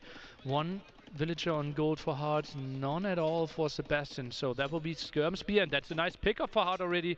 He's just in so much control. Yeah. Full reaction here is taking the skirmish, and people might think, hey, it's only 1 skirmish chip. Well, it's make that you don't make the mass, and in a map like this, if you are going to be able to avoid these situations, it's huge. It's really huge. You can see how he's going away now with the army, because Hart is paying attention, and he's going with the villager, so he's just on point. You know, the multitasking. Hart is locked in. Yeah. The Peruvian player. Really solid play. Only 1 spearman out on the field for Hard. Maybe a bit of spearman overproduction from Sebastian here. Going to lose another one there. Obviously Spear Skirm. The spears are not really adding too much more. More spears even joining the party here. Hard, this is another good opening for him. Yeah, it's playing well. It's playing really well now. You can see already the KD, how it's solid, 4-2 already. It seems that Sebastian stabilized a little bit. And stable. Hard already has a stable. He's producing. Yeah. Yeah. We can see on capture rates at the top right corner also now. Same map is selected. Yeah, both are doing the same. Remember that Franks get more HP with those scouts, so it's obviously a plus. But since this map is usually feudal play, the longer it goes, the better for the hands in feudal. So let's see. If we get bloodlines, yeah. Yeah. Fletching now. Fletching was in for Sebastian really early on, but couldn't really capitalize on it. And Hard, what's his next step? He actually builds an archer. Ooh, Sebastian expanding to the side. Well, all the woodlines are forward for Sebastian. Can we check a little bit Hard base? And 1 woodline forward, the other one 2. 1 at the back, that's a little bit better. And now he's doing the mill. Also a little bit slower than Sebastian. He's been there already and taking the tiers. That gives him the advantage to take the forging first. Not really, because as you can see, Hard is doing forging as well with 26 pellets of food. Great food income for him, and we're gonna have a very strong engagement here. Who's gonna take this one? The spear again, not sending. It's really even. It's really close here. 1 scout stilling at the side. Archer can't really contribute too much. This one will be just even after the scouts are dying. Yeah, it's quite even here. You can see how he's focused completely on the scout. Both players are focusing on the scouts, and not only Hart or Sebastian now. And taking another. You can't lose it, or the scout will take over all those games. Oh, you need to kill that one. That was a mistake. Oh, also low. Yeah, but now you can see he's taking that one. Well, he's sending another full HP. The scouts is the priority here, nearly clearly. Yeah, but it's like, as you said, 54 against 45 HP right now, advantage for Sebastian. The moment we don't have bloodlines, it's still better for the Frank player. Yeah, he's taking another scout. Well, 1 for 1. He needs to go back. Population almost the same. 13. Exactly the same. 13. And resources collected the same. It's like if the game just started second stable. And second stable for both of them. Completely mirror. If we have 15 scouts for both players. Hard will win those engagements. Is starting to wall now as well. Doesn't want to get surprised on his wood line here. Love those plays. Heads up play here for sure. Knows how high the stakes are. He's doing exactly the same both sides, but now this is the moment where the hands should be superior. Bloodlines is already kicking in. Only one thing that he doesn't have is the horse collar. Other than that, everything is exactly the same. We have a little bit more army now for Sebastian. Just 11 units. It's the same 3 scouts, 2 scouts, 8 skirmishes, 7 skirmishes. Micro here is crucial, Nelly. Oh, numbers are better right now. 11 against 11 military, actually. It's pretty even. Those skirmishers trying to do their job. And now more HP on those scouts, paying off. Paying off, the bloodlines is important, so that's why he need to put on the field some spearmen. Spears will help now Sebastian to be able to hold. Otherwise, the hands will dominate here. Population 2 villages more. Why? Sebastian is having more IDLTC that he usually have. 134. Now Hard also having a little bit more. 56 population, 58 is pushing again hard. He's pushing again hard, and in this situation, Sebastian doesn't feel comfortable. He likes to have the initiative, and in this series, till now, he's not having the initiative at all. Oh, this is a tough fight. Might have been a bit of an overstep for Hart here. Bit deep in against the too stable production of the Frank player here. Spearman still at home, not really joining the party, but it's still so close, man. Very, very close. Still now, maybe Sebastian can do the job. Not really. He's not doing the job because there is the bloodlines kicking in, and the scouts from Hart are pushing Sebastian. El Uruguayo is having problems. He might be chill, might be with the mate, but if he's not getting out of this comfort zone, it's gonna have problems. But now, he listens. 11, 8. Who's having here the advantage? Pretty crazy. Sebastian actually continues to produce Skirm and Spear, while we mainly saw Hard focusing on scout production. Now he's adding some skirmishes himself. That's a nice pickup. Yep. Third stable? Yeah, third stable. Wow. Third stable. I mean, you can't compete with the Hans. Remember, also Hans has a stable production 20% faster from those, and third stable for third stables as well. We're gonna see Feudal forever. 37 on foot. 37 on foot for Hart. Crazy. Crazy. I believe he's getting also a lot of hand. He's forcing now to make a tower. Both are attacking, but the army numbers. Look at the army numbers. Sebastian 16, Hart 10. This is really important moment for the game. He's gonna be able to hold here. Hart, he need to do it and need that tower because army number. No, and he did it. Sebastian, he lost his spearmen to the villagers. Perfect engagement there for Hart. He cleared up all the spearmen. Yeah, we need to go forward. The forward spot is gonna take some village there, but here is the most important part now because the scouts are starting to dominate. The bloodline is definitely kicking in, Nile. Yeah, absolutely feels like it. Faster production as well, and maybe a bit of an overstep there for Sebastian. Those are great engagements for Hart. It's very clear that Hart is now pushing there. He needs the spears. He's 6 villages more because the idle time is still there. Also, he took the 2 villages you mentioned. No army for Sebastian. I think he doesn't have also market, and without the market, those 400 gold are kinda useless. Is this the 4th stable, or is another barrack? Maybe the barracks, right, but maybe it's a bit late. Those scouts now are at the villagers already. 65 HP, 10 military against 43. It's impossible for Sebastian. Hart is just doing the upset here. Well, the surprise, because right now, with 20 minutes played almost this series, it's gonna be a 2-0. He forced him to make a tower, but the timing, the momentum, Nele, is for Hart. Oh boy, 5 against 12 military villagers fighting here. Now the archer's good against the spearmen as well. Hart is loving his life. He's loving this game. He's loving the game completely, and he's gonna smile. He's gonna smile very soon because right now he has a lot of army. Really, 6 villages more. Wheelbarrow already done nearly as well, and then with more than double the army, almost triple.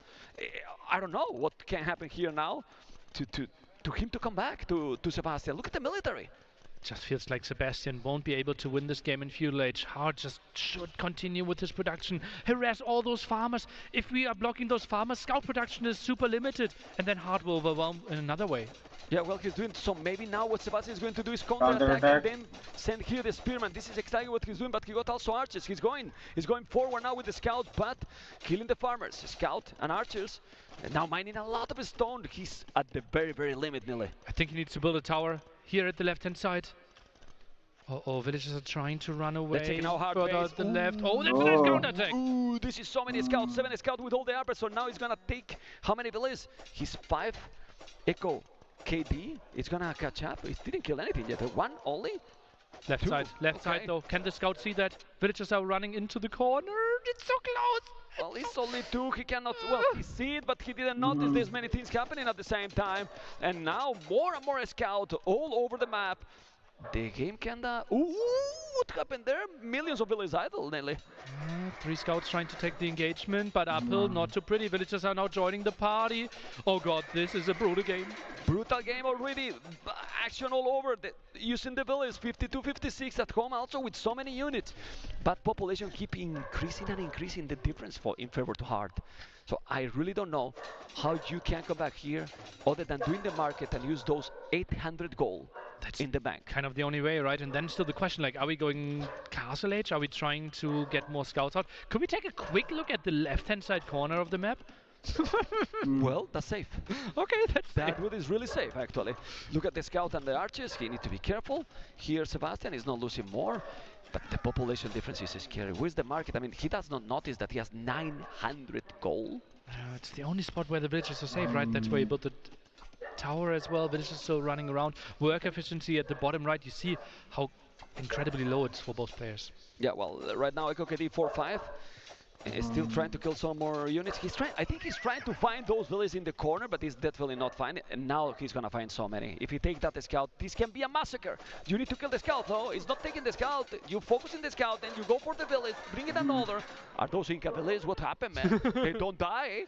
They really don't die. And now the scout's going to be under the tower. You need to put on village. But he has a lot of spears. Shouldn't kill too many. He took one because it was really low HP.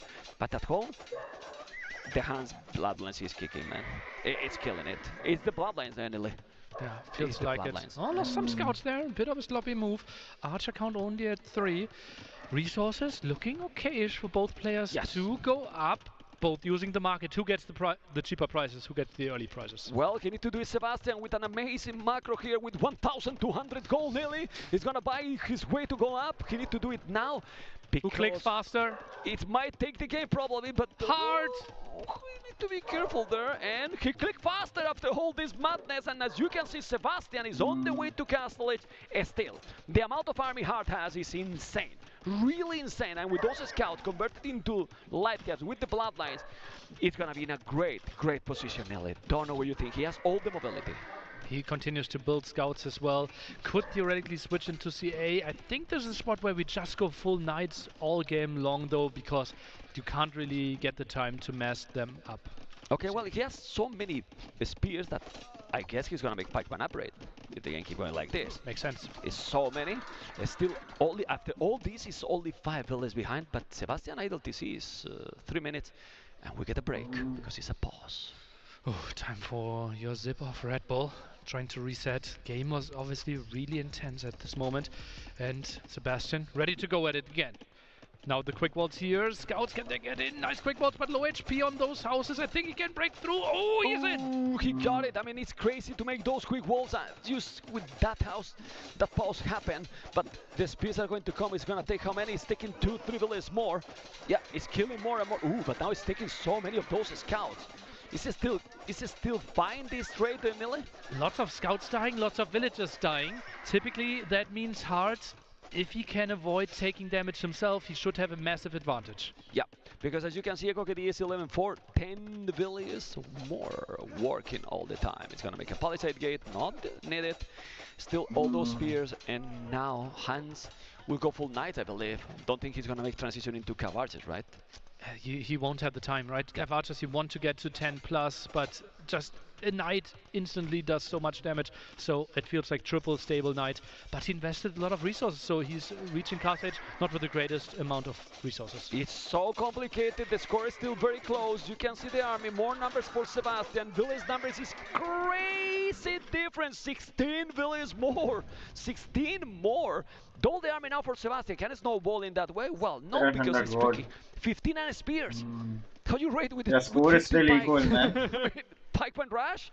There you go. What is this, Nelly?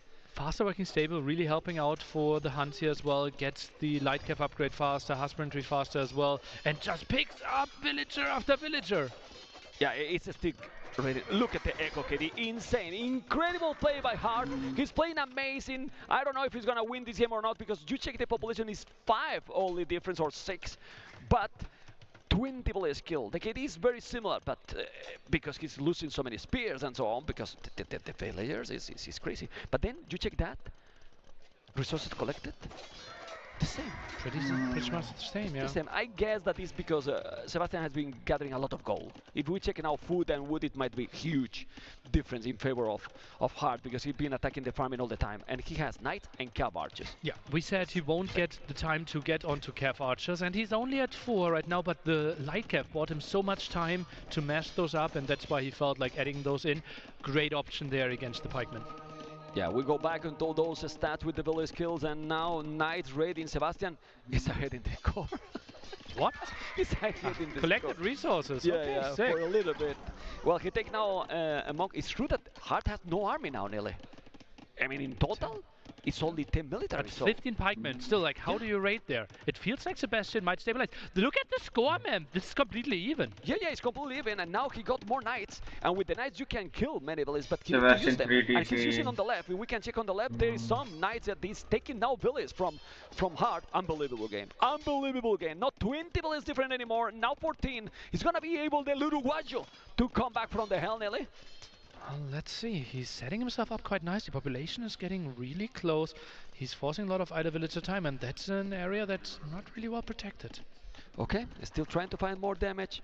I don't know if we should go a little bit with the fog of war to see what Sebastian can see. He see that the TC is there. He's gonna try to take some units. Okay, he's defending. He's stabilized, Nelly. Underrated bonus, more line of sight on the knights of Franks. So raiding is more efficient. Most of the time you're really blind while trying to raid with knights only. Yeah, look at that reaction, moving those villages because the cav archers are coming. I don't know if he's gonna go to try to make another TC. Well, he has no wood. He has 3 town centers. Nelly, if he keep going with Frank's economy and 3 TCs, he might catch up with the He's setting up a 4th one. Yeah. Left-hand side corner as well. Oh my! Economy could be crazy. It's recurring. That's a good town What is center. going on? But how's he clearing up those CA cost efficiently? Won't be easy. Okay. Oh, he dropped it. He dropped it here. Now he's gonna kill with those. He's doing another. He's dropping completely. He's dropping him completely. All the cav archers are going to the damn hell. What a move by Sebastian. Taking absolutely everything, Nelly. Incredible open field wall in there against the CA. Those pikemen, they should have never paid off like this. Incredible play by Sebastian. He did amazing. Still the advantage is for Hart because he gathered that advantage before, but the knights are coming. The knights are coming, and I'm not sure, as you mentioned, if his opponent is gonna check in time because the cav archers are in this area. There's no ballistic yet, and those knights are searching for the blood in the north.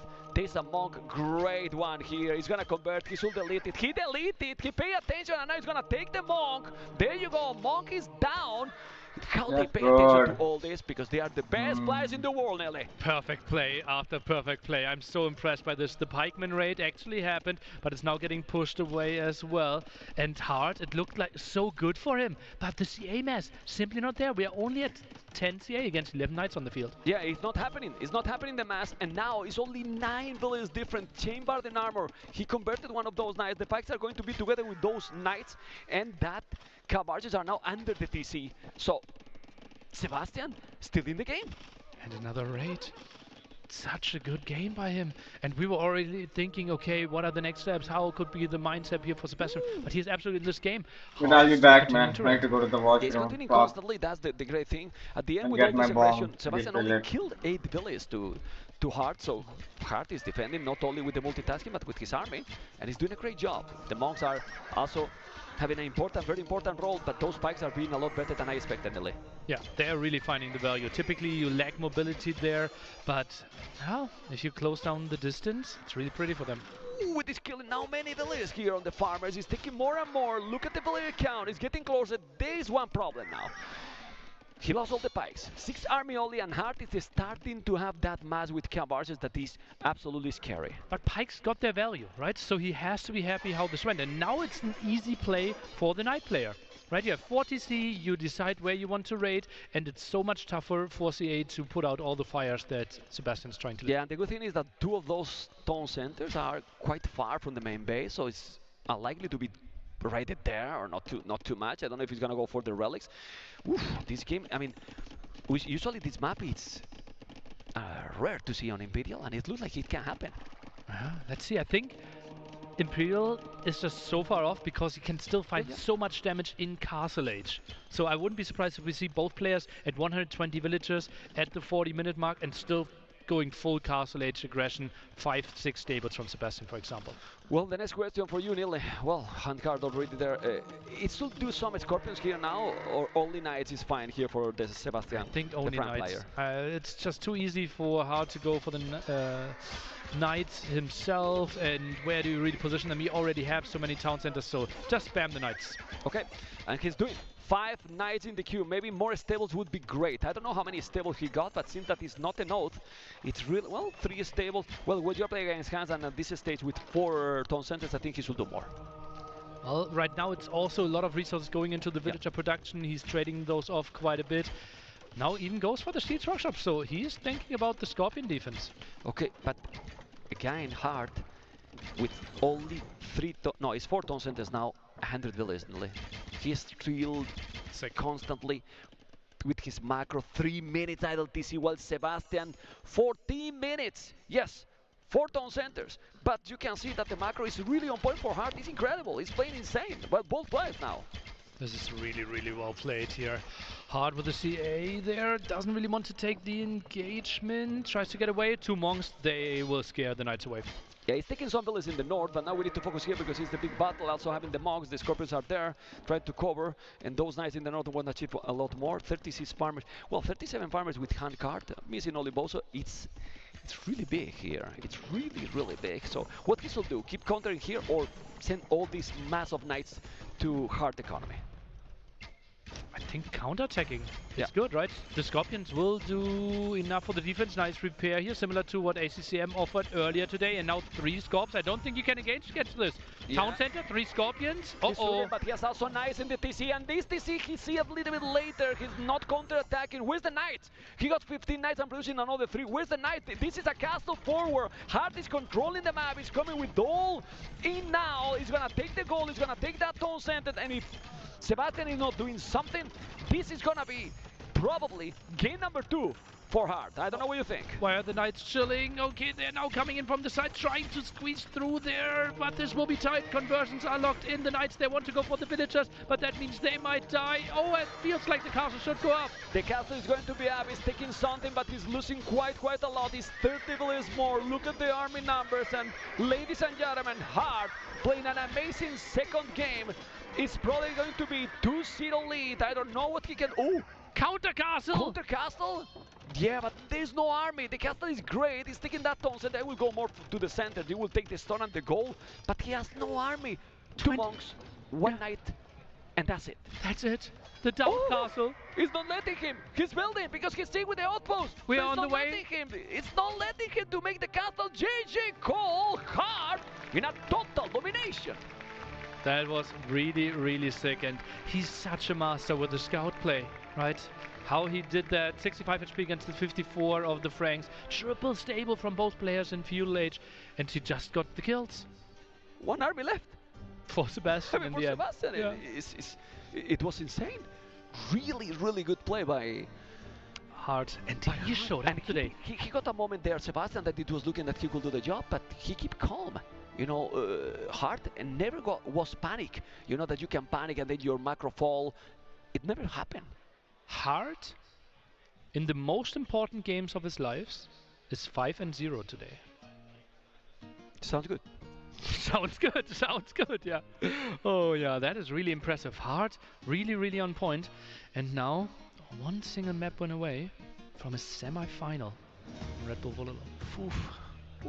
Now he needs 1 more only. And this is the thing, he might be thinking 1 more only. Is extra pressure or not? Well, makes it feeling, right? 2 of his home maps as well, right? Cliffbound, we feel like Ad6 are really good there. Then we have Persians or Bengalis for Golden Stream. Mountain Dunes. It's the guns, Nelly. It's the guns. He see the guns, he's showing the guns to his opponent, you know, intimidation total, you know. They feel so the nice same, if he's they feel the flexing. same, they feel the same, you know. Hey-oh! Oh my. Depression, but I think Sebastian should go for Depression as the next map here. And what to pick there? What to pick there? Magyars, I believe. Magyars, right? Magyars. Yeah. And then what about his opponent? Checking. Opponent should probably play Tatars. Tatars, right? Yeah. We've seen plays like double tower defense, try to skip feudal age a lot, and then go for CA. Use the holds. I'm still impressed with the previous game, honestly. Yeah. It's the pressure on the next map. It's confirmed. Okay. So that Sebastian wants to keep up the aggression with it. Keeps up his not working. Throwing his own maps in. Yeah, but it's not working. I mean, he has controlled both games hard. Yeah. A couple of minutes that he tried to make a counter attack, but never got like the initiative for more than a couple of minutes, and then he pushed back again. So that's the most impressive part here, you know, because the initiative was completely for Hard. Yeah, Hard is looking really sharp. And whoever he faces, like, I think Hard against the Viper would be a crazy set. Hard against Hera could also be pretty sweet, but before that, Sebastian needs to make something happen. Yeah, let's see. Keep his chances alive. Yeah, step by step. And it will be Tatars on Depression. And yeah, it just feels Magyars here for Sebastian. Sebastian, he needs the Moonwalking Janitor. He needs the reverse sweep. Yeah, let's see if he's gonna be able to do it. We are going to be in the game in a moment. Hopefully people is enjoying. I'm enjoying a lot. For some moment I thought I was in a football match because if people is still with the, you know, like it's not this Age of Empires, it is Age of Empires, guys. There's crowd with us and they are enjoying a lot. We are going to enjoy with this game number 3, Tatars as a blue heart, Sebastian as a yellow, trying to lame right now. And that's a lot. This is 300 foot because it's 50% more. Ooh! But loses the scout. Okay. Is worth it, that trade? I think losing the scout is too expensive. I think you really need it, especially with Magyars there. You want to get the aggression. You don't want to go into the stable game against the Tatars. So I think keeping the scout alive would have been more valuable than those 2 sheep. Okay, as you can see, both are having the stable, but Hard already with the archer range income and 1 scout, obviously, because he lost the first one. But one scout only is still Hard.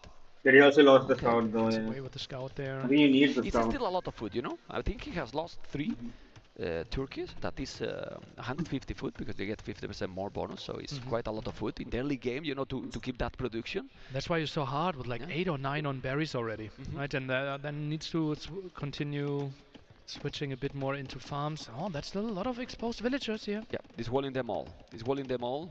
As you can see, all the land bases are going to be protected for now. But let's focus on the battle, and well, in the start, Magyars with forging for free should also have the advantage. Remember that Tatars, if you go into the hills, 25% bonus attacking, which is great, but you know, I think Magyars here bonus is definitely much better, at least in the start. We'll see later if there's some cav archers on the field. You can see how he's trying to get that. Oh my god, bloodlines already nearly. That's really early. Okay. 3 minutes of the game. Only 4 scouts. Then Bloodlines already has a scout in the queue behind this. Now takes the first engagement. Spearmen around here as well. We have 4 spearmen out on the map, but not really here. Aren't we just 1 palisade away from being super safe here? Yeah, well, let's see what it's gonna be. He has to be careful. He's trying to get the hill advantage with that spear. He can. The scout going around. He's it. Second stable? Is that a second stable? Makes lots of sense. Makes lots of sense. Man, second stable in minute 4. I don't dislike that, Nele. Well, it is Magyars, right? Cheaper scouts is on the menu here for him, so that's what he wants to go for. And you see, Hard 5 scouts might stop after this. There's a hole. I'm not sure if he overchopped there. No. I think so. No. He didn't. We want that there's a hole, but there's not a hole, you know? Okay, he has to be careful. Scout and Spearman need to go back. Fletching already for Hard, but he has, well, 4 archers is already solid, and that scout is in danger to be lost. But he go away just in time, and he's gonna find the wood, and those archers nearly gonna have Fletching. Oh, that will be quite some harassment. An army that should be cleared up. Spearman production is continuing here for Hard, and the armor upgrade. Love to see that. That will be some harassment here on the wood line.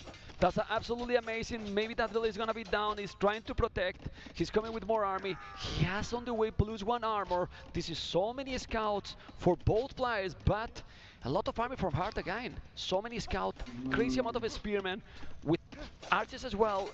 All feudal. Where's Castle Age here, Nelly? Well, Castle Age is so far off here for both players. We want to see the all-in here for Sebastian and Hard. He's running away with his scouts, lets his archers die. Oi, oi, oi, oi, oi. This will be a lot of aggression from our Magyar players. It's Yeah, crazy this how will the be previous series Nelly was completely still in different the approach, feudal age. a lot more into the All of late them are the game. small maps, Well, man. now we have seen the first 2 games very aggressive. The third is on the same path, and we'll see now with those 10 scouts, 3 more on the queue if he's gonna be able to clean this army. Archers now. Spearman a bit late for this engagement, will lose all his scouts. Now the Spearman arriving, scouts have to disengage. Archers doing the job from behind. I am questioning this engagement for Sebastian. Yeah, I think he questioned as well that why he's going away, but he's losing a lot already. And the most important is that he's losing more expensive units. Nelly, because he's going all these scouts. So if you see 11-13 negative and you have also, well, less scout is a problem. 8 scout now, 8 spears, 6 archers. What was that building he's doing? An archer range now, Sebastian? That far in Yes. the back. Okay. Atypical here. Maybe wants to go for some skirms himself. First tower for Sebastian. Hard built a tower himself. Now the counter attack on the other base as well. Archers won't really find anything. Yeah, not finding anything here, Mapu. Let's go to his base because now he's going with the scouts. There's a lot of spears and archers as well. Okay. Is this overchop? I want the hole, but not yet. Not yet. He moved all the villas from the Lambriac. He's not overchop. Not at all. And he's not finding any damage. Like, see, he has all the scouts. Well, easy defend here for Hart. He just wall everything. And Hart, unbelievable, is about to go up to Castle Edge. And this is incredible, Nelly. It's incredible. He's going to go up in 8 minutes, well, almost 9. And this advantage is beautiful. He's going to get the game. Yeah, and only against 3 We just skirmishes, start right? going That means it will archers. take ages to clear up this army. So Hart won't get any pressure before he reaches Castle Age because he has enough spearmen at home to deal with those scouts. Okay, let's see. Scouts are going around now, doing all the armor and doing his. Yeah, Hera beat him pretty 27 on easily, farms. man. What Yes, the he's fuck? good, He but plays so well, man. he's gonna have thumping in 2 minutes for his units, and this is good amount of archers. He's on the goal. He's also on the farms. Let's see those schemes with the hill. He's gonna be able to clean. He's trying. Population though, it's even ahead for Hardnelly. I mean, you are up to Castle Age. You have only 2 villages less. You have more army. Sneaky market. You are in a great position. Sneaky trade. Yeah, but look at where it is. He's gonna trade with his opponent, probably, right? Yeah. Because oh man. Trade card rush. Trade card rush. 11 spears, 8 archers, bloodlines. So it seems that he's gonna go. Ooh! I was trying to find the hole, and he find the hole now. He's gonna take how many villages now? So many.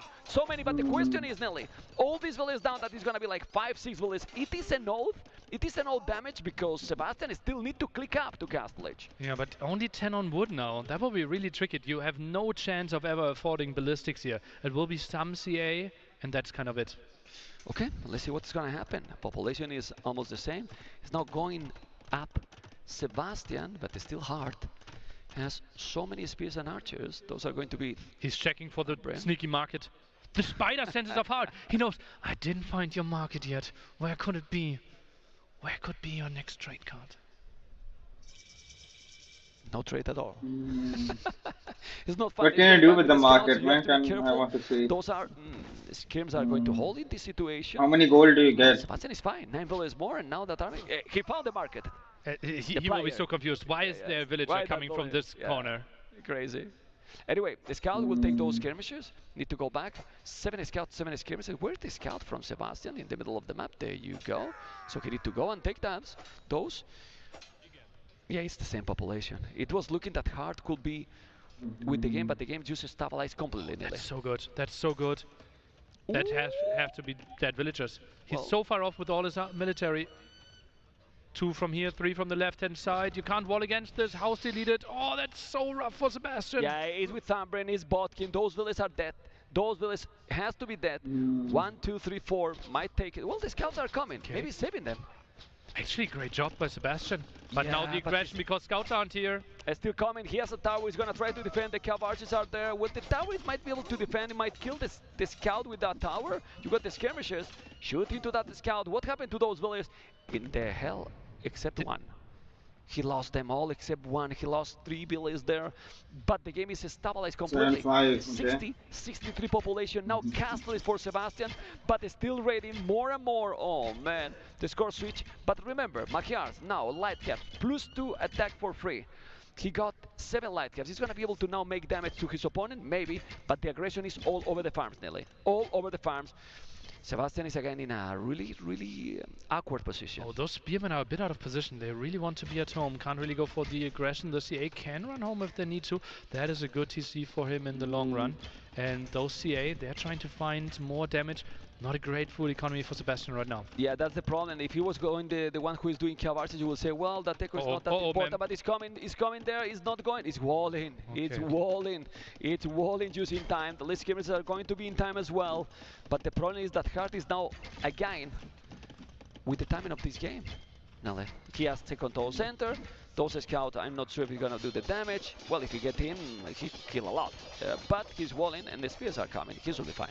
Yeah, light cav upgrade there. Oh, the spear was coming. I was thinking, why did he not raise the wall? Up to 14 CA already. Yeah. Okay. Hart is still growing and growing his population, as you can see. Still massing Cavarches, still with the 8 spears, so he's gonna be well defended. He's moving and he's just forcing his opponent to go back. But those Cavarches for Hart are going down. So many skirmishes. Still, Sebastian need more farmers. Like with this economy, the game will snowball. Yeah, but how do you get to those farmers, right? You're trying to send those skirms around. 16 elite skirms here on a map where you feel like mobility is key. Well, Camel tries to fight off. Really low HP on those light cav, but it just feels like Hart will have the answers. Sebastian actually with the score lead. Yeah, well, it's crazy. He has more KD as well, so that's why I believe he did the university. But what he did, he bought it stone, he bought it wood. He's doing a Straton center. What is he doing? He did a tower, I guess. Yeah, he probably did a tower somehow. Yeah, he's doing the ballistic. Now he split those units, perfect. Doing a good micro. Those are +2, +1, and those like okay. Nah, it's fine. He's holding now. He's holding now, but the economy is still gonna be better little by little for the blue player, Hart. Yeah, Hart lost quite some CA here. Spearman now taking the engagement finally. Trying to clear up those light cav. They have been really annoying at Sebastian. Well, he got good vision and always kept the army back. At the same time, defended well with those elite skirmishers. Really solid defense here. Still, those Cavarches are going to be almost fully upgraded. Well, he has husbandry, he has thumbring for free. Not ballistic though. The skirmishers are there trying to defend. And, well, he has skirms and towers. I think he's well defended now at home, Nili. So, he just needs to keep the army alive, right? And keep with his boom advantage. You can see how aggressive the game is by only seeing now the second wood upgrades. In general, not a lot of eco upgrades because there was no breathing time to not go for more military units. 10 villager lead here for Hart. He's growing it. I kind of want to growing it. The resources. No, I want to see the next match too. I don't know. Snowball. I'll just replay man. Who deserves to win should win. CA switch. Yeah. We see CAs for Sebastian now as well. How many CAs? But 19. you like a tricky option, right? Because 19 you are going 18 for the same unit as your opponent, but later. Mobility. Yeah, he has 19 already, and then he's already with 4 or 5 in the queue. Is that the second market? Is that university? No, it's university. Ah, okay. It's university. It's university. I mean, did he use the market to steam gold? Also, you can put them together and try to catch up, and then maybe the Cavarches. I don't know how do you do that. Because if you don't do something else, how do you rate your opponent? Well, the knight plus skirm, I thought would have been the approach. But not farmers. He has no farm. That's the problem as well. He has no food economy. True. And now with those Cavarches, he's taking few villas at home, and now raiding the gold. Both are raiding each other. He needs to raid more Sebastian, or he's gonna be in problems if the game keep going. Those Cavarches are doing a massive damage. Cavarch is trying to defend. The tower is there. He has 3 towers on his base. 1 in the gold and 2 in the woodlands. But they're still taking more villas? No, because there's no ballistic, so the accuracy is not on point. The skirmishes are joining the fight. Yes, but he got it. At home, Hart clean everything for Sebastian, so Hart is still with the advantage, Nelly. Yeah, and it's now only CA and skirmishes, so suddenly Hart Sebastian got Siege Workshop ballistics would be earlier. really efficient Hart for has him in the defense, or maybe even at not skirmishers, ballistics. CA are running around. And now the counterattack for Sebastian. Score lead for him. Yeah, Sebastian has to attack now. Will Hart have the answers to this? Will he even know about the crazy amount of CA that Sebastian put on the map now? That's a good question. Well, now he knows because he see it there. All those Cavarches are missing just the +2 armor. Second TC in minute 22 on Empire Wars. It's quite late, and that's why he has 17 villas behind. Hart need to keep the numbers, Nelly. If he keep the numbers and don't do exactly what he's doing here, keep raiding 1 by 1, He's not getting attacked, man. Great position, Nelly. Yeah, his feels like economy is maybe looking time to add a good, siege man. or some archer ranges in addition to this, just to make sure that your villager advantage is also being symbolized in all the military production. Those CA, can they squeeze through? Oh, there will be losses. He's getting kind of trapped. It's gonna be a sandwich. The skirmishes are joining, yes, but it's 34 army, 27, 20 villages more, and now Hart fully abraded cav archers. You cannot make more abrading castles than what he has. All abraded. He's doing the +2 as well, Sebastian. No Thumbering though. This is really hard game again for Sebastian. Really hard game, Nelly. I don't know how he can now counter this, having almost the same army in numbers, but not in quality, and then 20 villages behind. What you do? He the knight for the He's pushing him again all the time. Incredible performance here by Hart. On Man, map Hart is 3 locked again, in, man. He's He's never lost a game today. Look at all the CA he's swarming in. Now the question is just what are the next steps? He has enough stone and wood for another town center. I think an easy way to stabilize the game, and yeah, he's dropping the third town center. Makes lots of sense. Yeah, well, 3TCs now is taking more and more army. We need to really pay attention to Hard Face as well, people that is watching right now, because if he's doing this, this is by far nearly his best achievement in Age of Empires 2 for sure, in a semi-finals in Red Bull Wololo, but it will be crazy. Not lost a single match today, Crazy. man. It's not his 6-0. first time here. It's the first It's the Red first Bull main time? event. The Yeah, first yeah. time in Red Bull main event, so it will be great for him for sure, but he needs to finish first. The thing is, he's now 30 villages ahead, Nelly. How do you come back there? Typically, comeback mechanics are something like big mangonel shots or trapping an army or some conversions, but not really options against that amount of CA, so well microed and with so much HP. The difference is keep increasing. I don't know what you think, but I really believe with handcard incoming, only missing the farm upgrades, but he's doing all cav archers. He's absolutely fine, more or less fine. 3 town centers, so many cav archers, and now Sebastian needs to do a miracle. Really a miracle here to come back. And it really seems that the Peruvian player is going to be able to get into the semi-finals for tomorrow, because he's keeping the hill as well, Nelly. And with Tatar, that is even more important. Doing all the upgrades. He's there, Nelly. He's touching with his fingers, Nelly. Yeah, he's so close indeed.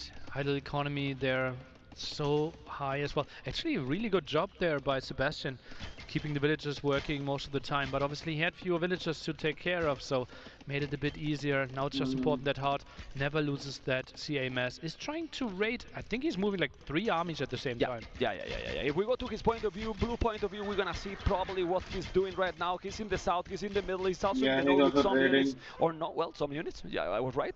It was the ships. And now those cavalry is going to go around. Yeah, it's taking a look at the Echo KD again. It's the best series ever for Hart. Yeah, the biggest achievement if he was to win this one in the end. 40 population lead for him. Maybe a step where you could also think about adding some more stables, some more knights, but no! Actually, look at the stone count. He will go for Kashyyyks. Yeah, or just secure already the game. You make the castle, go for Imperial, because your resources are getting there, you can see. He can do whatever at this point. Hard goes for elite skirmishes. He's scared of the CA mass. Interesting. Well, he probably doesn't know how much advantage he has in the economy, Nelly. Yeah. Like, we know everything. He sees a big amount of CA against him, and he has the score lead, so he should know, okay, my score lead has to come from somewhere. Yeah, and he's definitely for his economy, which is 5,000 resources more. Lee Skirmish is killed on in armor. He's having the castle in the north. He's gonna have cav archers. He's gonna have a skirmish. He's gonna have Kashyyyk. He's gonna have everything, Nelly. Everything with Tatars. And Sebastian is now trying to dance here with those cav archers. But that dancing is not going to be an oath. And even if they are both killing each other quite a lot, that's benefit obviously the player who is with the Echo lead, which is now 43 villages more. Controls another wood line, controls another gold. Oh, actually that's a castle in the trade line. Yeah. In the trade line. Such a troll, my co-caster. Anyway, I want to see the trade line, man. That is the defending that goal. Well, it's just in a great position. 1,400 goal, doing the lumber camp. And who's the if he had killed those villages and buy some food, he's up. I think he wants to play CA and Kashyyyk. I think that's the less risky approach. Second armor upgrade, just continue a bit more in Castle Age, because you're guaranteed to find more damage, right? It's impossible to wall this map. Yeah, even Chainbarden armor already +2, so he's gonna have maybe 180, 200 population in Castle if he's still going like this. Not impossible, especially Tatars love that, right? Because if they were to get Imp, all the upgrades are so expensive, so low economy Imp is not really an option for them anyways. Oh man, look at those Cav archers. People is just paying attention because they are watching a game that they know how important it is. The economy is still 2,000 gold. Remember that also now the Kessie will also give you extra gold with the kills. The Skirmers is Cav archers +2. Ooh, I'm nervous for the players, but in this case for Hart because he might be feeling it. And that has to be a great sensation for him right now. He's on the way to Imperial right now, Nelly. And Hart in this Red Bull Wololo El Reinado here in Spain, it's 3 minutes away that his opponent most likely will call the GG because the score is so big and seriously the advantage is starting to be huge, Nelly. Yeah. Sebastian, he's still trying to find some defense. He's trying to find options there through the middle, but a second castle and then you're losing options. Where are you moving with your CA? This one will be tricky. He tries to loop around. We'll find a lot of villagers, okay? Yeah. If he repeats that 3-4 times, they're even the mills. Yeah, well, 3-4 times, you're right. He's gonna kill many villagers there, yes, but he still have a lot more. Handcard already since long time ago, while his opponent is with Wheelbarrow, so he mind the economy advantage even losing those. He's now gonna find those, maybe no, but he's being chased also by other Cav archers. He's doing forging. He's raiding with Kessie. He's taking everything as well. He's killing at the same time. And Cav archers is being so active, Nelly. He's being so active during the whole series. And even if he's now killing he's destroying it, 35-22 Echo KD. Is insane. Silk armor now is gonna give the Cav archers and potential Hussars a +1 pierce armor. So it's gonna be great against the Cav archers that Sebastian is doing. Nelly, Hart. It's closing it or not. It looks like he's doing all the right steps here, continuing to raid, continuing to clear up the army. The quadruple gate trap is enough to win the biggest achievement in Hart's Age of Empires career. 6-0, man. Let's see his reaction because he might be so happy. 3-0. He played 2 decided series today, and as you mentioned before, 3-0. Both.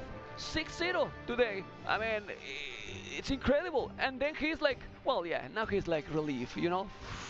What I just did it. Yeah, I think the crowd is kind of speechless. Yeah. What happened, you know, like, what has happened here? And it wasn't the muscles. It was something else. Even the host predicted 2-1, man. I also thought Sebastian was good, man. He looked prepared, but I think it will take some time to really sink in there. To process, you know? That was massive for him. Biggest tournament achievement ever. You think he's gonna sleep good tonight? I think no, man. I don't think he's gonna be so nervous. Everything gonna be nervous. It's like, I'm in the semifinals, 6-0. Yeah, it's what I wanted, but I'm there.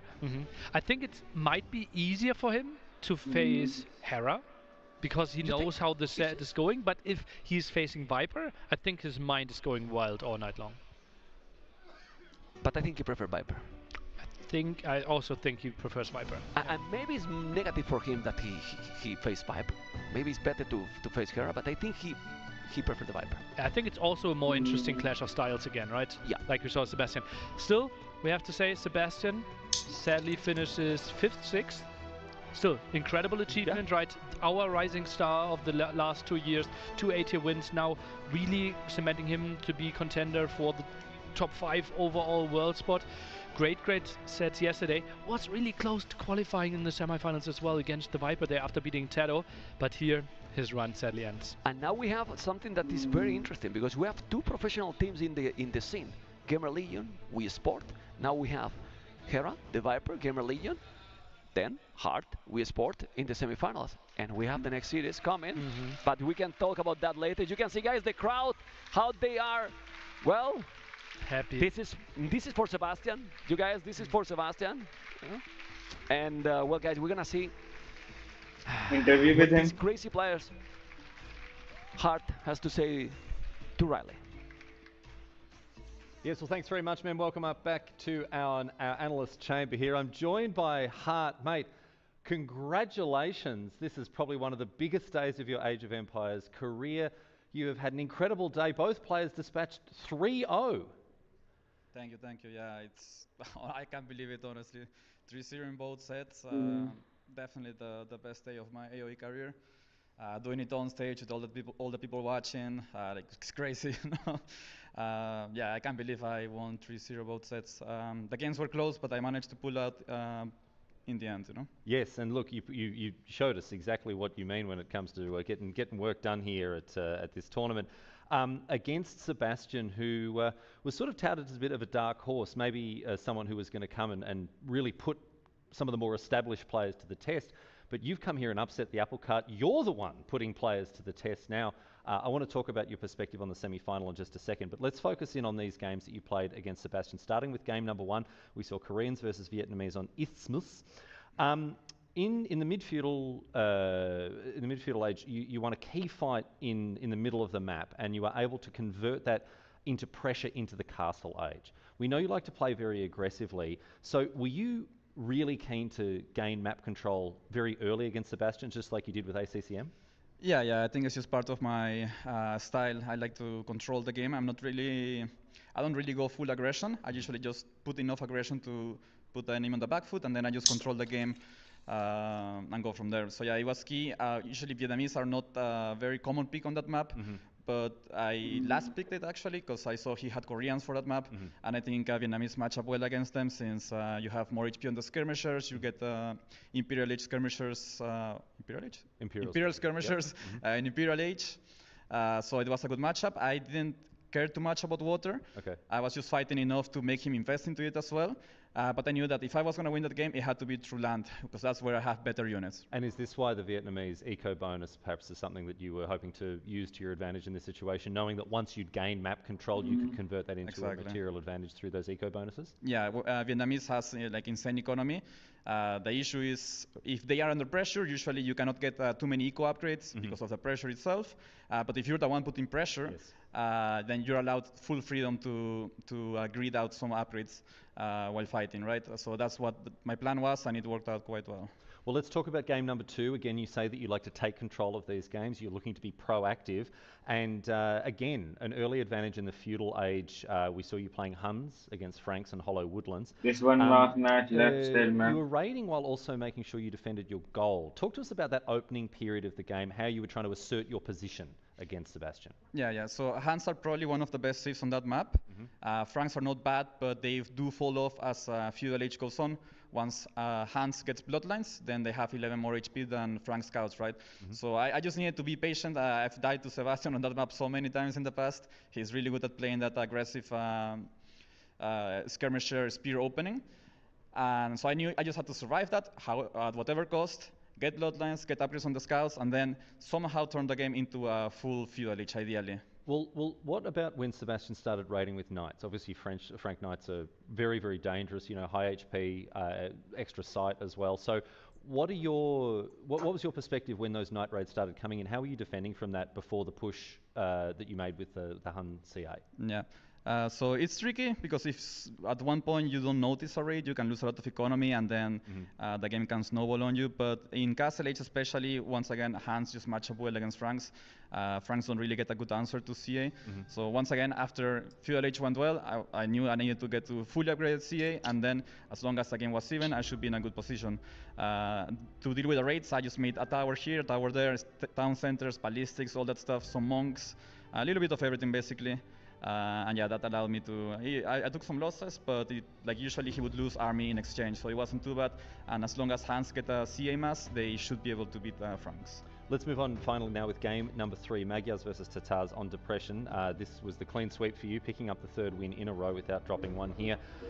It looked like Sebastian just wasn't able to get value from his early scout investment, but what was really interesting was to watch you take a less proactive position. It looked like you were ready to play a bit more defensively and establish yourself on your side of the map and sort of punish any mistakes he was making with the scout investment not paying off for him. So I know Magyars is just like a full scout sieve on that map. I'm a bit behind, I wanted man. to get that mass of scouts where he just runs you over, right? So I needed to fight early with armored spearmen, and then lower his numbers, and then eventually go up to Castle Edge. The issue with that, the issue I ran into with that map is there's not enough space to farm properly. So basically that kind of dictates when I had to go up. When I saw I was running out of space to farm, I was like, screw it, I'm not farming anymore, I'm sending everybody to gold and using the market to go up. And then Magyars are just better in Feudal Age, but Tatars in Castle Age, they usually pack a punch early on with a CA. Nice little power spike, that's true. Yeah, well look, we're all so impressed by the performance you put on, but now, and I hate to do this to you, we've got to start thinking about tomorrow. Possibly the biggest day of your Age of Empires career. You're going to be put to the test. When it comes to your opponent in the semi-finals, I know you've got two potentially devastatingly difficult matchups, whether it is going to be Hera or the Viper. Who do you want to play against? It's decided that it's Hera or the Viper? In the semi-finals. We don't know who it's going to be, but if you had to pick one of them. Okay, I probably prefer the Viper. I don't want to play Hera. I don't think many people do. And he's also my friend, so like ideally one of us makes it true. So yeah, I think I would prefer the Viper.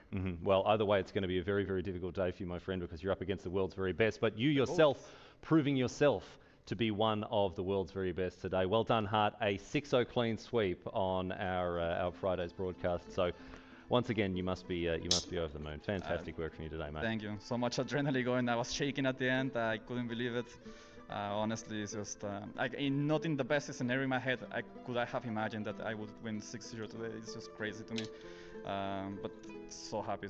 Yeah. It's like way better than I would have expected, honestly. Well, enjoy it tonight, my friend, and we'll see you back here tomorrow. Right now, however, we've got another video piece lined up for you here. A bit of a behind-the-scenes backstage sneak peek at some of the areas of the castle. On the other side of that, we'll be back with more Age of Empires.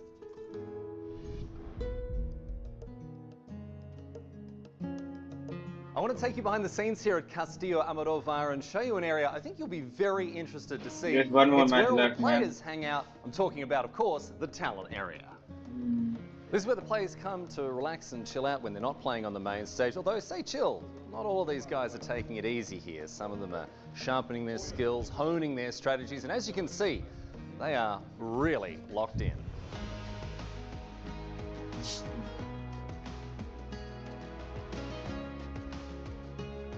And I tell you what, we've made sure the players feel right at home here in this area with the provision of their very own custom banners. Each one is unique for each player, and they're all extremely cool, but some are very creative indeed. And if you enjoyed this little peek behind the curtain at Red Bull Wololo, we've got plenty of other behind-the-scenes places to take you. Where exactly, you may ask? You'll just have to wait and find out.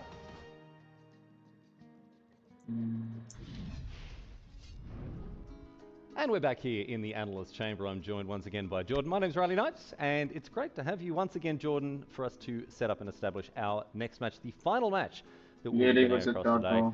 And oh boy, we've got an absolute doozy here. We have Leary, a former champion of the Red Bull Wololo series, facing off against Tato, the reigning champion, the defending champion. Leary, widely considered to be one of the best players when it comes to the Empire Wars format. Tato on home turf with a title to defend. The fireworks are really going to fly in this next match. This should be a good match. Both of them were champions. I think Leary, due to his aggressive style, he's trying to get the initiative very early on, as we were used to from him. And Tato, I think he will try to. He will be expecting that. He will try to defend and, you know, come up with special strategies in order to gain an advantage there over Leary, because if it's about completely execution, I think Leary has a little bit of an advantage here. And Riley, it's going to be interesting because that's the final match we had in Red Bull 6, so it's going to be a rematch there. It's a rematch, yes, a very good point, Jordan, yes indeed. So we have already characterised Tato as a very technical player, right? Someone who is very precise, loves to play an optimal game, very deliberate in the way that he plays. Would you say that is a point of contrast with Leary? Does Leary?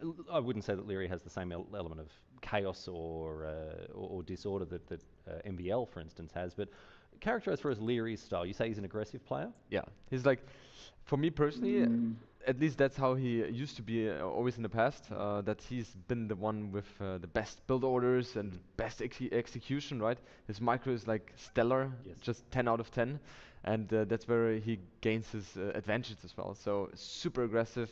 So yeah. Start with mining camp, lumber camp. All right. So, and given that, and given a what mining we're camp seeing too. from the drafts, even if we're not going to talk specifically about civs, what sort of civs are both players going to want to pick up? Are they looking for? You know, we saw, for instance, ACCM banned out a bunch of mobile aggressive cavalry civs early on. Is either player going to adopt a certain position in the draft to try to maybe hamstring what their opponent's doing or support their own game plan? I am very sure that Saracens is going to be banned from Luri, because that's something Tato really loves. In general, Luri likes those crossbow civilizations, right? So I think Tato is going to have a focus on that and maybe banning them or picking them himself. Yeah, and I think for Luri it's more about banning the tricky civilizations like Saracens and Cumans, for example. He hates playing against that, so his micro is full. See that. We haven't seen, compared to perhaps some older Red Bull events where same experience, like less strategy, more speed. The Mayans, really strong archer civs have sort of risen to the. I know there have been balance changes since then, but if you were wanting to get real nerdy with your archer micro and that sort of stuff, win rate 66 and who 33. would you be looking to pick early on in the draft? That's a good question. So Larry most likely is going to focus on Byzantines, even though it's not like the ideal archer civilization, right? But Byzantines is just a very strong one, and yeah, it's like Larry enjoys Byzantines as well, and there are a couple other civs which he could pick, but we will see that in a moment. Yes, we will. We'll see it in the draft, which I understand is going to begin very shortly. Here we've got our final match of today's broadcast here at Castillo Almodóvar at Red Bull. Never survived the draft. Yeah, it always gets banned. Reinado, and standing by to walk us through it, we have Dave and we have Mem. Boys, good to see you in the casting area. Take it away for us. Welcome back, everyone. It's our final best of 5 of this elimination day.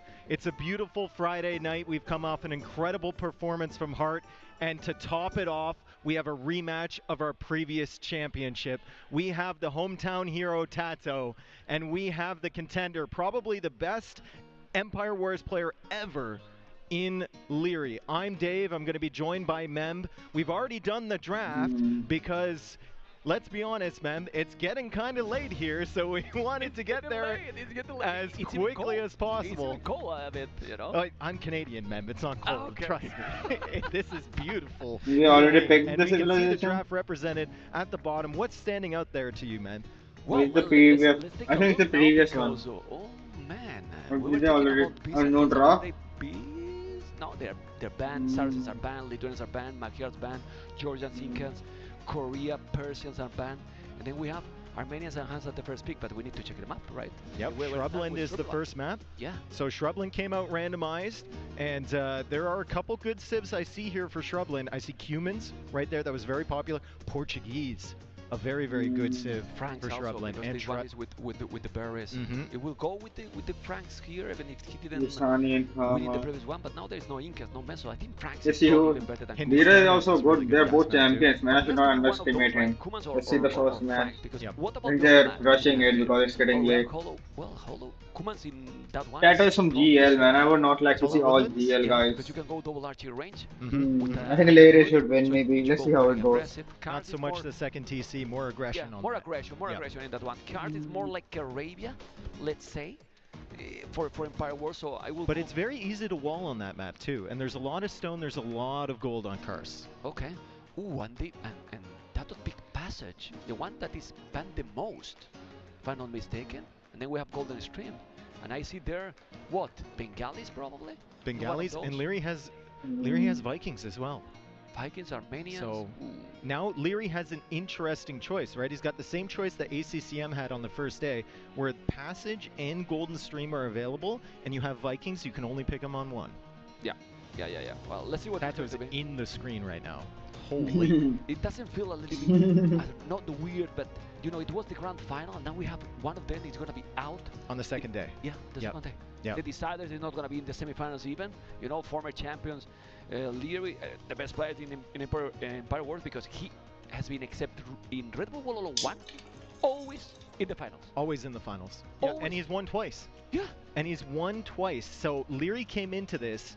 Oh, he has won twice. Mean, he has a storied history at coming second at LAN events. And he came into this having come second at the previous Red Bull Championship and the one before that, both of them in Heidelberg. He has big expectations. He's been through the wars in these Red Bull events. And like you said, he's been in the finals of all but one of these tournaments. The thing is, he always won very, very known for being super aggressive, super fast games. His games are actually too. But with these maps, except Hollow Woodlands, the others are not specifically super aggressive. Yeah. So, who has the advantage here? Tato is maybe a slightly favorite here. I think unless Leary flips the script and starts going aggressive on some of these passive maps and starts breaking the meta a little bit, Tato's definitely got the advantage in this, especially with the maps we see at the bottom. It's not Leary that kind of a player that he has also the patience for those super long games. You know, he's going all in sometimes like he needs. And if it doesn't work, right? He resigns. Doesn't work, let's go for the next. Yeah. So we're looking at the civs here on Tato has actually gone for the Franks. We got that wonderful Axeman in front of us, and then we have Leary on the other side, and he is going to go for the Cumans. So we have the two civs we pointed out. They can go double TC, but will he go? Shrubland. The Cumans being able to take advantage of that extra food by going for the second TC. And we actually have a little bit of a wrong pick. Yeah, for Lear, because I was thinking the Kumans was Tato's pick. Tato's pick. Yeah. They restart the game. Okay. Well, but what happened there? Leary got it all mixed up. I don't know. We need to check. We need to see the draft again, because if it was big Kumans, it was some civilization that was really close, probably. Yeah. Okay. Look at the people. People is. I think. I'm not sure, but I think they are cheering for Tato. I would suspect, yes. I was at the other side of the castle eating, and I could still hear the Tato cheers the last time he was playing. So I would suspect that most people here are cheering for Tato. And this is today, you know, but tomorrow that's going to be full. It is his home country. Yes. Completely full. Yes. Oh, man. That's why Tato want to get there, because tomorrow he's going to, if he's going there, he's going to have a huge support. We don't know if this is affect to the players positively or negative. I think it would depend on the player, right? I think Tato, it's going to affect him positively. Tato will thrive under that situation. He's already won in front of a live audience in our previous Red Bull. And Leary, well, Leary's a question mark, right? On the outside, he looks calm, cool, and collected, even when he loses, when he comes second place over and over again. But we don't know. Maybe there's something going on there that we can't see, right? Yeah, what we can see is a beautiful banner here, you know, and the castle, the lights. Now in the night is amazing. Might be a little bit late, but to be honest, this is how it looks the best. Yep. Right now, this is looking beautiful, absolutely beautiful, as you guys can see. A wonderful castle, a cold breeze blowing through this night air in Cordoba, Spain, and we've got our audience, the ones who have stuck around here late into the night, cheering for Tato as we're about to get into this first game on Shrubland. He looks like a Leary fan. I don't know, man. Yeah, he looks like a Leary fan. Yeah. Oh my God. Everyone, you know, everyone. I was expecting that obviously was going to have the most support, but not that is basically the only one, in quote, you know, massively support for Tato. Are you proud? Absolutely. Okay. That's all that matters, man. Yeah? That's all that matters. We're here in Spain. You're in your hometown. Tato's in your hometown. Big hometown. Has to be like this. Has to be like this. You can see, guys, we have the opportunity to see how beautiful is the castle. How we have set up this is fantastic. It's really, really fantastic. And you have seen, well, several spots where we have been having interviews, showing everything. So, what's your predictions here, man? What are we thinking? I think it's very important the first game. Yeah. Really, really important. Yeah. Also, they have been waiting a lot. Leary has been waiting the whole day. Yes. You know? Tato got to play a set before. And we have seen how this affected to Hart positively. Hart dominated. It was not like he was tired or warm up, and then he's ready to rumble. Obviously, Leary has been practicing, but it's not the same practice in the training room. So, I think Tato should be slightly favorite. But if Leary, for example, get in the first game a win, careful with the Austrian. Yep. Really, really careful. Yep. I feel it, you know, because this player is super dangerous. Like, and if you get the initiative in the games, that's also crucial. I mean, if the maps are a little bit slower, if you get the initiative Leary, it's like a hammer. It's gonna keep going. Yeah. It's not gonna stop. It's not gonna give you time. No. If you get the initiative, it's gonna keep going. It's gonna keep going. If he has one archer, he's coming at you. Yeah. If he has 2 archers, he's coming at you. 3 archers is even better. Not gonna be passive. Yeah, and he's never gonna just sit there and wait for army. He's not gonna be the guy that's walling up going fast castle. And I disagree in the stats they put to him, because they put to him 8 points in macro. There's 2 kind of macro. Macro late game, maybe, you know, but the macro he's having when he's getting this kind of aggression is insane. Yeah. You see that he's attacking, and then you see he's up to castle edge, and you're thinking, what's going on? Well, it looks like he's focused now. It looks like Tato's focused now, and it looks like we're about to go into game number 1 here of our final best of 5 on this Friday night. We've got a rematch of our previous Red Bull Wololo Championship. Tato against Leary. Let's hear it for him, as Tato is playing as the Franks, Leary playing as the Portuguese here on Shrubland. Both very good civs here, both with berry bonuses. Take us through it, man. And exactly what we were talking. This makes a lot more sense. Both get the huge bonus with the berries. I mean, if we check this map, it's berries till the end. I mean, it will never last, you know. And the good thing here for Portuguese is that where you are getting the berries, you get wood for free. Yep. The whole game. Yep. The whole game. So it's very interesting matchup here. But the problem here is what we were talking. How you go aggressive in a map like this. They are very, very far, Dave. I think one of the advantages of going Franks here isn't just the berries. It's also you get the farm upgrades for free. So you can get that food in fast from the berries, but the berries are exposed. They're very hard to defend, as we see the quick wall attempt coming down here from Tato. He's not quite able to trap that scout from Leary. Letting the farms go up quickly on this map is very, very important, man, because you want to get away from those berries on the outside. They're very exposed. It's dangerous to be out there. If you can set up 30 farms on the inner circle, you'll be in a beautiful position to push. Dave is a good. I like Dave. Also, in the other hand, we have. I like their combo, man. Dave and Portuguese, that if you get the when they both having all cast the at the same time. Insane. Also to add farms or any other buildings, but that will be later, because now we're focusing on this initial battle with 4 scouts against 2 scouts for Leary. He need to go back, and the scout in the early game benefit also Frank. So everything is going to be well in the start, Dave, because those scouts got more HP. And you were talking about it. Leary wants to have that map control. He wants to be the one pushing, but it looks like Tato, not having to spend the extra res on the farm upgrade, getting the more food from the berries, is able to get the scouts out faster. And he's got spearmen coming out. So he's got 4 scouts on the field, and he's got 2 spearmen in the queue, in addition to the 2 that he had on the field already. So he should be able to stall out Leary's early pressure, and we'll see which of them switches maybe into an archer range first. And that spear is huge. He took the scout. One out, the other scout is almost low HP completely, you know, and then he's gonna now go push and attack. But look, Leary's not chasing. He's still going, trying to attack. He's ignoring, and he knows that he's coming back home. So we're gonna have two attempts of aggression. Let's see what Lee is gonna achieve. But Tato is already there. I think we should go for Tato. He's on the berries, but he has 2 spears coming. It shouldn't take too much. Leary has a lot more villagers on the berries than Tato does. Tato is attempting to set up his farms right now. He's just got a few villagers on the berries that he started with. He hasn't stretched out to the outside. He's setting up the consistent farming eco, and he's not adding an archer range yet, so he's just trying to get to castle age as fast as he can. Yeah, let's remind the bonus, exactly the bonus for Franks for the viewers, because there is many that might be casual here in the tournaments, and it's 50% faster gathering bonus. So with berries, probably, I don't know, if Frank's bonus is better than Portuguese, because you get the wood for free. So I will prefer probably Portuguese here.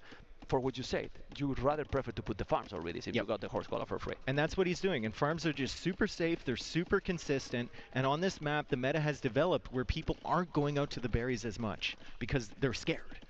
But this is, you understand what I was telling you that I don't agree about the 8. Somebody asked about Red Bull, man. He's on the way to calculate in minutes. Great timing from Leary. It's crazy, you know. It's true that Tato is about to go there, but we were talking. If I could go, I would have gone there, man. And still, it must be fun. Quick wall attempt, trap attempt, maybe, trap attempt. Tato doesn't care. Doesn't care. Yeah, you saw the architecture before. It was amazing. It was amazing. But now, what is going to be the transition? It's going to be second stable, or since this is, you know, a far long map. I believe that. What's the KD looking like? 2-3-0. Yeah. Oh, Okay. he should on the berries. And then he just gets food and he gets wood at the same time. Tato did wait for Castle H. He got wheelbarrow first. So his farming eco, as I keep saying, is going to be absolutely insane. Can't quite get that quick wall down. 40-42. Misses the final one, but only 2 scouts remaining there from Leary. And more hits coming in from the Spearman. So the Spearman definitely paying off for Tato. And you might think, okay, they're going to Castle H. What big deal is a scout? Holding map control in the transition period is a massive deal for players of this level. Well, they have 7 spear for a scout, and the KD is not bad at all for Tato. 5-0. Archery ranges? 5-0. Archery. For the Franks? Cav archers. Are we seeing Frank Cav archers? Cav archers there? Doubt? Okay. Is Doubt on stage? Okay, let's see those and then let's move back. It's how many archery ranges is doing? 2. 3. 3 archery ranges with Franks. Fletching now is gonna try to make a masterpiece here. Oh man, he's gonna take also. How many strategies had Dot used, man? 6-0. Now People really caught his name on many of the strategies. I really have to know, man. Beautiful position now. He's taking more. Yeah, and Tato, Dot because Castle, he cleared Dot up the scouts from archery, Leary, Frank, he waited range. until he cleared all those scouts, then he adds 3 archer ranges, and Leary won't know what's coming. Yeah, and he doesn't know. He's gonna take another village probably. Both are going to be in Castle H. Pretty close. 1 TC already done, but this is 3 villages down. He's gonna take another. He took it. 3 villages down. 8-2 into the KD. Tato has a great position. Cav archers as well for Leary, but Portuguese Cav archers are better. Yeah, Portuguese Cav archers have more upgrades, and they also cost less gold. Yeah, and then he has the bloodlines already. Seems you don't have the bloodlines, so Franks is gonna fall behind. So this should be better in army composition. He can also be on the berries and get resources for his Cav archers by foraging those berries. So there's just so much synergy here for the Portuguese with this amount of berries. Yeah, it's absolutely amazing. And you see how great is the macro here, you know. He lost 3 villages, but 9 seconds. Idle TC 24, so you are losing 1 village there.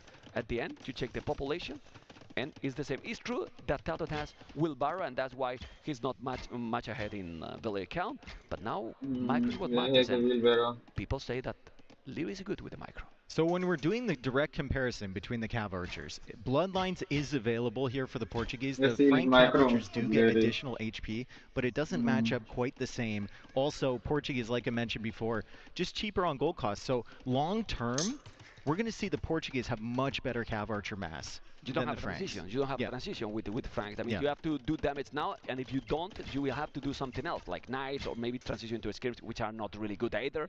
You know, so well, it's tricky. So you think that he doesn't have any armor? I'm afraid that knight is not an oath against Portuguese Cav archers because that might be the reason. It also might be an adaptable play. Like maybe he just wants the mobility to keep himself protected long enough to get the boom going. Maybe he saw that he cleared up the scouts from Leary and he wanted to do something that might surprise Leary, and then Leary just shows up with Cav archers. I don't know. I don't know what the initial plan was from Tato. He's still managed to keep himself safe. He's still got 2 town centers here, so his economy is looking okay, but Leary's economy behind that is looking fantastic. Yeah, and the Portuguese in terms of economy, specifically in this map, or what we would have said, I think it's just a little bit better. And for the late game, I think I prefer Portuguese as well, because what you have with Franks, you need to go Paladins maybe, because other than that, the units are not definitely better than the Portuguese. You're saying Paladins as if Frank Paladins aren't really good. But we saw what happened. Yeah, you can run out of gold. You can run out of gold for sure. They are really strong, but you know, they are not a limited gold. We don't have markets, you know, neutral in the corners. That is true. That is true. You know. So anyway. Main battle's over here, but there are 3 Cav archers from Tato up there in the north making their way into Leary's eco. And there are some exposed villagers here. Tato does not have ballistics yet, so he's going to struggle to maybe kill some of these villagers that are moving around. And that TC is actually kind of both of them don't have it. I didn't realize it was a town center at first. It's hidden in all those buildings. Yeah. It's like, where are they hiding? It all makes sense now. Okay. Now let's see, because he's getting the hill. He's going with the Cav archers. Those skirmishes are +2/+2. It's going to be ballistic, but Leary doesn't matter, doesn't care, because he's going close, so he's not letting the minimum range that the skirmishes need. He's taking everything. He's taking everything. Leary is going full aggressive. aggressive here with his micro, and he's trying to do the job. And on top of that, he's going to go full knights. He's going to go all army, Dave. Yeah, an excellent macro from both of them behind. Leary, you can see, has been on 3 TCs for a while, less than 2 minutes of idle TC time. 31 seconds of idle TC time from Tato, so incredibly impressive here. As Tato now finds an area to push in, Leary immediately abandons the goal, but he's a little bit late on the wood line. 1 villager down, 2 villagers down, there's 3, there's 4. And the gold is being harassed here. Leary running into problems. Tato, it wasn't looking so good, but he's finding some value. He's taking a lot of damage, as you can see. Now those Cavarches are gonna pick even more villas probably, because the Cavarches are just out of position. You saw that Cavarches were on Tato's base, and he's basically going around. He brought them all the way back. All the way back, and not in time. But after all this, how is even possible that the population... It's not that close. It's really close, and he lost 11 villages, and he's only 5 villages behind. Yeah. Well, he has wheelbarrow. 8 in total, let's say. And that's the difference that the skirms made for Tato. Like, he could defend with a unit and keep Leary out of his base, but Leary didn't have anything at home to defend, so he had to pull his entire army back to deal with the army from Tato. And Tato just ran through. He just left as the knights now from Leary push forward trying to get the skirms, but not all the upgrades in on those, so the skirms will actually get some decent value against that first knight until the cav archers arrive, and they're going to be picking them off as well. There you go. We have to check now this area. He's going to try to fight on those one. You can see that another big difference, Dave. Not a single armor. Not a single armor for those and cav double Leary is not getting army, man. Any armor, man. Back. Micro is important here, but population is still extremely close. For me, it's crazy that this game is not that close, because in theory, it looks like Tato should be a lot more ahead. I don't know what you think. Yeah, but Leary added that 3rd town center earlier, right? And also, when we look at the villager numbers, Tato took some time to get wheelbarrow earlier, and Leary doesn't have that yet. Yeah. Okay, 33 farmers, 43 farmers for Leary. He's going back now with the army. Tato is trying to attack again the 4th town center for Tato here. It's still a lot of army, but this game looks like he's going to go for the Imperial, Dave. I don't see how, at least that he's a little bit sloppy at home, Leary, that this game can go. He's going to take all the Cavarches now, Leary. Yeah, Tato just has to get as much value from this as possible. Leary, you know, Tato was trying to cut him off as he was coming in from that left-hand side, but Leary ends up surrounding him with the cav archers and taking out those numbers. And now only 11 cav archers on the field from Tato, and he's losing the forward heel here. So Leary is going to be pressuring from the right and pressuring from the left fairly soon. Tato is going to have to find a way to keep his economy safe. If we check the value for the army now, it's not only more army, it's a lot better army value. You can see at the bottom in the value, and his army is just stronger. 10 knights, 22 cav archers. That army will destroy everything. He's trying to kill now some units. He's gonna kill the first village. He's not taking a single village. It's about to get real messy here for Tato, because those armies are coming from both sides. He's gonna have to respond to that. We can see constant reinforcements coming from Leary. This is what he does. He has 11 knights on the field, 3 in the queue. Tato is housed. He's been housed for a long time. This is getting incredibly messy for him. Yeah, he's still behind in village, but the numbers of the military is huge now. He's getting double. He's getting double. So many knights now with the +2. If he's getting inside, he's gonna do a lot of that. 21. Farmers. Well, maybe 30 are on berries, so he's getting wood out there for free. Fabric kicking in. He's not having the armor, but the timing, the momentum is now for the Austrian, Dave. What do you think? And Tato's just, you know, no, I don't want to say falling apart, but he's struggling to keep up with the entire push from Leary. He's got 11 villagers in the queue with 1,000 food in the bank. There's cav archers at the back of his base. There's cav archers at the front of his base, and there's a constant stream of units just coming forward from Leary. This is the Leary that we know in Empire Wars. Yes. In full effect here against Tato. It was 11-0 in the KD. It's 11-10 now. 10 villages killed, 128 population, 119. Is keep raiding all the time. If you guys check the minimap, as Dave mentioned, he's raiding all over. I mean, how much idle time it has now, Tato? Not only in the TC, with the villages, they are not working at all.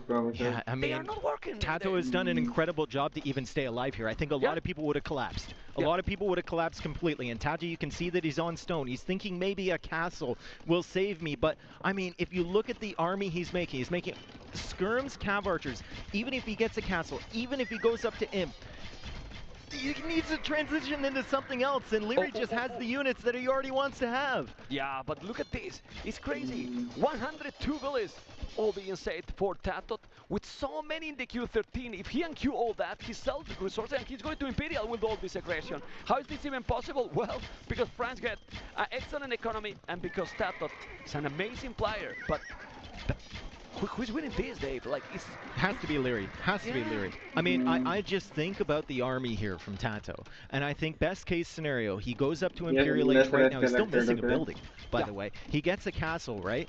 And then he has to make something other than Skirm and Cav Archer.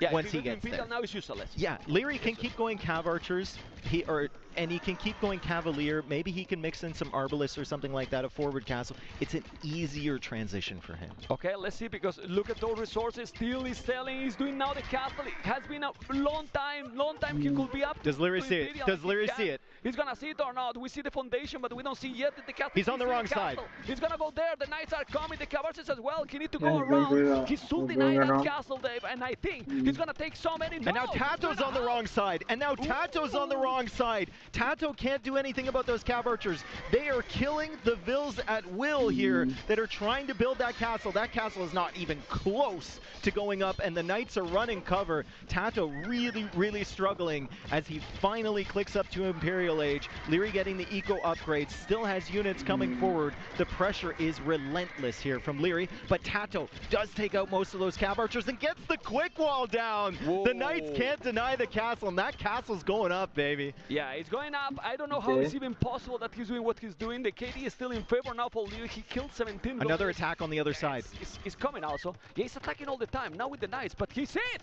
Quick walls? He's doing the quick walls. He's not taking anything. He's walling all the villages. What the hell? This multitasking by Tatot here. Population is still Tatot ahead. Now he's missing this because there's so many. Oh, and he walled in the Knights. Now the village on the goal. Population is still the same, but he's on the way to Imperial. Leary is about to go up with 62 farmers, Dave.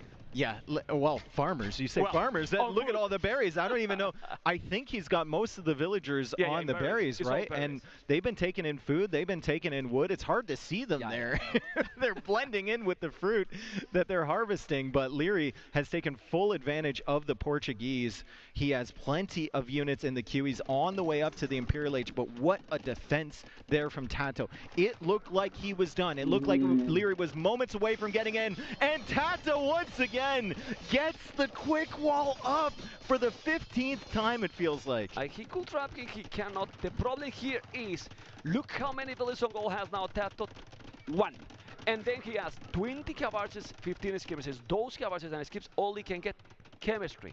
Nothing else. They are fully upgraded right now. This is the problem here. But this might be a problem for Leary. This might be a problem. TC going up. How quickly does Tato realize this? How quickly is that TC being built? He sees something. I don't know if he's on time. 85% on that TC. Leary's dodging with the villagers, and it goes up. Yeah, it's going to be up. It's going to be up. He has the town center. Population is almost the same for both. And we were thinking that we were going to see a crazy series, and for now we have a crazy first game. As you can see, Cavalier upgrade is great, but the problem is he has no knights. He has no knights, and Leary, Dave will have a lot of Cavaliers. Complete surround on the skirms. Complete surround on the skirms. None of those are going home.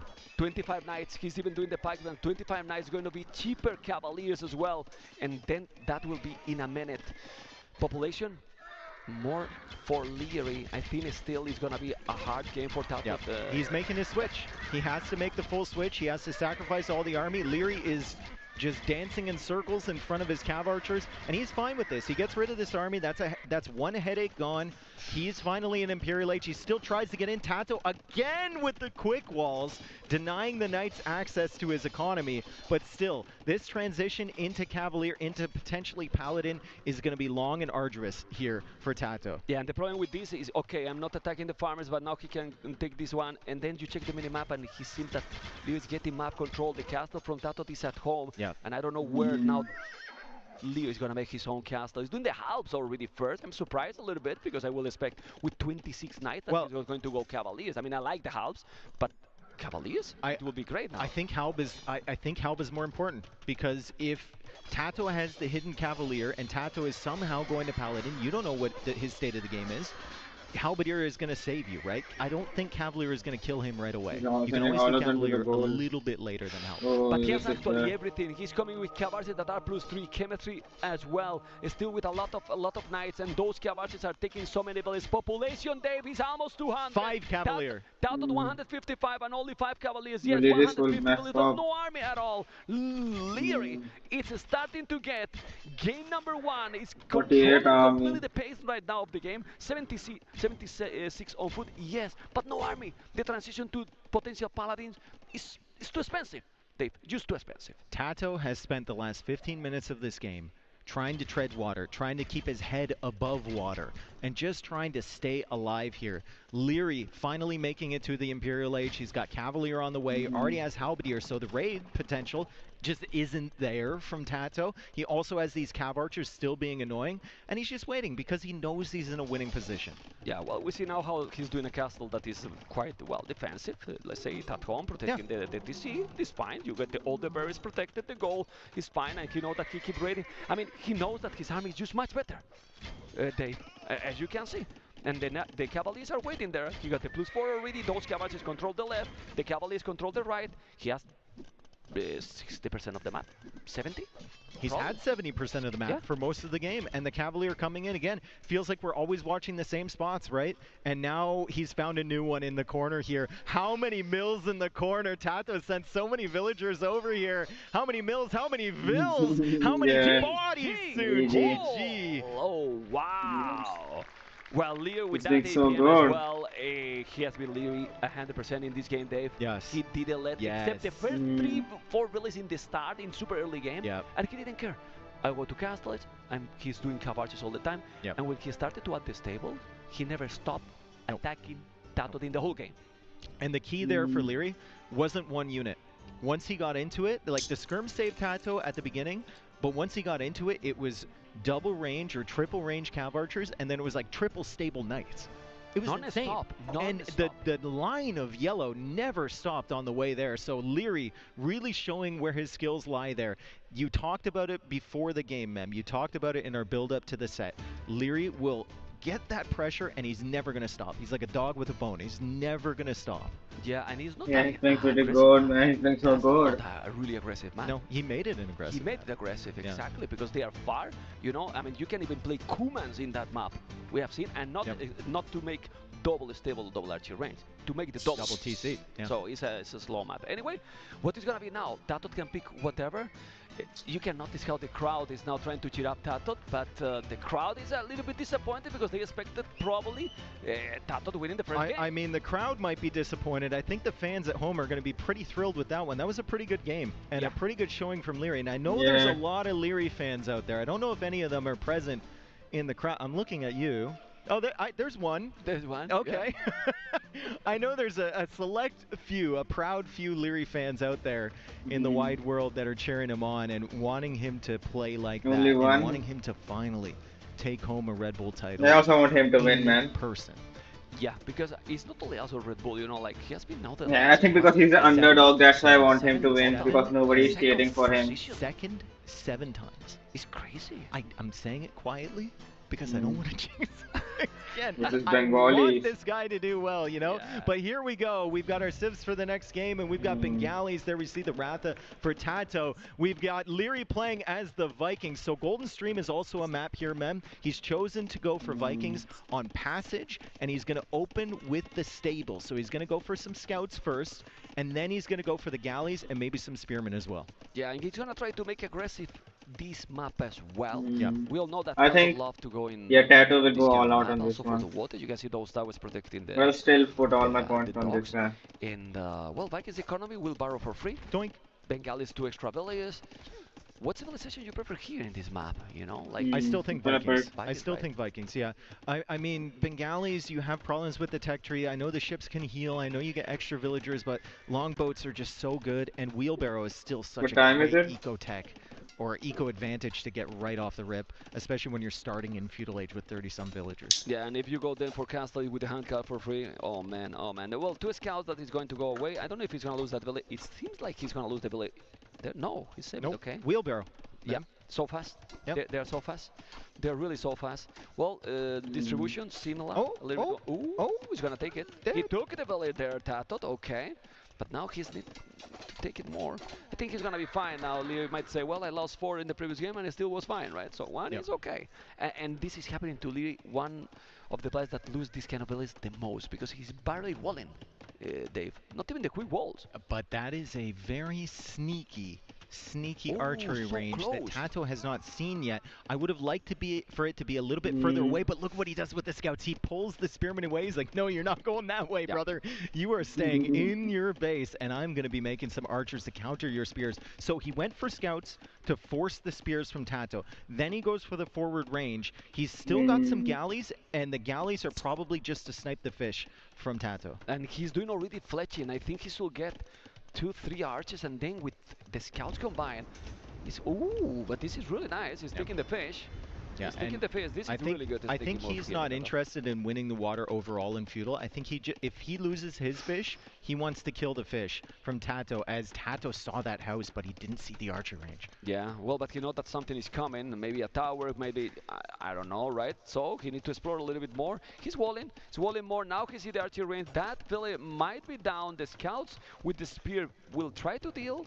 And now the archer is there. Is that village going down? No, he could kill it. But Archer's there with fletching. This is going to be a hard wall to hold, honestly, for Tato. Force the tower. There's still a hole on the left side, too, if those scouts want to loop around. There's a tower on the gold there from Tato. If the archers go around that way, Leary doesn't know about that hole yet. Maybe he can get in. He's trying to block. No, he couldn't. Tato is on point. 3 villages killed. Dave, doing the tower, is going to wall that area. Yeah, it's taking a while, but at the end, Tato is going to be walled.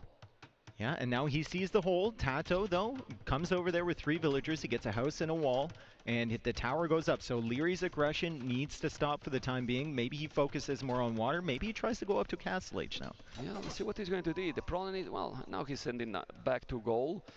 Going with the arches. A lot of scouts from Tato are going across. And forging bloodline. Whoa. He's going aggressive as well. Is this a hole between the stable and the No, I don't think the so. palisade? No. That's a bush. Yeah. It's not. It's definitely not. The archers are there, but those scouts with bladders are coming, and I don't think that Leary is wall at home. Oh, what a great job from Tato to just prioritize the walls. I think he had 7 villagers walling there, and he comes across with the scouts as soon as the walls are up. That's another dead villager, surely, from Leary, and the market won't go up immediately from Leary. The wood lines are still exposed. Tato striking back here after the first game loss, and Leary, you know, with the Vikings on this map, which should be so good, is really struggling here in the feudal age, man. Yeah, because he's not walling, and then his opponent is just sending a scout. There's no defense, so he's taking the village. As you can see, 5 villages already killed. He's already 8 villages behind. He also lost some fishing ships, so the resources are okay for both, but now Tato is getting the advantage. The advantage that in the previous game was for Leary, now is for Tato, who is in a very nice position to get into the castle age. Scouts need to go back. Also, those scouts won't have a great transition. Very weak. Also, don't have the bloodlines. The spear is already there, so he need to go back. And both are going castle. This is the beauty of the Vikings, Dave. You might be behind a few villagers, but you go to wheelbarrow and you will have good economy. And then in castle age, they will boost. I think Tato has struggled to snipe Leary's fish, though. Leary still has 3 fishing ships alive. I'm wondering where they are, and they're still working. Okay, so that's not the worst thing in the world for Leary, as Tato now kills all of the scouts from Leary, and Leary's forced to bring those archers back. So those scouts from Tato shouldn't really be a threat, but that castle age timing is going to be very dangerous, and he's adding more scouts behind that, so potentially even light cav immediately upon reaching castle age. Leary finally coming out here with the galleys. He's going to look for the fish. Tato did add 2 additional fishing ships, and he's missed the navy of Leary with his fire galleys. Went right on by. That was great. Now he's gonna be wall, and if you have the Vikings and you are wall at home and you don't get raided, then you're fine, Dave. Yeah. Then you are fine, really. And then you have the hand card. So I mean, if you are some villages behind, I think you are okay. You just need to be in a position where you can make longboats. Yeah. That's basically it with Vikings. And now he's killing all the fish. So right now, the population is getting pretty much the same. The longboats will happen. It's only 15 seconds different. Leary's fine, Dave. Completely fine right now. Yeah, Leary has done a really good job to lock this down. Tato has done a good job to keep Leary on his own side and away from that forward range and maybe pressuring his own walls as Tato now gets to the castle age. That's 2 additional villagers, and we'll see what the next step is for him. It's going to be a transport ship. Why am I whispering? I don't know.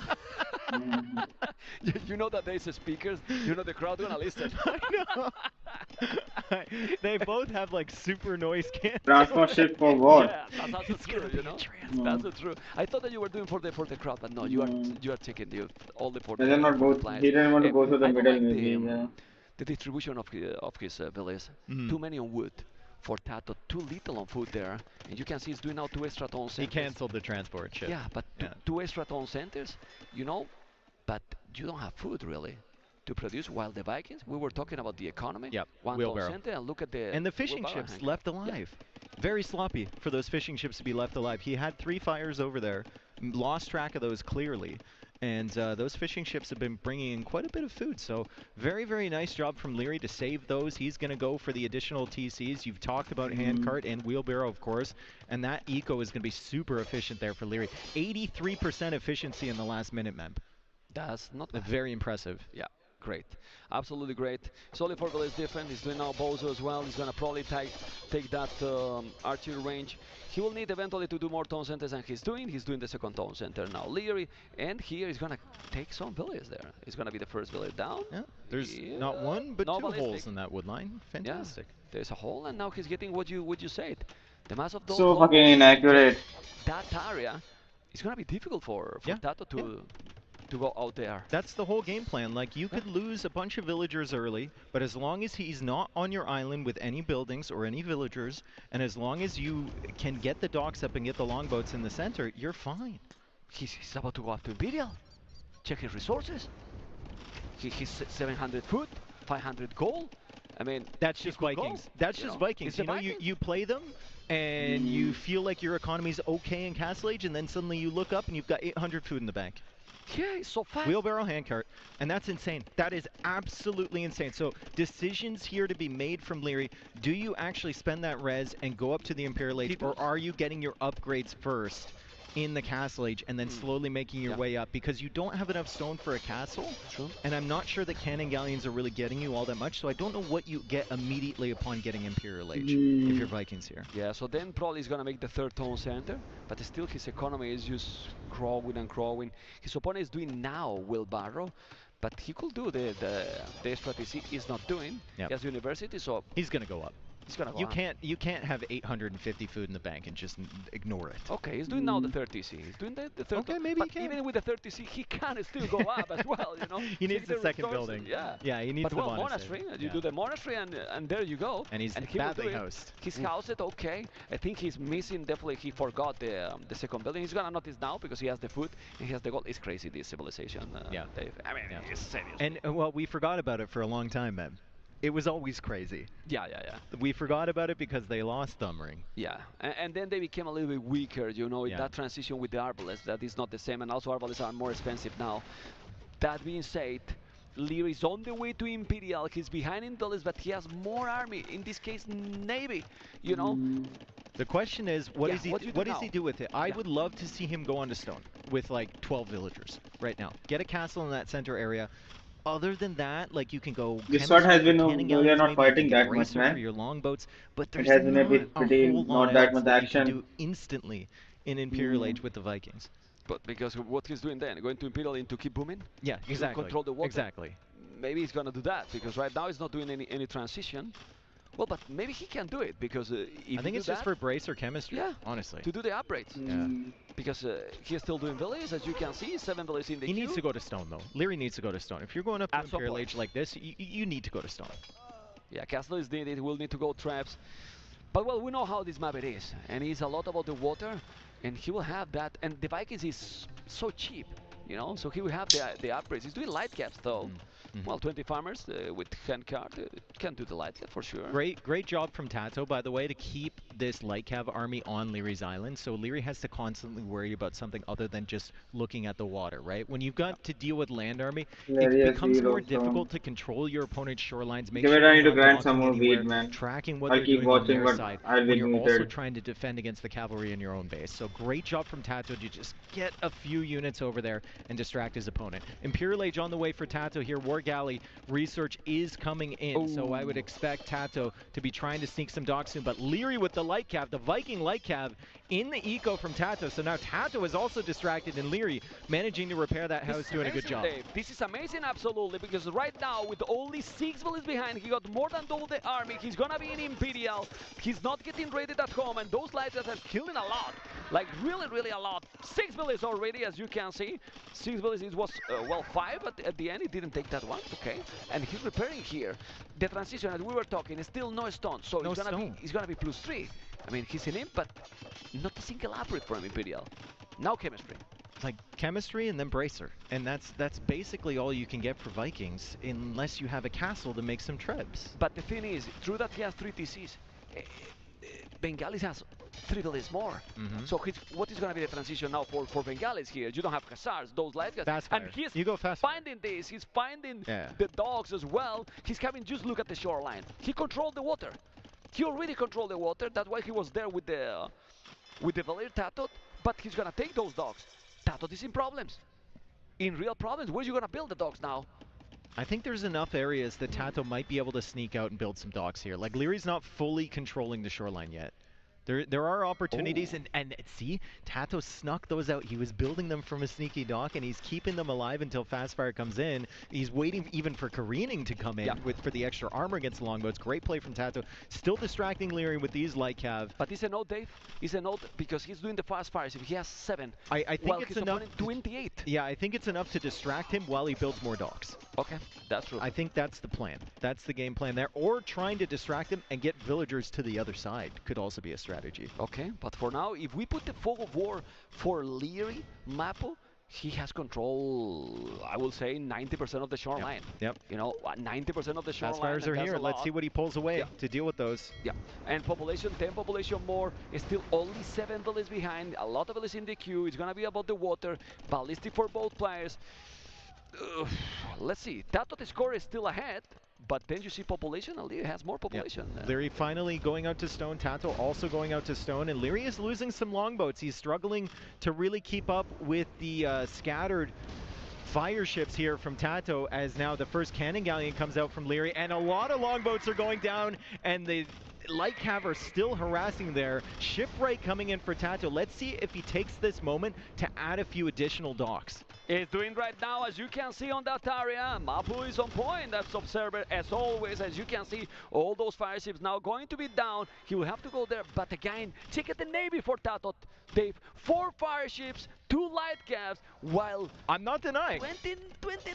Longboats are insane. Crazy. Like, they are insane. They are the reason that you pick Vikings here. Tato is going to struggle to take back water control, even with Bengali, such a great naval civilization with ships that heal over time, and has the full, basically, tech tree for the dock there. He's still going to struggle against the longboats. Leary has 33 of them. Why that as well? Because we see already cannon galleons on the field, and that means that he's going to take the dock, and the next step it will be to take that castle.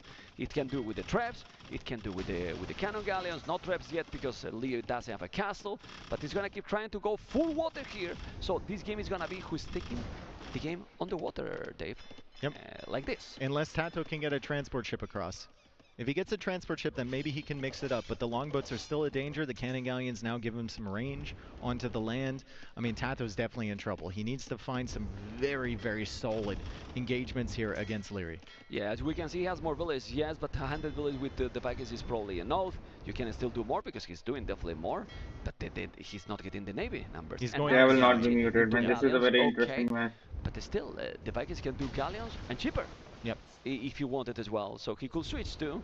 And for now, it's gonna be very difficult because Leary still keep the numbers and keep producing all the time. I think this might just be a situation for Tato where he's waiting for Leary to make a mistake, and if Leary makes a mistake, he takes the opportunity. I don't know if you can come up with a strategy from Tato's position that's a winning one. I feel like you have to wait for your opportunities in this match. Yeah, but what mistake can do here, Leo? I mean, 34 the multitasking, the really fast APM he has, he should have a, I don't know, a big misplay here, or some landing that you get distracted, because right now he's microing a lot of Navy. He's taking absolutely everything. Look at the KD, 14. Look at the military. The military is insane. That castle is going to protect his base, basically, and then what he needs is to do more dogs, which I think he's doing. According to what I see, a little bit more in the south, more and more dogs for Leo. And here comes the lead longboat. Elite longboat coming in. All these days without the lead longboat. Yep. So imagine now.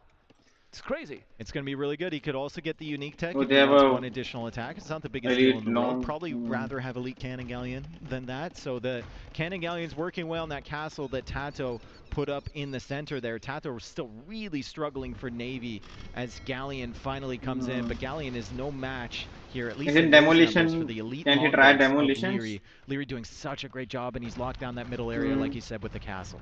Okay, everything GG. Yes, population pretty similar, but it's still more than double. Elite longbows, you can see, guys, 40, 16. Well, 5 fire ship, now transport ship. I wonder where he's gonna try to transport.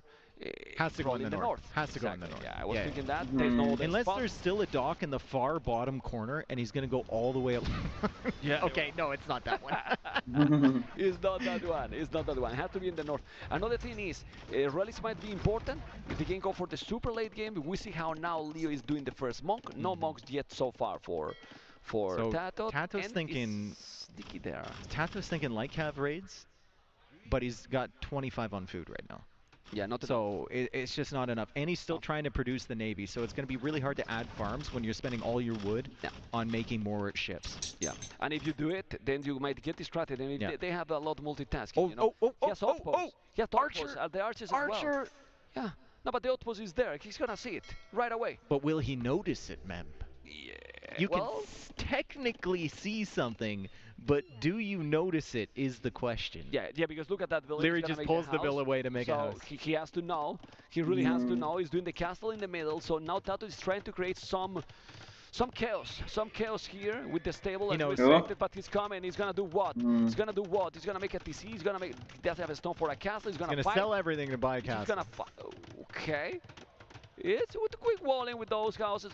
Yeah, but he knows. And the most important in this kind of landing, I don't know if you agree, is to surprise Dave. And there's no surprise anymore. Anyway, he created some chaos, and now maybe Leary not gonna micro as much. Leary is microing. Tato is microing. There's a lot of galleons, a lot of longboats. There's way more longboats there, though. There's way more longboats. It doesn't look like it because they're stacked, but they are upgraded. The final one coming in. The Viking unique tech, the cannon galleon behind, and the longboats get out of there, and Tato still doesn't have enough Navy to break this. Yeah, it's gonna be very difficult. The blade bar so he's gonna try now. Well, there's a berserker. He's still doing more stables, but it's complicated, really complicated. The problem here is Tato has the score lead, and we have time limit here. So maybe you gotta have more population, but who cares, you know? And this is really to take in consideration in a map like this, Dave. Yeah, the light cap are starting to be a little bit annoying for Leary, but there's just not enough numbers there for Tato. It's really easy for us to judge because we can select both armies, but for Tato, he's looking at that longboat mass and he's thinking like, maybe he has the same number as me?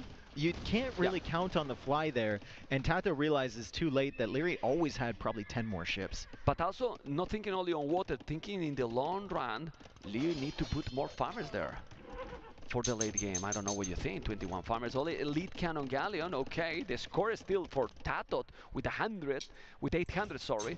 And even if the population is still Leary ahead, Tato now has a good amount of galleons. This looks so good moving together, man.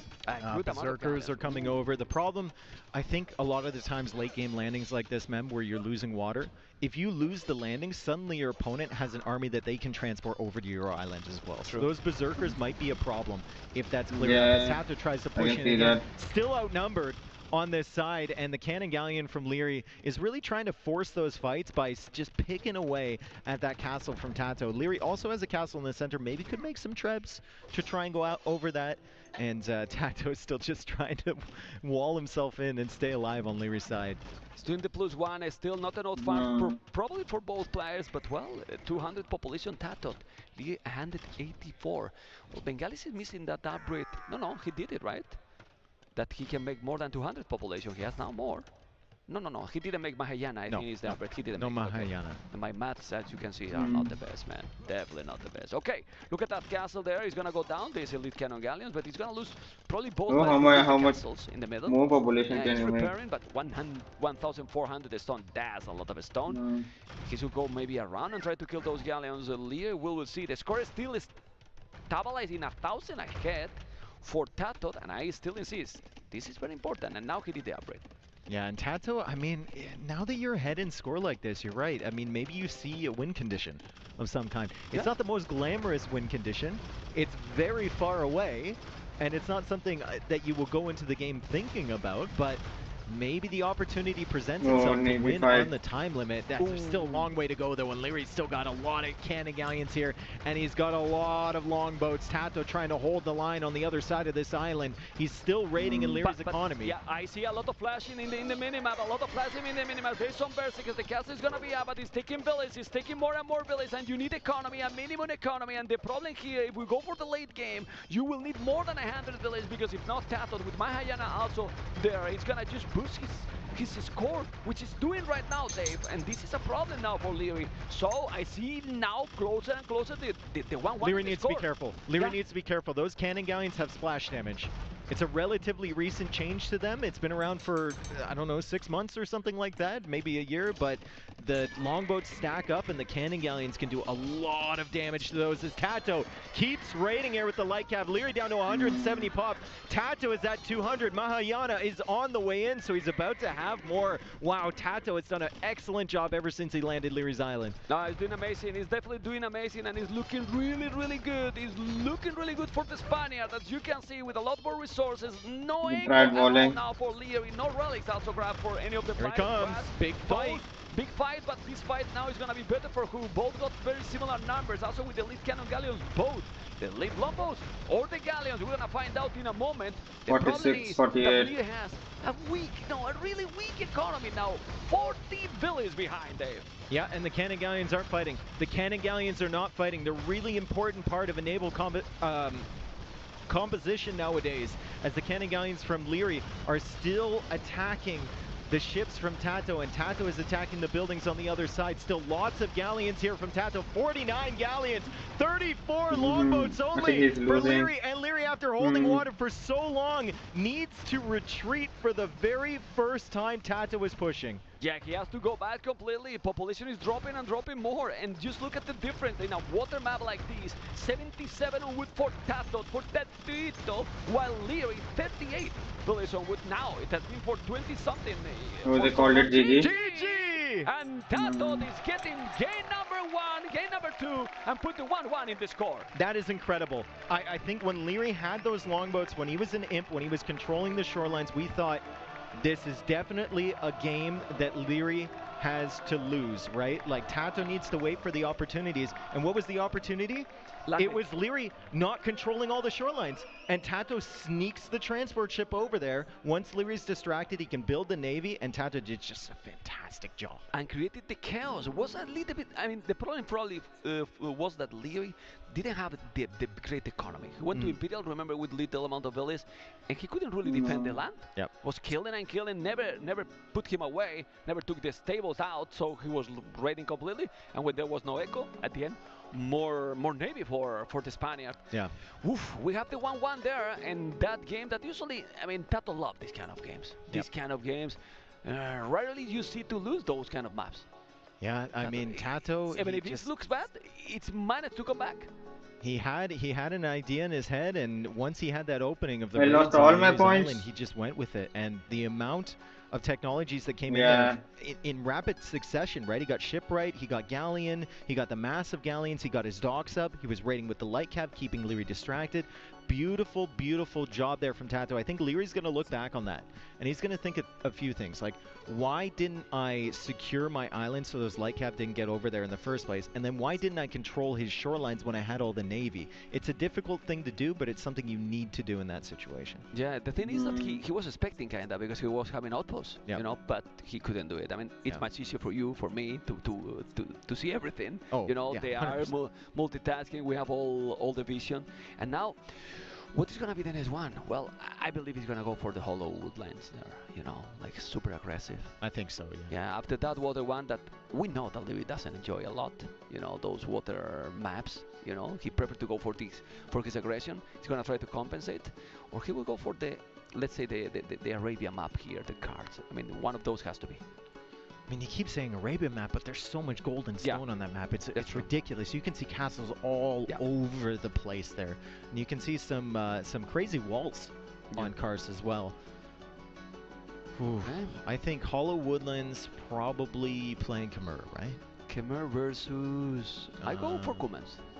Cumans? For the double archery range. Yeah. Or a stable archery range right away, because they are so cheap. Yeah. So you could do it, right? You could play Huns there too. Okay, but Hans, would you play then in Golden Stream? Because Hans are not bad. Remember Viper of the day. Yeah. Also, you get the Drommels there. It's Golden Stream. Golden Stream. Map. Okay. So he doesn't pick the whole map from. I think Tato had Vietnamese, Huns, Tatars, Cubes. Yeah. Okay.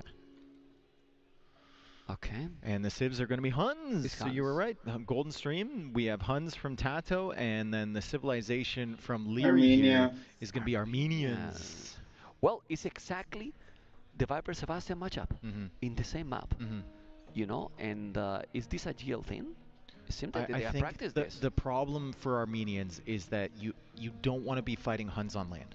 You want to get the game to some stage where the water can come into play, and you can really use your navy in the center there as part of the map control. So we're going to get into this game number 3. We've got a tied-up series here, 1-1 between Tato and Leary. An impressive comeback in the previous game from Tato. Let's see if he can carry forth that momentum, as Tato has the Huns here, Leary has the Armenians, and Leary is instantly forward with the scout, attempting to see whether Tato's going for a dock or not. Tato hasn't docked just yet, so no information for Leary at the start of this game. He's going now. He's going to dock. Both are going to dock. It's stable for Leary. Is this stable as well for the hands? There you go. So going exactly the same. But I believe that Leary is going to try to go aggressive on the land. Oh, he should. You don't want to I'll fight be with back. the hands, but if you get the initiative, that's the point here. And we have 2 scouts, 2 spears already, so he has the army a little bit quicker, but that's gonna be okay because Tato will do the scout now. And let's see how he's going to control. Tato opening demo again on Golden Stream. Okay. He's opening demo again. He knows there's going to be a mix of land and navy in the feudal age here because Leary has that dock. He's seen the dock, and he has seen the stable as well as the spearmen coming out from Leary. So demo to protect his villagers. If he can find value, that's great. But just the sight of that demo is going to keep Leary away from that dock. Yeah, well, he went away because he's scared that this can happen, as you could say. You could see, he's going to take it. No, he's moving around. He's paying attention, man. They are so focused because now who is winning this match is really big deal. It's big deal. Yeah. It's match point. It's match point, and then there's all the pressure. There's a demo he's going to take. It's not worthy to take 1 spear. Maybe we take 2. 2 is that's worth. Okay. 2 that's is okay. worth. Yeah. Yeah. That's okay. 2 spears, but not 1. And he's going to kill. No, he's going away. As you can see, the KD is 2-0. 3 scouts. 16 on foot, 18 on foot, so still very close here. Do you think that there's a hole? There's a hole, always a hole. There's a hole to a scout. I was about to say that if you think that Leagues will try to go as soon as possible castlage or feudal aggression here against the hands is kind of tricky, right? It's really, really tricky, especially with both players having a dock. You kind of want to protect that position, so yeah, I think it's going to be a little bit of a feudal investment from both. Yeah, the open is not what Leary want. 3-0 already for the KD. Obviously, one was a demo with the 2 spears. Like he lost a scout with that spear as well. But you want to mass your army. You don't want to be losing little by little here and there because then you're gonna delay your transition to castle age as well. So 3 spears, 3 scout, 6 scouts, Dave. for Tato. If with those scouts he's going to be able to go to Lear's economy, and this is what he's trying right now. Uh-oh, the scouts are there. The scouts are there. Let me just check those scouts. Oh, gate. Okay. Can he trap him in here? No. Tato's still wandering around, and Tato's looking for those villagers without spearmen, and he's found them at the back there. Leary moving the mule cart to maybe block, and the spearmen are following. So Tato sees those spearmen following behind. He doesn't want to engage there, and there's a third one coming in. So good defense there from Leary as Leary continues to pressure the dock from Tato. He's back here with the scouts. He thinks he's trapping him in, but there's a hole. That was a good one, Dave. He did the job with the mule cart. No, but he's going back, and the speeds are now out of position. He took away. He didn't expect to come back. He take the villager. Really a smart move. But now he can trap. And now he's trapping a little bit, but he takes not so much damage. Really well played by Tato here. Really, really well played. He's doing now only one galley. Resources though, Tato, if he's doing the market, he's going up. And he's doing the market. He's rushing the market really quick. He's going to go up, Dave. And hands are hands. And in Castle Age, he might spam whatever he wants, Dave. Yeah, and he's also getting the walls up. And I love to see Hunnic players with the walls. That enables the forward pressure, right? They don't have to keep sending their army back to defend themselves. Even if it's just palisade walls, a beautiful thing from Tato there as we see him going up to the Castle Age. Leary's about to click now. Almost seconds behind Tato, so very, very even opening here. Leary has kind of cleared up the water pressure a little bit from Tato, though, with those two fires from before, and he's adding a third one as he tries to keep these scouts out. No real damage early in this game. No, the good thing is that now you're going to be fully wall, and then you have the hands, so what you can do he has the wheelbarrow, and he's getting the you're going to go with the cavalry, and then you can raid your opponent, because your wall, you're safe. And Leary, I don't know if he's wall completely. We're gonna find out very soon. The scouts are coming. There's some spears. Position. 2 villages more for Leary. 2 villages more for Leary, but he has wheelbarrow, so it's pretty much the same. Definitely a close game here. It's all about the transition they play. Can you not demolish it? Dave. Yeah, and he keeps making navy, so Tato just doesn't want to give up on this too easily. He's still got a demolition raft inside there. He's got the scouts hovering around. Leary still has army, and Tato is waiting for that land army to approach before that demo comes out of the dock. Yeah, well, he wants to get maximum value for this. Leary has a demo as well. Demo's in the dock! Boom! That was a good one. But now the demo is I didn't see it, man. Take both galleys. It's not worthy. Yeah, it's not worth it. Definitely not worthy. He's going back, and he might lose it then. Ooh. Well, but he keep them in case that the scouts are coming. He's gonna take the fires, and at the end, both are killing more or less all the water. They're gonna wall on the right. That was the only spot that he was missing. 2 spears, the demo is gonna be gone. It's gone. He lost the demo. That was no very, value very either. Look at Tato with already 400 score ahead because the KD is much more solid, but the game is still really close, and 2 extra TCs already, Dave. 1 TC for Tato, husbandry, archery range, and cav archers coming out already for Tato, but it's not the same level of aggression that we've seen from the Huns sometimes. He's got the walls up, he's gone for that second town center, he's kind of contested water a little bit, and he's kind of making cav archers from 2 ranges, but there's nothing urgent about it. Yeah, he doesn't need, but the thing is, if he's massing cav archers, what army leader is gonna have now? He's doing a charge here, 45 charge, but what army he will have? I think like this. He'll need to wait. Control, yeah, but he'll need to wait. He needs the boom first, and then he goes into army. There's a couple of options. Like you could go composite bowman, you could go skirmishers, you could go anything. It's basically just to buy yourself time to get into that navy. Then you can push through the middle. What is this food he has now, Leary? I mean, 1k food right now. What did he make? Oh, he made some ships. Oh 1k food, man. 3 TCs, 1k food, you know? He can do whatever. Now he can do heavy plow, he can do wheelbarrow, he's not doing the upgrades, he's flooding too much resources there. I don't know. We'll see what is going to happen. And his opponent has the light cap and the cav archers. Like this, Dave, is so difficult for Leary because Tato is getting the map control and 3 TCs as well. Yeah, Tato, you could see adding that 3rd town center just to keep up with Leary's eco. Leary's still with 800 food in the bank for some inexplicable reason with 7 villagers in the queue. Where did he even get that food, Mem? Where did it come from? Well, he has so much farm for so long, and he's not doing any units. Yeah. That's the thing. I mean, his opponent is doing scout. He has light upgrade, so that's it. What units is he doing, Leary? Only doing village right now. I think he has a lot of farming. Now he has scorpions incoming. Okay. and the stable is basically there as a threat. So this is what I don't like about this matchup. If it transitions into a land game, if it's a naval game, fine. Armenians are great, but in this matchup on land, Armenian tech tree is just looking very, very underwhelming against the Huns. Absolutely. I mean, absolutely. I mean, he could do Skims and Knights, for example. If Can't watch and wheel better, look at okay. the resources he has. He could do army, but he's not doing. You know, I mean, he could have counter right now for what Tato has, but he's not investing any resources. He has a good boom coming, yes, he's 4 villages ahead, but he has Wheelbarrow on the way, Pikeman upgrade, okay, but how the pikes are going to work here? Well, he has monks, scorpions, he's gonna be okay with the pikes. These are defensive units though. Yeah. These are just defensive units. You can't push with those. So we keep asking ourselves, like, what is the game plan from Larry? It's obviously to get the boom rolling, it's obviously to get the villager numbers up there, but he's floating so much res, he's not doing it all that efficiently. Yeah, maybe he should buy some wood and stone and make a 40C and then get a better boom coming, because right now he has 7 villages in the queue. So 7 villages in the queue is still floating 1,000 foot. 101 smoking. But I think it's better just to keep booming and go more and more army. You don't want to go without military to the next stage. You don't, because you saw what happened also in the previous game. Of course, it's different map, but the result can be the same. 800 food. 400 to 500 gold in the bank at all times for Leary while he's producing villagers from these 3 TCs. Something just isn't working correctly here in Leary's economy. The balance between military and economy is all off here as Tato continues to pressure, and finally Leary massing up the resources he needs. He has that second building. He's going to go up to the Imperial Age, and the question is, what is the immediate transition here from him? Is he going to take water control, or is he just going to go into the archers as Leary so often does? Yeah, I think he's going to be that one. He's doing flexion already. You can see already the archer. Obviously, it's going to be a slow transition. That's the problem.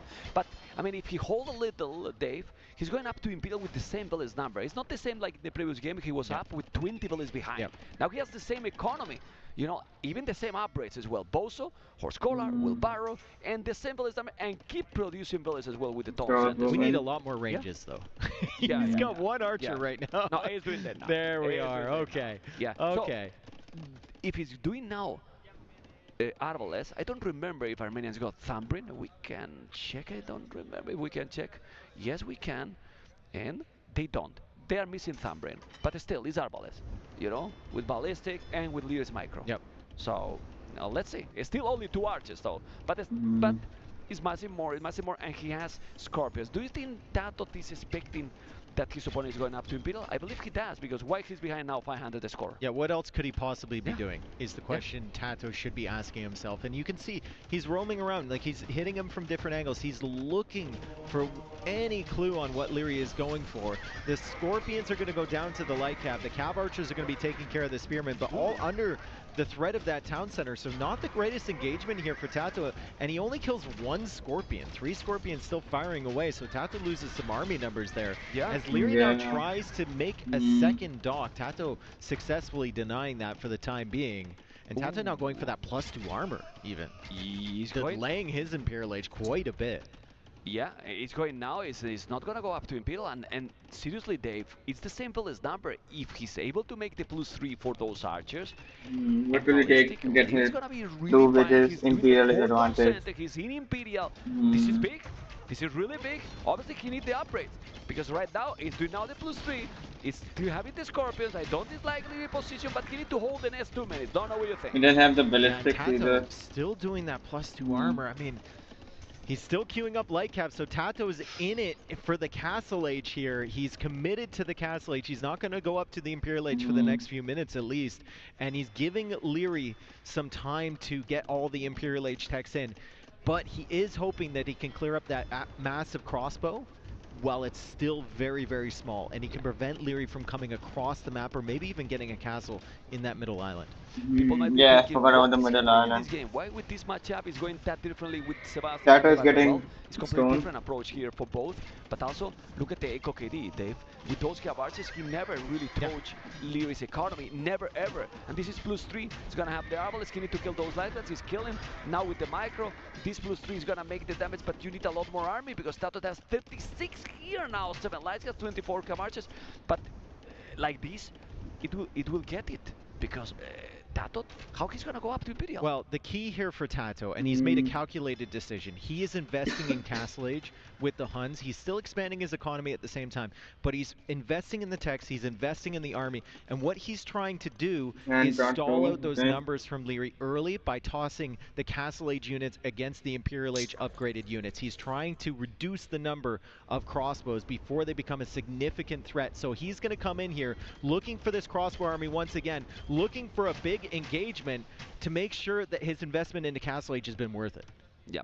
Well, but now 20 archers and 9 skirmishes. Arbalest already, Dave. Arbalest already is starting to be scary. Only missing here the stone. Watch out for the demos, man. Watch out for the demos is my advice to Leary right now, because War Galley is coming in 24 seconds away. The demos are coming in from Tato. Leary caught sight of a few of those, and the Cav archers that can really get change the game in between a rock and a hard place. Well, it shouldn't happen. It really shouldn't happen. It's true that there is some light gas being annoying here, but let's go to the middle. Those archers going to be Arbalest. Those Arbalest going to dominate those units completely. So watch out for the demos. Let's see, the demo is coming, but he has the range. He has the range. He has the units. It's Imperial units, Dave. It's Imperial units. Look at the score. It's exploiting here. But now, Tato, when he's doing the buildings, he's going to be able to go up to Imperial. And Hans in Imperial is going to be probably better. Still 3 minutes left in the buildings. So, Leary need a castle. He need to push. He's not gonna. I think Tato's done enough with this Castle Age army. I think he has. Sure. I think that investment was worth it. You could see Leary falling back there, lost about half of his Arbalest. He also lost an additional 8 villagers to those light cav raids in his own base. So very, very distracted back there while we were watching the fight in the middle. And you can see Tato over here with some more Cav archers at the same time. Tato should be clicking up soon, but he doesn't have either of the buildings? Okay, he just got one. Tato really struggling with the Castle Age buildings in order to click up to Imperial Age. Yeah, but this is really bad because it's giving time to Leary, as you can see. It's 2,000, not good at all. 2,000 food, Tato, 2,000 food. Well, let's see what is gonna happen. It's not clicking. Now he click with 150 population doing carrying. Are they gonna finish on water at the end? Because it looks like this. I think they are. I think they are. Tato, I mean, Huns don't have the worst water tech tree in the world. They do get access to the Droman, they do get Galleon, they do get Bracer. But Tato now getting careening and making his way over to Leary's Island with the Cav archers. Still trying to get in there, but Leary's got that lockdown with houses. No, he's taking those. Yeah, but also Leary doing the galleons. He's gonna have the timing 31 advantage. archers. Why is he not making he's more? He's gonna have really the timing advantage. Yes, already. It's just missing a castle. Imagine if he got there where the Arbalests are already a castle. Yep. It will get all the map already. It will really get all the map. It's gonna take all the demos. Yeah, it's paying attention. You won the Balaboon, Dave. You won the Balaboon. No. Tato will get him at some point. At you some just wait. point, you know. He's gonna get him. Okay. Oh, he's going for a castle. With a lot of units here, trying to do the job, but the TC is helping. The Arbalests are coming. Population is still almost the same. I don't know really who has the advantage in Castle in the middle. We see that Leary has a big score lead. No, but Tato now is 10 villages behind as well. Leary's in a solid position now, Dave. Yeah, Tato, I mean, he's still killing villagers. He's coming in with the Cav archers. There's not that much to deal with this from Leary. Very, very slow Arbalest trying to catch up to the mobility of those Cav archers, but the Galleons are a problem. The Galleons are a huge problem here, and Armenians have such a nice water tech tree, but Tato is snuck over here with some villagers, so maybe he's going to try and push that left side again. He's going to try to do the same as the previous game, but that castle in the middle, Dave, that castle in the middle is taking the goal, all the goal. Now he's gonna probably make forward dogs, and then from there it's gonna be so tricky. So that might so much army to win on the land. So much dogs. What is gonna do Marauders. It's so complicated, really. Well, Marauders for Tarkans. Ooh. He sees the Arbalests, he sees the Galleons. Tarkans have an insane Pierce armor, and Tarkans are a very, very dangerous unit for raiding as well. Tato is getting that tech. He might be adding stables. He might be thinking about a Tarkan transition. However, you have to do this in secret. Because if Leary is prepared for this, and he is doing it in secret because the stables are over on the left side, if Leary's prepared for that, then the Tarkans could be cleared up basically right away. But he's doing the pikeman upgrade right now. He's doing the lead Tarkans, but there's one problem. 25 farmers. Is enough to spam a lot of Tarkans, Dave? With I don't 25 think so. farmers? He had so much food when he clicked up. He thought he was good for a long time, and now he finds himself with just 31 farmers, like you said. Elite Tarkin is in, but he doesn't have enough resources to even get that final armor upgrade and keep producing. Well, he's raiding here now. He's raiding on the right. He definitely needs to make some trebuchet. He's doing plate part and armor. Population is 140. Leary's gonna have almost 200 population, but he's raiding with those cav archers. Halberdiers already. That should be fine to deal with the Tarkin. He's now raiding as well. Both are raiding each other, but it seems that Leary is in a very solid position. Arbalests are there. He's defending, Dave. He's defending, and those cav archers eventually might go down. They are not gonna be there forever. Done a great job clearing up the Arbalists to come back and deal with these cav archers, though. He's constantly microing those down, and he's killing a lot of villages, distracting Leary. The main problem for Tato right now is that Navy, that castle in the middle, and all that gold access that the Navy is a has problem. in the middle island. But the Tarkans. Tarkans, one of the coolest looking units in the game. They're being built up here. Tato knows that he needs to hide them. 7 is not enough. And 7 definitely is not enough Tarkans to change the game. You don't like Tarkans because the upgrade is Marauders, right? You don't like them because of They can destroy buildings, right? They can do some damage. Torch. 190 population, 145 elite skirmishers now. He's still clean all those cav archers, but the problem with the Tarkans that Dave, he didn't see yet. Okay, but he has halves. He needs more. He has halves. He needs more. But having halves is just gonna be fine. It's just gonna be fine. What I don't understand is why he's not doing more traps. Now he has traps. Okay, 20 galleons, and that castle is perfect. He's reading the game, Dave. He's expecting the Tarkans coming. That's why he put the castle there. Tarkans are on the move. Why he should do put there? Raiding party. Can we check? Easy the Tarkans, but where's the halves? He has already 10 halves and more in the queue. 200 population. He see it already. Okay. He's to make some house probably. They leave that farm. This is severely underwhelming. Never mind, they're in. Okay. Okay. Yeah, but still, the castle will be up. He's coming with some halberdiers, and he should be more or less okay if the castle is up. The halves are it will be up. I like that Tato is splitting up the Tarkans. I like that he's splitting them up. He's going to kill all the villagers over there on that stone. Tarkans can eat through buildings. They can eat through villagers with that elite upgrade, and he already has that. Leary getting the final infantry armor upgrade, and Leary is very distracted at home. I don't think Tato can take advantage of that distraction and start taking back the water, though, because there's just so much there from Leary. Tato needed something to happen with these Tarkans. He needed something to happen with the cav archers. It simply hasn't. But how now he has everything to counter. He has the halberdiers, the Arbalests is in front, and if he loses those Arbalests with the skirmishers, it's okay. Up the water, and eventually, since the game is keep going longer and longer, and have all the gold, so there will be a point that he won't have any army. Yeah, he also has the upgrades, KB blow, so much gold. +4, conscription. All the units and population is still 200 population for Leary all the time. Tato's got 1,400 stone, just doesn't even know what to do with it. He sells 1,000. Yeah. Doesn't know what to do with it. What could a castle possibly accomplish at this point? I am committed onto the Tarkans, he says, and he makes more of those. He's also making rams, and his Tarkans are seriously just finding areas to hit here, but always being chased by the Halberdier army from Leary. Great timing on that transition into Halbs by Leary. Tato unable to really do anything with the surprise attack, and now he's stuck in the same position he was, where he's just looking at that Navy thinking, okay, I can't kill this. Yep. Let's see, because we want to win the game on the land. Leo, I don't know why he sent the house forward. It's crazy. He's not going back yet. Okay, the threats might go down. And you know what I will do Look if I at was the gold, man. right now, Dave? Champions. I mean, maybe, or elite composite bowman. Yeah, well, can do both. He's doing right now elite composite bowman, but champions, for example, as well, will be 100 HP. They will destroy the rams. Now those halberdiers will defend. I think Leary should lose this game more than Tato should win it. Don't know what you think.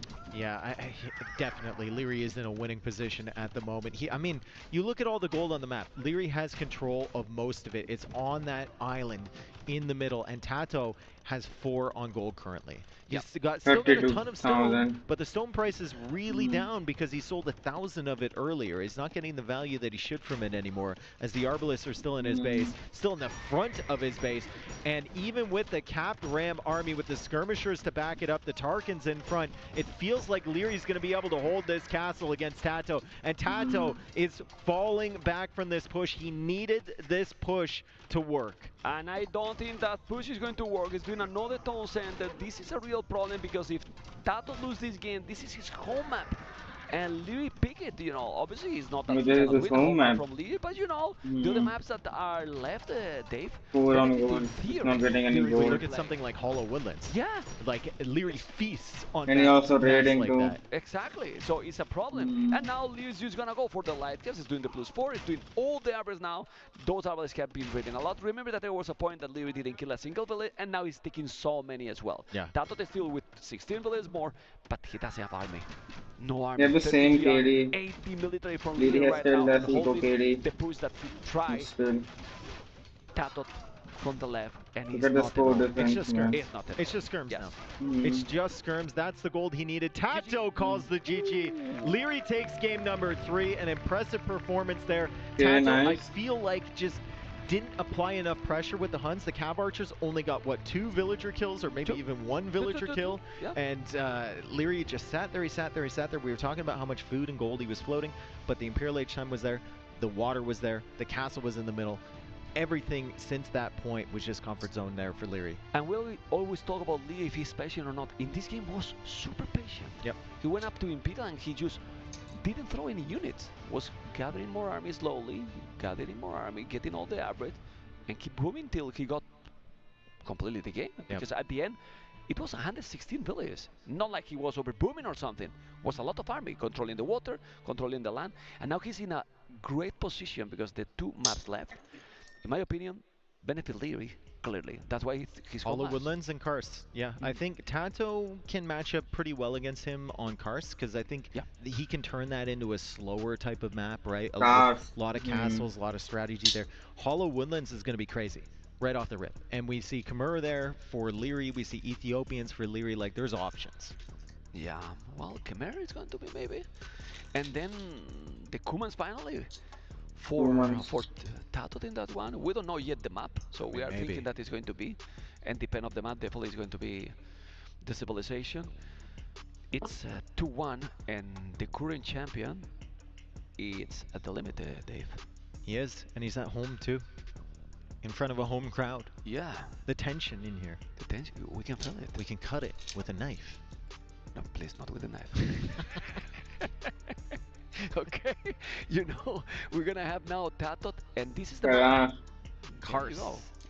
Ah. Okay, so for anyone not familiar with this, anywhere you Yeah, see what one is of those this? little gray piles on the map, it's surrounded by singular tiles of gold and stone, and players have a lot of access to that. You can also see a lot of walls on this map as we see the civs coming in here. We've got Leary going for the Hindustanis, and we've got Tato going for the Vietnamese. There's a lovely Rattan Archer and of course the Gulam over on this side. We're going to get you in to game number 4 here. Leary is up 2-1. Tato is on the edge, our former champion. He is going to need a win here to continue this series and continue his hopes here in Cordoba.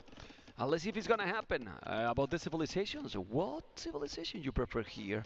I mean, I think Hindustanis. I think I like Hindustanis. And to be aggressive with cheaper villages as well in the early game, it's kind of fit a lot Leary's gameplay, Dave. Yeah, and Leary is going for that range. Tato already had the range up, as we see Leary with the stable opening. So Leary's gonna have scouts on the field. Tato will likely add a stable shortly. I think this is a map where maybe the Vietnamese can think about once they're in Castle Age going into the Cav Archers. Cav Archers have been very, very popular. Hindustanis on the other side, I mean, more of a boomy civilization, maybe like Cav Camel approach, maybe some Scorpions to deal with the Cav Archers, and then eventually into the Gulams, which could be really, really good against Vietnamese. Yeah, well, Cav Archers for Hindustanis are also very strong. Yeah, they're okay. Like they have all the upgrades as well. The Camels are definitely super, super nice and tanky because they attack faster. But for now, we're going to focus on the feudal. And as you can see, Tato is walling. Remember that, again, And they all the both economy walled upgrades up. for Vietnam don't need wood. So you can get some advantage from there. And yeah, you should try out this game, man. It's pretty good. To be researched. But for now, they are trying to do the army, make some walls. Not a lot of walls for Lee. While Tato, Dave is trying to wall absolutely everything. Yeah, but I don't know if he's going to get... Oh, he's walled Yeah, himself it into a seems like square. a Okay, he's bot not is walling to the edge of starting the map. then. That's I a don't know great job why. there from Tato. Keeping the walls close so that they can go down. Leary is just here. Tato, let's see if he notices it in time. Leary's in. Leary's in, and we know Leary, he's going to take full advantage of that pressure. However, on the other side, we see a kill coming in on a villager from Tato instead, as Leary tries to get in this wall, and he does. He does end up sniping that villager. He finds another one near the berries on the other side. Might be able to take another. Let's see if it's gonna be. No, it's gonna wait. But at the end, is 1-1. The KD, so it's okay. Tato is already gathering a lot of resources. Well, it's not doing a scout, so it makes sense, right? While Leo seems to be full aggressive, Dave. Full aggressive. 5 scout, 3 archers, already forging, incoming. Fletching is already there. It's going all in there, Dave. Remember that the Hindustanis cavalry does get a 9 on gold. They get 9 on if gold. we're thinking about scouts attacking Okay, I'll remember walls, it. they do get in a But lot I also faster want to than try your out standard playing scout, scouts and it's gonna archers, be man. very, very nice In for Feudal Age. Leary if he's going to pressure with the range units from behind. Yeah, let's see. 3-3 KD. Now Wheelbarrow, as we mentioned, super fast. We're going to have the great economy. He's fully walled now, but as you mentioned, he's going to try to be aggressive. I think we need to focus to see if he's going to get inside. Yeah, but there's a lot of archers there to defend. I think Tato is going to hold this aggression. Yeah, Tato's got a good base setup. He's got 2 ranges there. He's made the ranges away from the gold so the archers can't range his gold villagers. And he's got the archer mass behind with the villagers making the houses. So Tato secured his base now. A little bit of stress at the beginning there, but Leary unable to get in for the time being. However, Leary's not going to give up. He's still adding archers behind there, still keeping this TC running, and the scouts and the archers are looking for a way in to Tato's economy. Tato just playing on the defensive at the moment. Wow, even the armor upgrade here for Leo, because he wanted really to go in, but now he's doing more damage with 1 scout and 1 archer than Leo with all his army. That's why? Because he's walled. And Leo is open. So that's the problem with you are not walled, Dave. Look at this. Yeah, he takes the scout, but now that archer is being annoying. Let's see if he's going to be able to break in, because Tato is getting closer and closer to go up to castle. It's true Leary's kind of saving too. Yeah. Yeah, Leary's kind of saving food as well, and gold. And now he's chasing that archer. Tato. Take the village. Oh my goodness, Tato. I told you, but now he has a lot of archers. He has to be careful. That's why he did the armor, because he knows he's gonna be there trying to deal with this one. So he's chasing that one, and he comes back for more. He's up to Castle Edge, and now very dangerous position here, because Castle Edge for a player that is fully walled and can be capable to go cav archers. We'll see. It's true that Leo is not too far, Dave. He's really not too far. He's gonna click in the next probably 10 seconds. And it's gonna be, well, 30-second difference to go up to Mappo just really wants to check this. Thank you. I've been watching you hover this. Tato's still running around with 1 archer. Leary trying to escape. And here we go. The shot comes in. He needs 1 more. 2 villagers chase down. He gets the villager. Oh man, I thought that he was going to save it, but no, he didn't. And he took now 3 villages, you know. Mappo was obsessed with that village. He had it hovering. You know? I was wondering too. Oh man. Anyway, he's gonna break in here. No, he's doing the house. He's doing the house, and it's not a big difference in the time. And the Leaders still have a lot of army. 11 archers, 5 skirmishers. He's just getting so much value from that archer, just man. The scout would make a difference here, Dave. Yeah. Yeah. Just the scouts, and I mean he's going to need a stable at some point for Bloodlines if he wants to go into cav archers. He's still got the archers here. He can upgrade them to crossbows, obviously, but you'd love that mobility with the Vietnamese cav archers. They're so good. And if he's not doing the stable, might keep into crossbows. The Tato the other day with Khmer, he was doing also crossbows as well all the time. But if he's going all crossbows with the army, he has Leo. I prefer Leo position for sure. Yeah. It's true that no horse gun and no. I want Tato to win, man, so I can see another match. Hurting his economy, while Tato has a very smooth one for sure. With all those upgrades, at least skirmishes, crossbow upgrade, not stable, so he's gonna keep going like this. He's going for ballistic there. Crossbow and He's going for ballistic skirmisher. while Leo is going for bloodline, skill bar, and armor. I don't know if he's gonna go light cast with those, or he will go camels, because right now Leo is kind of blind. He doesn't know if his opponent is just gonna go cav archers. He didn't see the stable. Yeah, I think he's just kind of checking. He knows Tato is still inside. He's done a good job tracking those archers. A lot of times people can sneak out with those and then show up at your base. But Leary has known that the archers were there as Tato finally leaves his base. And Leary going for the skirmishers. And there he is again at the back side of the wood line. Still alive. Still alive and still causing problems. Yeah, but now he will have lead skirmishes and light caps. Those are botkin. Lead skirmishes in 10 seconds. He has lead skirmishes as well. No ballistic though. Yeah, he gets the same marker. It had no health. He's now researching ballistic. Light cap. He needs to come. Damn these archers. Can we check that unit, use that archer, how much he has killed? 3 villies? 3. Not 2. 183 damage. Okay. Beautiful. Not bad. Definitely worth it, that one. There you go, skirmishes with +2. He needs to have a great engagement here because those are going to be +2 with ballistic. Yeah. Dangerous army, and remember, more HP. He's trying to kill that archer for sure. You know, he's annoyed too.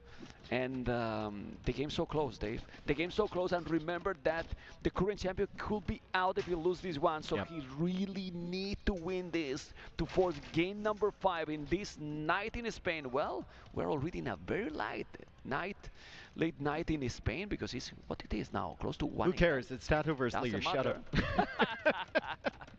Okay, look at that town center. At least skirmishes, light caps, and but he's denying the goal. 0 villies on goal, Dave. 0 villies on goal. That's really important because now what army you gonna do? And he's coming. He's gonna have the second town center. Where's the other goal by Tato? He's out of his mini base.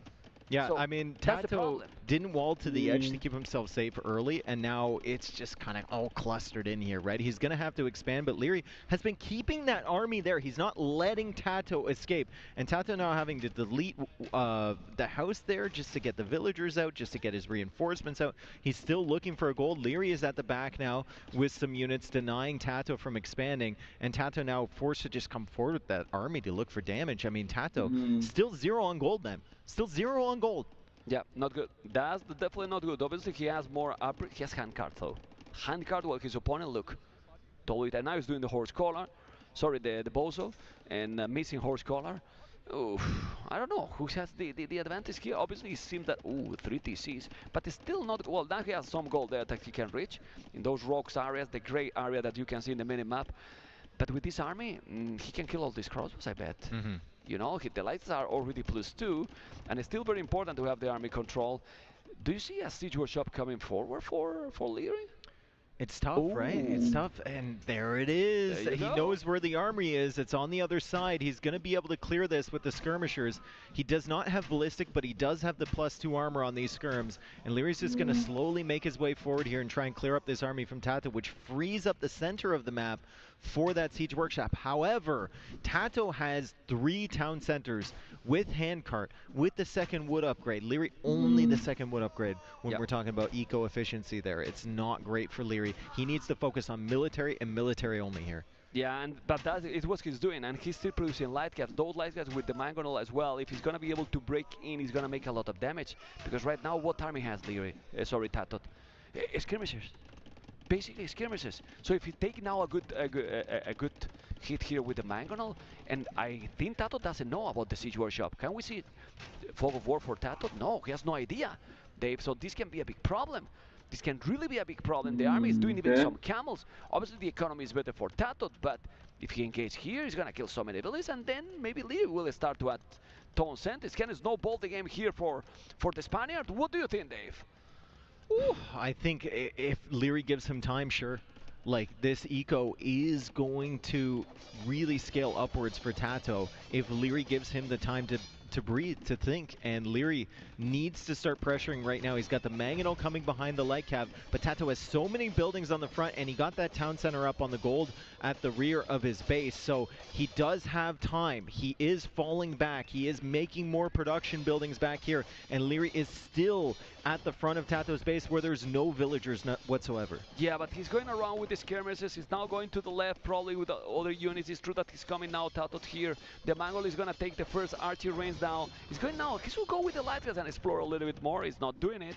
And what is that building at the back for Tato? It might be the market. Oh, market. The market, okay. He did the stable, yes, but he's doing what? He's going to start to make knights, but he has camels, Leary, as well. Obviously, the economy is solid here. really important. Leary sees the third TC now. I don't think he had vision on that before, so it's going to tell him a lot about Tato's economy, and it might change how much he's going to invest here into this attack. Maybe he realizes that he needs to just go. He goes in with the light cav. They have +2, but he retreats. He's waiting for the mangonels to get there, and the skirmishers over on the side are being dealt with now by Tato as he uses the market to maybe get a little bit of extra gold. And as you mentioned, as soon as he sees the 30 TC, he add right away the second dose. 57 and 75. This is dangerous. If I don't do more and more damage, I'm gonna fall really behind with the economy. So I need to add something. It's true that he's 17 villages behind. Tato's gonna be really housed here soon. Leary's killing a lot of houses forward. Ooh, nice split there from Tato, trying to cut off the reinforcements, and he does. Great positioning. I mean, if you're going to use that army anyway, Leary doesn't really want to pull back his force that's pressuring Tato. Danger near that siege workshop with the flag on it, but Tato micros around it. He dodges one shot. Let's see if he can dodge another. He snipes it down. No damage done to the army from Tato. Fantastic work. Yeah, and those Ligers are not a no. They are +2/+2. The Camels need to defend that Mangola. He's going to defend it for sure. He's doing already a third town center, but he's 20 villages more already, Dave.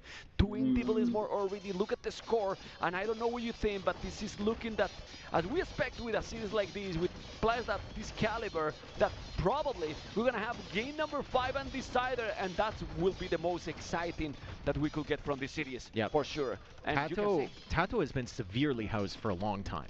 He's been at 120 population for a very long time. He's finally adding more houses, but Leary is killing some houses on the front side too.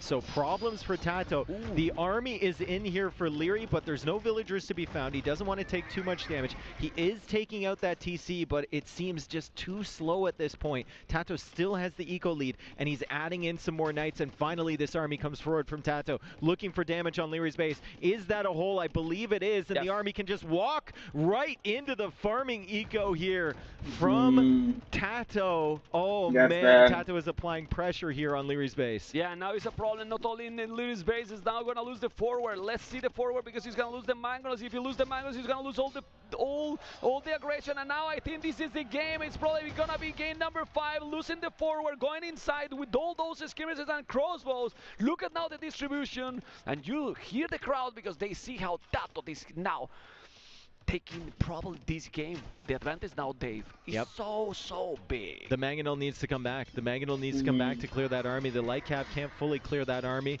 and now there's knights and there's crossbows and there's everything coming forward towards Leary. He doesn't have that forward position that he had for so long. He wasn't able to do any damage because Tato just had so many buildings there, and Tato was of course booming behind. So well played from Tato. Leary is in trouble. He was too late to add the TC, too late to add the eco, and he wasn't doing economy damage of his own. Leary calls the GG. We're going to a game 5, baby. We go to game number 5. Last game. You can see the crowd. They were silent. They were scared, but not anymore. Game number 5 will happen. And that's going to be in one of the most aggressive maps in the tournament. Hollow Woodlands. Played a lot for all the players during the qualifiers. It's very well known, but it doesn't matter. Last game match 5 here. And this is a very aggressive game. The next one, the 5. Yes. Kumans and Hans? Hans have already been picked. Oh, yes, true. Yeah, but I need the same player. No, Kumans. Khmer. The Khmer, exactly. Yeah. Kumans Khmer. It's what I wanted. Yes. Game 5, man. Ooh. Game 5. Our former champion here at the rematch from the last Red Bull LAN event. This is insane. It can't be other way. No, it can't be. These two. It can't be. 3-0, 3-1, you know, it has to be 2-3, 3-2. Yeah. With those two. I mean, it's destiny. So we've got 2 civs left for each. Cumans and Tatars for Tato. We have Khmer and Ethiopians. I think it's probably going to be Cumans, like you suspect.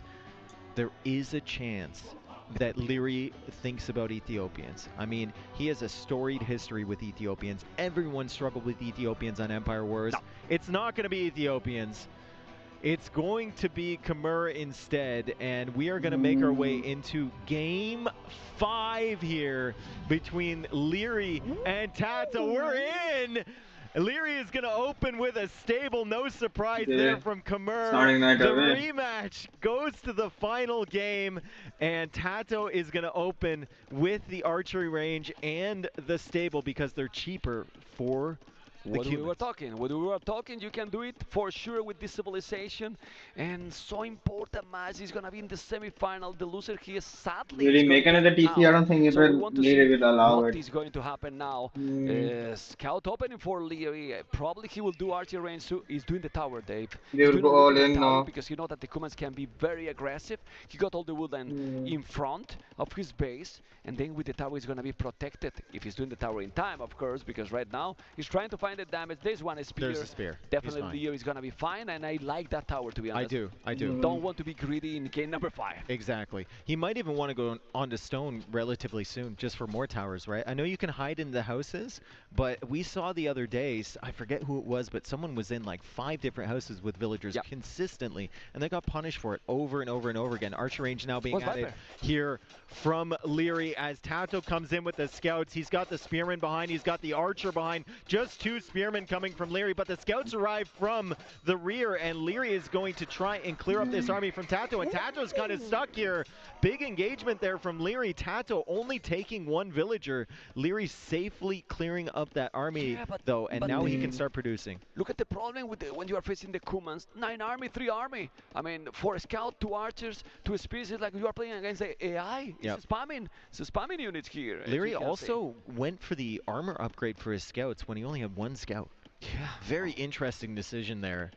Maybe a little bit frazzled by this as the scouts now come into the berries once again. He can hide in the houses, and he's doing so as he sends his wood villagers into that house, but they're not firing arrows or anything, so they're just stuck inside that house for the foreseeable future until army arrives from Leary. Well, but he's saving it, he's not losing it, of course, and he took a scout. Now the army numbers getting closer and closer. He still have 2 scouts with the +1. That is going to help a lot to kill, for example, those villages, and he's going to probably take it. Now he's going to move around here. He see the berries or not. He see the berries and those villages. Nice spot with the from Leary. Exactly, it's really good. That village is going to be down. It's going to be 1-1 now, and with 2 little army, Dave, now he's going to achieve a lot. Probably he can take. I don't think Tato realizes he has the +1 here. No, he doesn't. Tato does not realize Leary has the +1. He just. That is really, really early for that armor upgrade, and he sent villagers to fight. He lost 2 of them. However, Tato's still at the back here denying all that food from Leary as Leary now loops around to this side of Tato's base. Still has those scouts, still a decent amount of HP left on those. He's looking for more damage as Tato comes into the gold. Leary there with a few archers, a skirmisher, a couple spearmen, a scout, but Tato able to hold that position and still keep picking away at the villagers on the fish and on the gold. That's very nice, but the problem here now is that for Tato is that Lee is starting to have quite a lot of farms, and you know what happened with Khmer when you get a lot of farms like this. This is the really good. Add more stables, add more skirmishers, add more everything. Yep, forging here now, so he's gonna have 5 scouts with both upgrades already in minute 6. He's housed at Leary. Tato is spamming army. This is what you want, to go very aggressive. He's doing even another building. Can we check fast what building is he doing? It's another what? Another stable, 2nd stable already, Dave. That's gonna be a lot of army in feudal as we expected. I would love to see a 2nd stable here from Leary too. I would love to see multiple stables. Oh man, villager going down. They hop inside the houses again, trying to build another refuge there on the other side of the berries, and they hop inside that same house. Leary now with flags on 2 houses. He loses another villager. He's gonna lose another villager on the berries, trying to pull the scouts back now. Leary trying to keep up with the production of Tato, but Tato still with 20 military against 11 from Leary. Yeah, he's going forward now. Leary, he knows that he has to make a counterattack. He feels that he has lost already quite some, and it's true, he lost double that his opponent. But Tato's waiting. For Tato is waiting, and he has also bloodlines as well, both with bloodlines, but Leary has the +1/+1 with both. Ooh, another villager down. It's on point. It's really on point, and Tato is taking another. This is 65 population Tato, 52 Leary. Tato is taking a very important lead, but those scouts can. One spearman's not enough. Yeah, One spearman's not enough. Tato needs to run here. Tato needs to run here. Otherwise, he's going to take a lot of damage. More spearmen are on the way. Leary takes out another spearman. He's working on the final spearman, and there's still villagers exposed there with forging and the armor, and bloodlines in. But meanwhile, Leary's gold is being harassed again. Tato will not give up that position, and he finally gets army back to clear these scouts at his mill. So Leary's still in big trouble here, man. Yeah, in really big trouble, and now he did the tower on the wood, so he doesn't have a stone to make another tower in the gold. That's why he's producing now more scout and skirmishes. He's second stable, so he has second stable already. The problem is that his opponent has 4 villages more, and he's still producing army all the time, so he cannot catch up in military numbers. What you do here? Try to kill the army in feudal, or try to make counterattack, Dave? It's a big I think if you're Leary, you're just keep trying to make a counterattack happen, right? Or try and find some element of this army which is exposed. Like, he got some good damage against the scouts there, but now the spearmen are here, which is a consistent problem, and Tato is keeping those spearmen near the range units, so Leary can't easily kill them. Tato is doing such a fantastic job to keep his army together, all the elements of it, and also managing these counterattacks from Leary. You see, he comes out with the scouts again, gets some good damage, pulls them back into the spearmen and the archers. Tato is everywhere. Yeah, it's everywhere because he has a lot of army. There's not enough army for Leary to counter. He's also housed now. He's the one who is housed now a lot. A lot. Leary 2 minutes 30 seconds at the town center. Tato only 40 seconds. 72 population, 50 aim. Big fight. This fight is incredibly important. You can see with the archers. You can see with the scouts. The army numbers is losing going down. the HP on the scouts though. Ooh, lost a lot. Tato lost everything there. But there's another village that is going to be down. Khmer, that's the problem, Dave. It's really a snowball civilization, and if you kill now so many and take those archers, coming with those 7 scouts fully upgraded, it's so tricky. Because the same that you can be really ahead. I think a lot of those scouts are weak though. I think a lot of those scouts there from Leary are weak, and 3 of them are near death's door, and Tato still has those 2 stables, and he's producing it pretty frequently from both of them, so Tato should be able to deal with that. We see the idle eco there, Leary with 46 minutes of idle economy, Tato with 14. Oh man, how intense is this game that we have seen how Tato is getting the advantage. He's killing villages, but still the crowd is not even reacting. There's no reaction because another villager down because they know how important it is this game. They are tense, exactly. They're afraid. They don't want to go loud because they feel like, ooh, if we go loud and what can happen. Fight. But they still have a lot of farming. It's true that the numbers now, Dave, 16-19. It's the first time that we see how the numbers are getting closer and closer, but with 9 villages behind. Yeah, Leary though with 20 Khmer farms, and he's still got the double stable, so he's still pumping out those scouts. He's got 10 scouts on the field. 10 scouts on the field now from Tato though, and 10 archers to complement them as Tato finally gets that armor upgrade. So fully upgraded scouts for both, and the archers are a danger now. They're coming into Leary's eco. However, they're all alone. The skirmishers are there. The scouts are there. Tato might lose this army. Ooh, it's really important. It's going to snowball so badly for him. As you can see, no army now for Tato anymore. He will have the scouts only. And Leary has the scouts as well now with the skirmishes. This is a really bad move here. And you can see how the score is getting closer. Game number 5, guys. Now Leary taking the army advantage. He's going to take the spears. And if he takes the spears, he's going to snowball. Tato was doing such a good job keeping every element of his army together, and then suddenly those archers found themselves completely surrounded. The scouts nowhere in sight. Now he's forced to take a fight here to try and clear up the skirms, but Leary has so much extra scouts over here at this side, and he's got the skirms behind too. So Leary, 12 military, now 13 versus 9 military from Tato. Tato still has the eco lead, but Leary is pressing. It's still close because the most important army now, Dave, is the scouts, and now Tato with 9, Leary with 7. The skirmishes are kinda useless here. If it was archers, it would be another story, but it's not the case. He needs to regret and go back. He's going back. 23 farmers. You can see how the food is going crazy, but Dave, Leary has 700 gold in the bank. 700 gold in the bank. Tato's adding the second TC now. Tato is adding the second TC at the back, so Tato is taking advantage of the Cuman's unique bonus. He's adding that second TC, identifies the fact this will likely be a long feudal age. However, Leary has 750 gold in the bank. Could go Castle Age, and I don't know if the second TC is the way. Maybe it's better to go Castle Age here. I don't know. I don't think Tato can. I don't think Tato can go Castle Age. He's stuck in feudal age here. Yeah, but the second TC is gonna make that he's gonna slow down his army because the TC is expensive. You are spending a lot of villas as well. So now look at Leary. He's spamming scouts. 50 villas, okay. He's spamming as well. Both are spamming everything. This is crazy. Another big fight. Another big fight. Who's taking the battle? Who's taking the battle? Who's taking the battle? The reinforcements are so close to that. I think it might be a reset here. Leary's cleaning everything, Dave. Leary's cleaning the reinforcements, though. The reinforcements are close. Cleaning everything, but the scout. Forrest Gump not cleaning everything anymore because it's skirmishes. Ay, ay, ay. The reinforcements were closer for Tato. If that happened in the middle of the map, Leary would have cleared all those. But the scouts arrived from Tato. Also, Mem, you think about that second TC at the backside. You were talking about food income. That gives him access to the berries safely. It gives him a spot for the villagers to hang out on the wood lines, be more efficient out there. And there's also Hunt out there that he can take too. Yeah. Yeah, but well, it's 1,000 food. If he's doing the market, he has to do the market. Leary has 9,000 gold. Yeah. Wow. 9,900. What he's gonna do 9,000. Also even more stable today and then spam more army. I don't know. It's crazy. It's really, well, it's 3 stables already. You don't need more. 3 stables, so many scouts. Look at those spears. He's gonna buy the food if he's able to do the market because he's coming. The scouts are coming. Here come the scouts. If they deny that market, that's huge. That's so annoying for Leary. He's trying to trap in the scouts, save the villagers, but the biggest deal there, I think, is that he can't get the market up in order to buy the food he needs to potentially even go to Castle Age. Yeah, well, he's gonna make it eventually, but you can see 16 villages more, and he's not all. Oh, this is very demoralizing for him too when he goes up the hill and sees that second TC. Yeah, well, that's extreme. No, he doesn't know yet. Yeah, but with you see all these farmers, he has to know. He has to guess. He has to guess. There it is. Center there. But then he's gonna be thinking, I'm fine. I'm fine. Why? Because I'm gonna go up to Castle Age, and my opponent is still stuck in Feudal Age. Yeah, I have stuck in Feudal Age, 25 villagers ahead of me. That's true, but he doesn't know.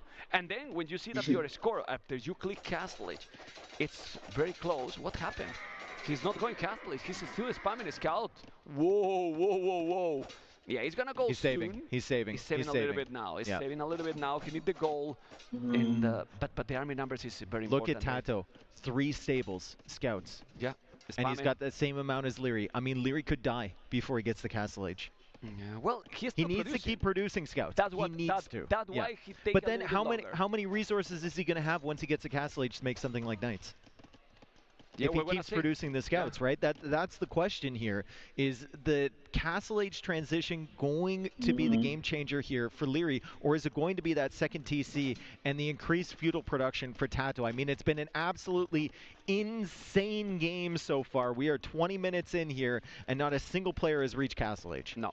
It's going now up. They are still producing more and more. 25 army for Leary, 16 I think I'm not guessing whether it's in the house. For Tato. Lightgut's going to be very important, but he's attacking. He cannot attack Leary anymore. Look at the score. The score is still growing and growing. He's spamming everything, but he needs 1 minute. 1 minute, 20 seconds to hold. He's going to be able to hold, Dave. He's going to be able to hold or not. We are not sure if it's going to happen. He's going back with the scout in front. He's going to stop him. He cannot stop him. They have equal army, man. Eko did 13-5 and 81 villages, man. 81 villages in Feudal Age, 110 population. How much damage do Leo need to do when he reaches Castle? If he can do damage.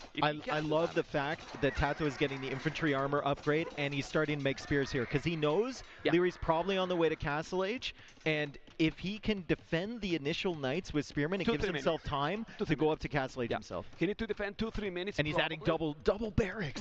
Well, that's triple or quadruple power, right? Because you might have another, you know, he's going full feudal, you know. Tato feudal boy. Now, light cap upgrade, so important. How he's gonna control the units here. Here it is, light cap. So oh man, Siege 3 Knights. Siege was shot for feudal age from Tato. What? He's gonna go Rams? He's planning to go full He's going to put the Spearmen in the Rams. Yeah. And start pushing. Okay. Yeah, well, but those light caps need some upgrade. The light caps are not going to be a note. A lot of army is still for Leary. Leary is still very close, but the light caps are not yet there. There's still so many units, Dave. What is this? He's going to make a trap there. He's trying to do it. He can't, but now those light caps are really, really stronger, Dave. Really stronger. So is Tato going to be able to to defend here. He's gonna clean now Leary, because if he clean now, he's gonna be able to raid, and then that village difference is gonna drop it and drop it and drop it and drop it. What's happening here then? The Spearmen are coming forward. The Spearmen are coming forward, but the Light Cav are very strong. The Knights are incredibly strong. They're stronger than any unit Tato can currently make. Tato is forced to invest in the feudal army. The Spearmen are getting hits against the Light Cav. How is this battle going to turn out? Right now it looks like it's in favor of Leary, but we have 2 barracks producing Spearmen. We've got 4 stables behind that were producing scouts. They're not producing scouts anymore. It's all in on the Spearmen, and Leary is snowballing his way across the map towards Tato's base. It's gonna kill absolutely everything. He took the ram, he took everything. GG! Leary made it and qualified to the semi-final in a absolutely crazy game. What happened in this game, Dave? It was looking that Tato will make it. He should go castle it at the end of the day. He had 85 villagers. 80. I haven't seen emotion from Leary like that in a very long time. Never. What a game there. They both deserve to move on, but Leary taking the victory. Tato holding his hand up, and Tato should be proud after a performance in a game like that and a performance in a game set like this. Leary is such a great The audience player, is not that happy. It was a crazy game, you know. I mean, cheering him. you can see how crazy is this game, that we have never seen Leary react like this. No, we have not seen jumping ever. up and down. We have not seen ever Doesn't any Age of happen. Empires player react like this at this stage, because this is not like he won the tournament. He's in the semifinals qualified, you know. That was look insane. At it. Can we see the replay for that reaction? I would love to see that. That and was probably insane. Everyone would love to see that. Game. Yeah. And I mean, I guess you can make the argument like maybe Tato can play on. He's got 85 villagers there, but Leary still has a decent eco. He's still got 55 vills, and he's in Castle Age. And all of that army just pushing forward. You saw how he stopped a couple of times to go Castle Age? Yeah. Because he saw, no, I need to produce more units. Yeah. I need to produce more units, because if I go castle now, I'm gonna be naked, you know, at home, and it's gonna get destroyed. It was crazy serious. What a day to be close with this one, huh? I know. What a day to be close. What a with day. This Into the next day. Yeah. It's the morning now, man. Guys, yeah, it's the audio is a bit messed up. It's the day. Oh, well, my goodness. hopefully you really have enjoyed. I guess we will have winner interview, and we want to see the winner interview with Leary. People here is disappointed. Yeah. People wanted Tato to qualify, but well, we're gonna have the Viper, Hera, Leary, and Heart. GL versus Wii Sport. That is true. 2-2. That is true. We've got Riley over there with Leary. We're going to hear his thoughts. Thank you so much, everybody, for staying tuned with us. Riley, take it away. Thanks very much, Dave, and thanks, Nem, for the call. And I'm joined by a very tired Leary by the look of things. Leary, congratulations on the win. Heading into this match, we pointed out that this was a rematch of the last Red Bull Wololo final, where, of course, you went down to Tato. I imagine you're immensely relieved to have turned the tables this time around. I'm still shaking, actually. Like, my leg is still shaking. During the last game, I thought like 2 times I was dead already. So, yeah, full relief and, you know, happy for tomorrow.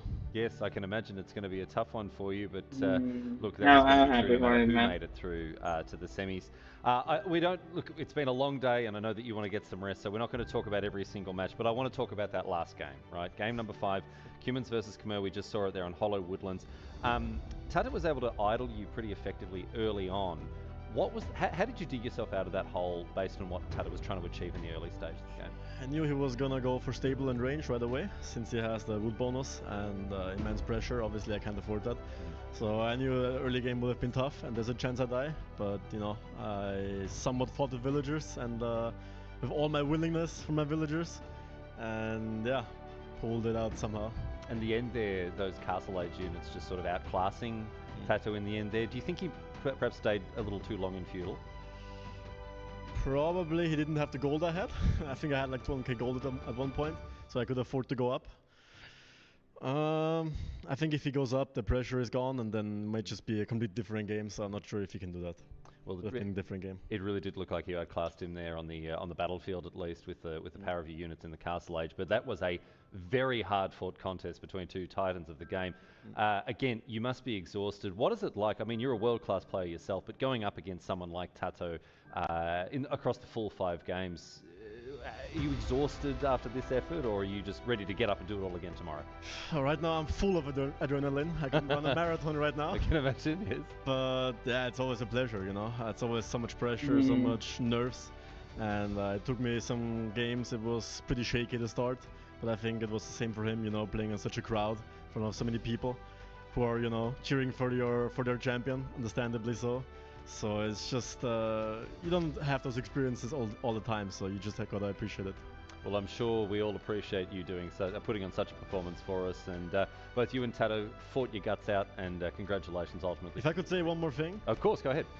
During the first game, I want to mention this, I picked the wrong civilization, and Tato had the choice to pick my civilization, civilization of my choice, which would have completely ruined my draft, but he decided to let me pick my civ anyway.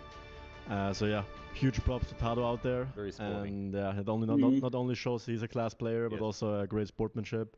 And yeah, props to him. Well, look, you know, there's a reason that there's people out there cheering his name, and there's reasons there are thousands of fans around the world in such strong support of Tato as well. So yes, indeed, and good on you for mentioning that as well. So hats off to Tato for that performance. But hats off to you as well for taking out this series. Leary, we'll let you get some rest. We're going to have a look at the bracket now.